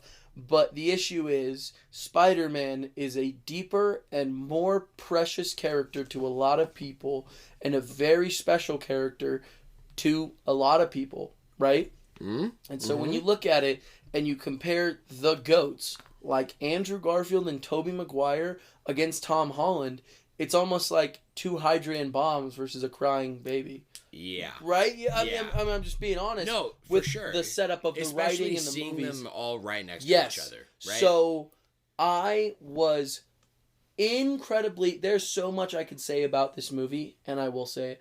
There is... these villains are they're acting like they are straight out of the movies they are from. They're not like trying to play some modern version. The words that they say are just Green Goblin when he's fighting Peter in the apartment building, which, by the way, is one of my favorite live-action Spider-Man fights. He literally does a finisher from Spider-Man Insomniac, and people were like, that has to be a reference. He literally, like he grabs him, lifts him up, he grabs both of his leg, webs onto the floor, and then grabs down. It's so good. It's so There's badass. like freaking Doc Ock gets thrown out of the building and he's like crawling on the... It just feels like Spider-Man. I'm looking at this and I'm like, this feels like Spidey, right? Yes. And his whole demeanor of, I want to help these people. I don't want to send them to their death. Feels like Peter Parker, and guess what? He pays for it. There are some people who there is that kind of level of villainy, villainy, yes, like the Green Goblin, who cannot be saved. Right. You see what I'm saying? Not saying that there's no people that can be saved, but that character, and guess what? He pays the price. Strange says send them back to his timeline, and he loses Aunt May because of a decision he made. In the same way that in Amazing Spider-Man, he decided to run away after he was upset with Uncle Ben, having Uncle Ben follow him. He didn't do anything about the robber, and Uncle Ben got shot. Exactly. Same thing with the first movie.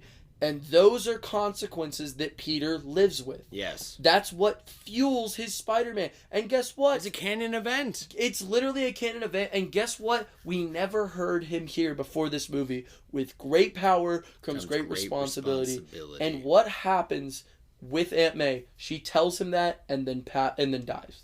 Right? Literally. So what we're sitting with is literally making up for all this time I felt was wasting and really making me care about this Peter Parker. He gets filled with vengeance. We see it until the end of the movie. Yes. And not only are both Peters from the past movies we talked about able to show up, they're able to literally, as characters, redeem the parts that they messed up with. Yes. Andrew Garfield saves MJ from that falling building. And Tobey Maguire stops the glider from impaling Green Goblin. Yes. And it's just this beautiful poetic moment where they're respecting the original characters, furthering them as characters, furthering the fuck out of this current Peter, where he understands there has to be sacrifice and sacrifices it all for the betterment of the entire universe. Yes. That is good fucking Spider-Man writing. It's good fucking Spider-Man. And also,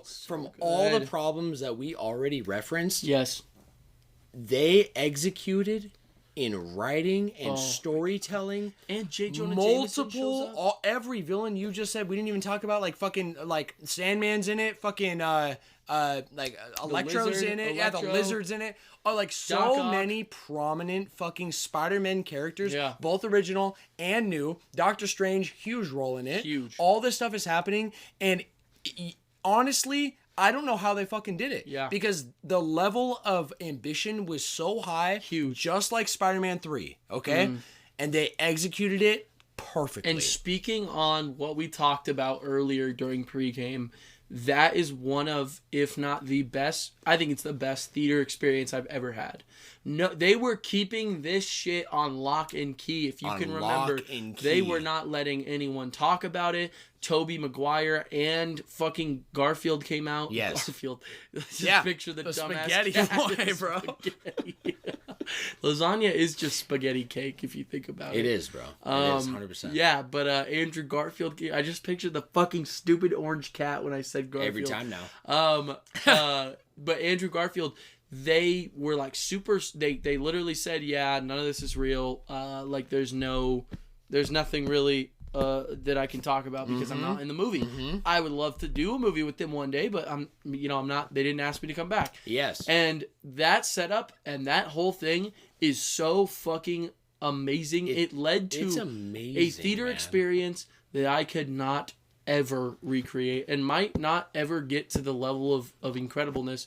And I just experienced Dune Part 2 was an amazing theater experience. Oh yeah. People were glued to the screen during Dune Part 2, but the way the audience was just all within the cheering, the clapping, the as screaming. Soon as Peter 1 steps, Tobey Maguire steps through that portal, right? And dude, it's like, at first it's Andrew Garfield. You're right. It is Andrew Garfield and but he's wearing his suit, and you can see. I remember you saw down this alleyway, and I could tell from that moment. I'm like, oh my god, that's the Amazing Spider-Man 2 suit. Like that's the suit because of how big his eyes were and all that. And he starts running by. It's him, man. And you're like, it's him. He takes off the mask, and the fucking audience loses it. They lose their shit, But it's not just this like super huge, like, fan servicey movie. No, that's the thing. It's a quality-ass movie. The nostalgia didn't carry it. No. It's how they just fucking executed it, bro. It just elevated it. And that's so sick.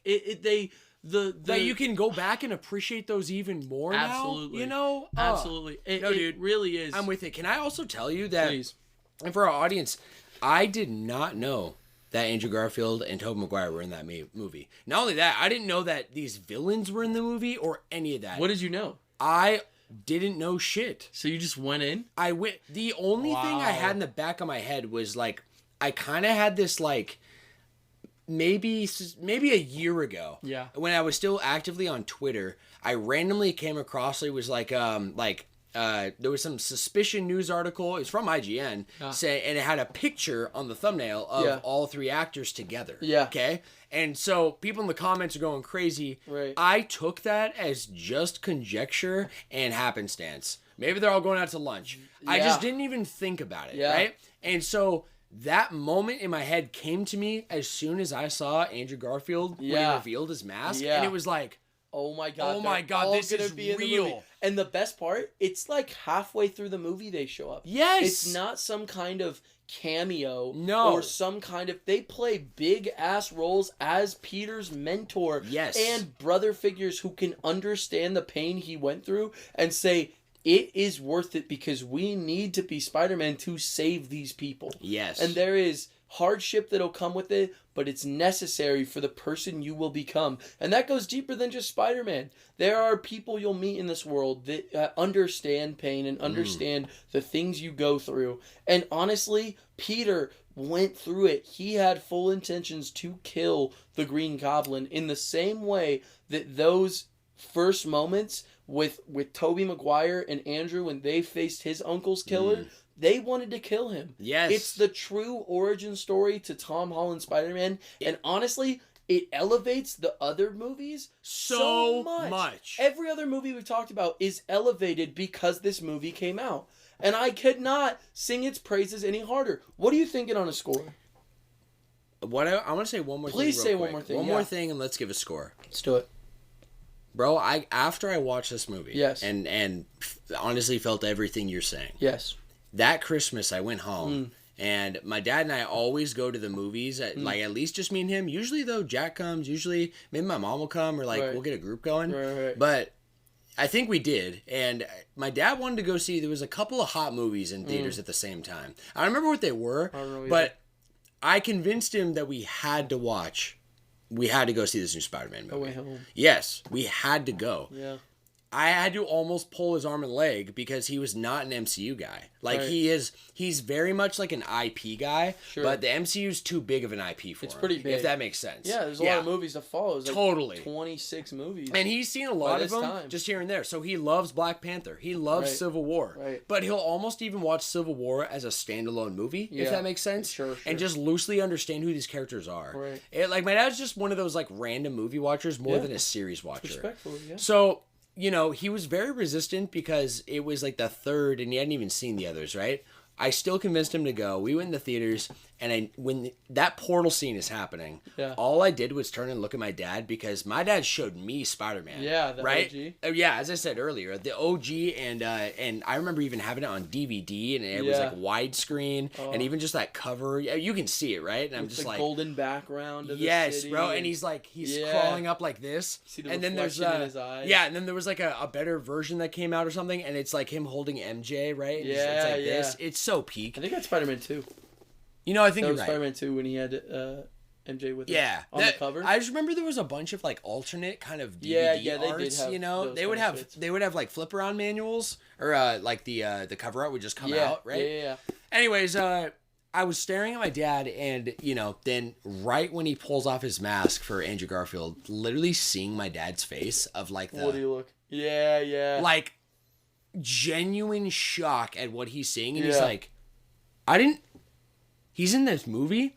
I'm like, you'll never guess who else is coming through. And then fucking Tobey Maguire comes through, and he's like, I had no idea. That's so and sick. seeing him now just be so hooked. Yeah. Right? That's that was so such sick. that is this movie. That's an experience, though. That is an experience. That's what I'm saying. It's just there's a level movie-going enjoyment and experience that you feel watching this movie that's what good movies do to you, good bro. Movies do yes. that. So with that being said, Joshie, I already wrote down our Flash score. Yeah. It's a 5 out of 5. It's a 5 out of 5. No fucking question. No question. Let's wrap up our main topic here, Joshie. It is officially the latest recording we have ever done. Yes. Yes, bro. We've never gone later. No. What time is it? It is 12:34. Holy smokes. Holy smokes and a mokes. My man. Yes, sir. It's kind of beautiful. It's kind of matching up with our work schedule a little bit now, huh? You know what I'm saying? Joshie. Oh, yeah. When you coughed, you got a little food chunky, like right in your... Yeah, you got it. Are you serious? Yeah, you got it. Oh, Why there would you you go. say it out loud? Oh, it just flew out, bro. And it was like... Oh, I think it's spit. Yeah. I just wanted you to be okay. You know what I mean? Wanted the audience to know. Yeah, well... Speaking of the audience, party chat here, Joshie. Yay! I've got last week's Q&A for a couple of answers today. So I asked pertaining to the Akira Toriyama. The Akira Toriyama episode, talking all about his passing in Dragon Ball. I asked, what's something you feel was influenced by Dragon Ball and Akira Toriyama? Caleb, first of responders here, said Dragon Ball influenced so much in terms of anime and people. It's crazy. Toonami bringing DBZ to the West changed a lot of public view on manga and anime in general. Absolutely. Yeah, I completely agree with that, bro. And Johnny added here, he said the Kamehameha reenactments contest with my gang back in the day is a good start. That's a great one. Yeah, I like that one a lot. You know what it's like, right? Like, I feel like always, like... Any kid, bro, even watching Avatar as a kid, it would be like, oh yeah, I'm a waterbender now. Yeah, you know? Just fucking like doing your shit. Yup. I love it, bro. You have anything else you want to say? No, I love those responses. Akira Toriyama really did change the way that Americans view anime in the West. Yeah, bro. Dragon Ball changed the game. We probably game. Wouldn't have all this stuff surrounding us if we didn't have it. Oh, I think Caleb also texted me. I haven't been able to really sit down and actually have a quality convo with him. Oh yeah? Probably a little over a week, which is really long for Caleb and I both, to be honest. But I think he texted me that the last episode, Akira Toriyama, is his favorite so far. The last episode? That we just did on the Flash Rose podcast. Yeah. Really? Yeah, he said it. I think it was his favorite. Yeah. Wow. Yeah. That's so cool, man. Yeah, thanks, Caleb. I appreciate that, Caleb. Appreciate you guys. Joshie, let's hit our class trial, my bro. Our trivia for the week. Take a pee break really Pee break? Yeah. Let's do it right now. I'm so sorry.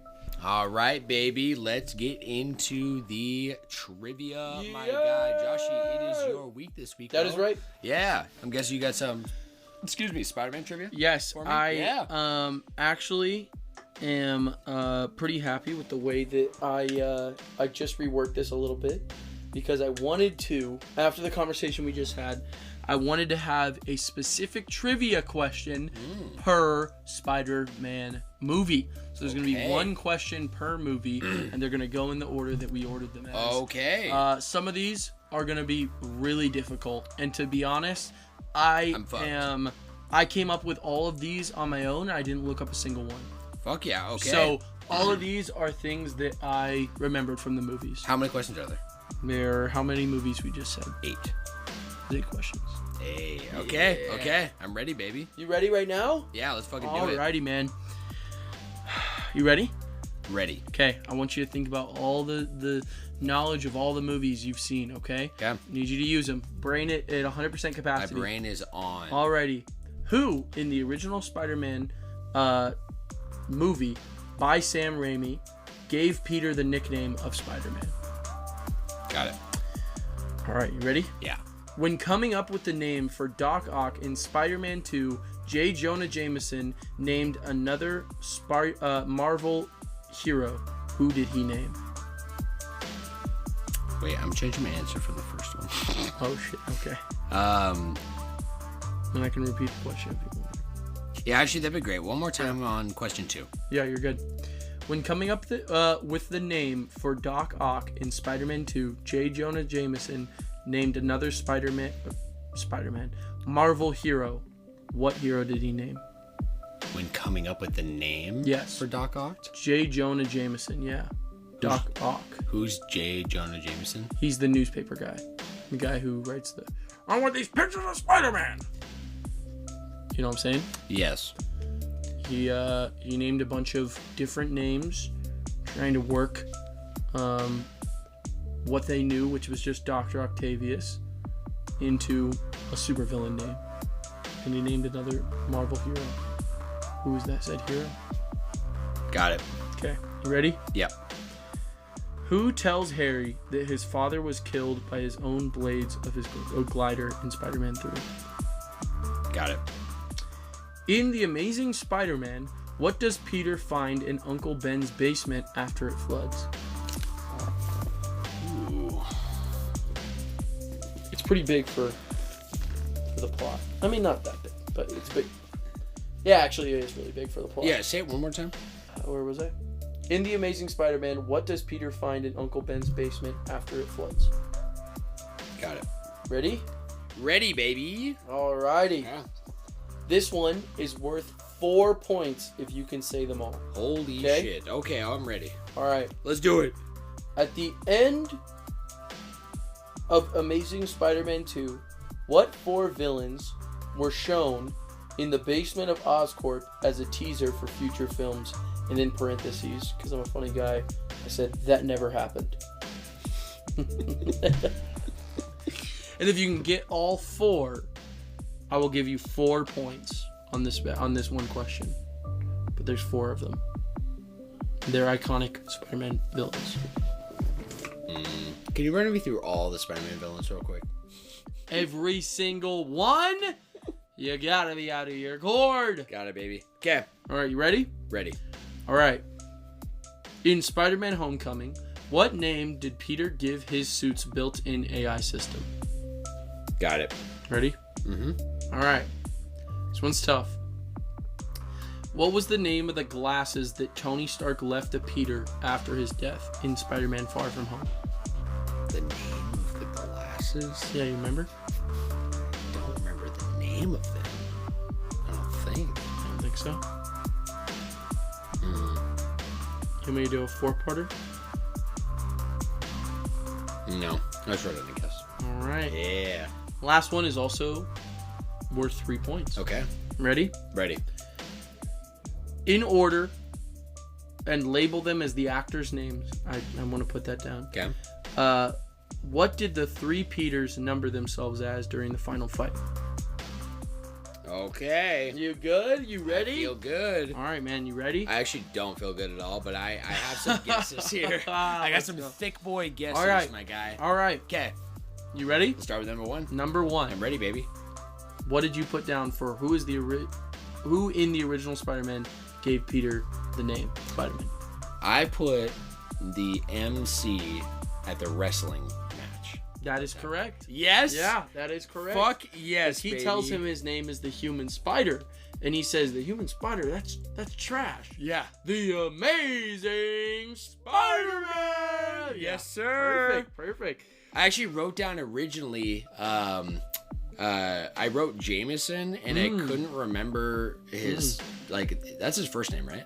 Or his last name? J. Jonah Jameson. J. Jonah Jameson. Yeah. I couldn't remember all that. I wrote down Jameson / paper guy, and then I crossed it out. I was like, wait, I think it was the MC. Did he have a name? No, was just that guy. He was just the announcer. Okay. Fuck yeah. Okay. All right. When coming up with the name for Doc Ock in Spider-Man 2, J. Jonah Jameson named what other Marvel hero? Iron Man. No! Unfortunately not. It was, I thought I could get this one because he's coming up with Doc Ock. All he had to work with was Dr. Octavius. It was Doctor Strange. Doctor Strange. Yeah. Because he says, wow. He says, Doctor Strange. Let's take it. And he says that in the movie. I don't remember that. That's crazy, fucking awesome. Yeah. And then next one, who tells Harry that his father was killed by the blades of his own glider? Peter. Unfortunately not. Who is it? It was his old butler. The butler that cleaned his body afterwards and found his body in the basement. Remember? That old guy goes up to him and he's like, the blades that pierced your father's body came from his own glider. I do remember that. You do remember that? Yeah. Oh, shit. All right, moving on to Amazing Spider-Man. Yes, sir. In The Amazing Spider-Man, what does Peter find in Uncle Ben's basement after it floods? I couldn't remember. I wrote $1. There might be truth in that. It was his father's briefcase, which had pictures of him and Dr. Curtis Connors, and him and with Oscorp identification and a bunch of other things that got him into be able to go to Oscorp and meet with Dr. Curtis Connors. Yes. Yeah. Curtis Connors. Yeah. So it was his father's briefcase. But did he find $1? In the second movie, you finds out that there's a secret latch in the briefcase that has a bunch of coins in it. But that was in the second movie. They're and they're coins that they're not like actual money. They're subway tokens. So I was gonna say maybe. Unfortunately not. This one you can make some good points back, so don't even worry. Yeah. What 4 villains were shown in the basement of Oscorp as a teaser for future films that never happened? It's funny because I was like, oh, I remember them showing this and getting hyped. Yes. But I don't really remember what they were. So I'm going to write down my best guesses here, which is Vulture, Green Goblin, Sandman, and Doc Ock. You got 2 right. Okay. Vulture and Doc Ock. Oh, okay. Yeah. Who's the other 2? It was the Rhino, which we see at the end. The Rhino suit, which they give to that one guy, and then it was a symbiote. It was a symbiote in a glass. Dude, I was gonna guess Venom, and I'm like, no. No, they hinted at Venom. They showed a symbiote. Wow. A black orb symbiote that was like circling around itself. Pretty crazy, huh? That is crazy. Yeah. Okay. Alrighty, so that's 2 points for you. What name did Peter give to his suit's built-in AI system? I'm like, shit. It was like some like random lady's name. Yeah, it was like a lady's name. Yeah, I said Sharon. So close. Is it Sherry? It's Karen. Sharon, and that is crazy because it's so close. Crazy. That's so close. An S. I can give you a half a point for Sharon. No. You sure? No, yeah. Sharon and Karen. They're not even spelled right. There's 2 letters. Yeah, I know. Okay. I guess 3. All right. That's half the word. I'm not taking it, Josh. All right, I need those full points. All right. I gotta earn them. Right. But I appreciate that. No Okay, problem, let's hit 7. What was the name of the glasses that Tony Stark left to Peter after? I don't fucking remember. I said Vision. It was called Edith. Edith. Yeah. I remember that. And that was what gave Peter access to a lot of Tony Stark's old technology, and would have given Mysterio. Yeah, Mysterio or Quentin Beck. Yes. The ability to literally destroy cities because there was a massive laser in the sky that he used. Crazy powerful. Yeah. Also, all right. Like, it just goes to show too, like this deeper level of trust that Tony had in Spider-Man. Absolutely. That he would not abuse that power. Yeah. Right. Absolutely. That's crazy. It is crazy. All right. You ready? Yes. All right. What did the 3 Peters number themselves as?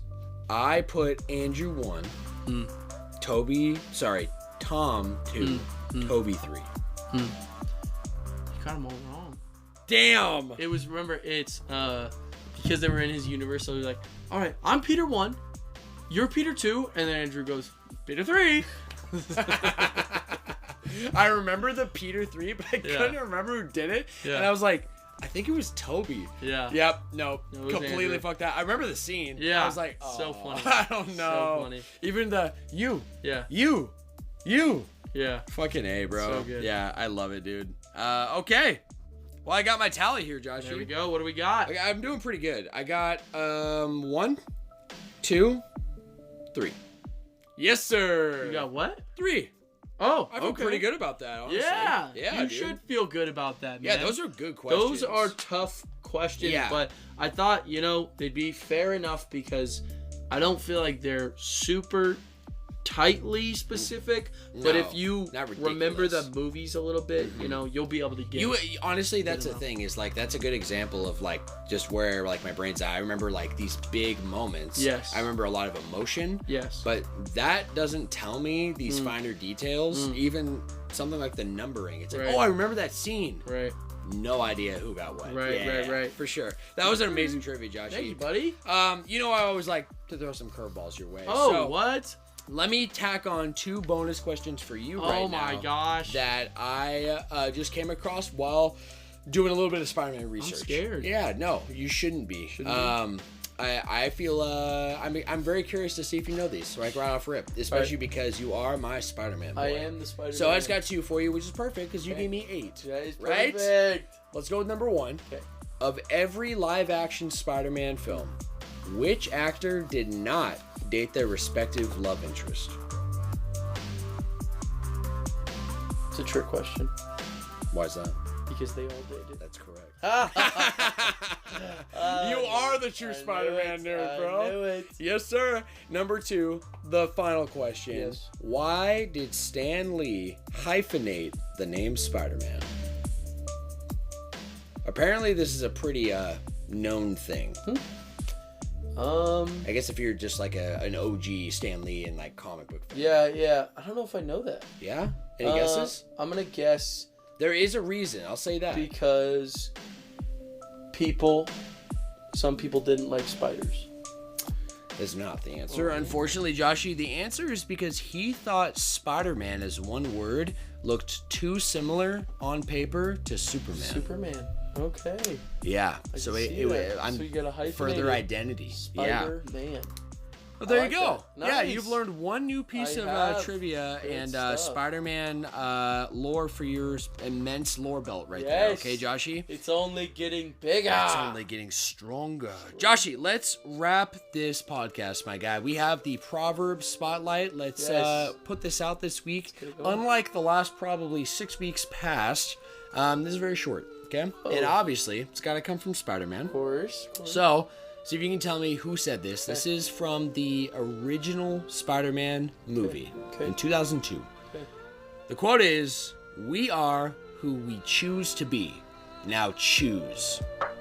It's a Green Goblin. It sure is. Yeah. Yes, sir. Yeah. Intense moment too. Like it's almost like it has truth and inspiration, card, right? Right. And it's got MJ, right? Yeah, and then in the fucked up scenario, we are who we choose to be. That is 100% true. Absolutely. Now choose and being forced to choose in that moment between the girl you love and a bunch of innocent people. Yeah. Well, it's Spider-Man, right? So you have to save them both. You save both. There's no like choosing here. No, hell no. You know? Yeah, hell no. He'll have his cake and eat it too. Fucking crazy, bro. Cav, so peak. His cake and eat it too. Joshie. Yeah. My friends, that is a wrap for this week's episode of the Flash Bros podcast. Just turned 1 a.m. Oh my God, is it? Welcome to the Taco Bell After Hours cast? Yeah, dude. Fuck We're here, baby. It was bound to happen at some point. Yeah, this is the latest we've ever gone, but you know what? I feel like in the future we might break it. Like at one point, we'll be pretty impressed. We'll look back to this moment, say 1 a.m. was the old record, we'll shatter it. Yeah, you never know how it's going to go, right? Who knows? It's going to be like, I don't know shit. Hey, bro, maybe our schedule only allows us to record at night. And we would finish at 4 in the morning. Fuck it. Fuck it, bro. Fuck it, buddy. Well, thank you everyone for listening. Thank you so much for tuning in and showing your love and support, you guys. We really appreciate it more than you know. We hope this has been a highlight of your day. We hope so too. Yeah. And thank you, even if you guys don't have questions or comments, little words like who said that again? Who texted you and said the Kira Tornado was your favorite episode? Caleb, yes. Seriously, we appreciate those kind of things too. Little comments, whatever you guys want to say. Please reach out. Yes. And check out, I feel like we had a pretty great, extensive pregame this week. Yes, we did. So definitely get on that gold tier sponsor. Check it out. You guys. And listen to the brand new pregame. And then listen to that and then watch this episode again. Guys, it's seamless. It's just like going from Far From Home to No Way Home. You just watch it as one continual experience. You know what I mean? Or Torna into OG Xenoblade. Yes. I mean Xenoblade 2. Yes. Yeah, that sounds a little better. That'd be a little congruent. Joshie, let's plug one last time here. Don't forget to send your listener submissions, like Joshie said, for next week's episode, and check out our Spotify Q&A just to make it as simple as possible for you. Patreon.com/FlashBrosPodcast. Oh yeah. You can find our Spotify or just check out our YouTube Music on Spotify, YouTube Music, whatever. We're everywhere. Check it out, guys. Send us an email, flashbrospodcast@gmail.com. As always, thank you for joining me today, Joshie. Of course, Dap me up. Thanks for cooking, my guy. Yeah, late night cook sesh. Fucking love you. You know, you're the highlight of my week, baby. You should know you're the highlight of mine. Grateful as hell for you, brother. I'm grateful for everyone out there, too. And you guys have a wonderful, wonderful rest of your weekend. Last call, my friends. Absolutely. You guys have a wonderful rest of your weekend. We'll see you next week. Be safe. Spread that love. Spread it up, baby. Love you.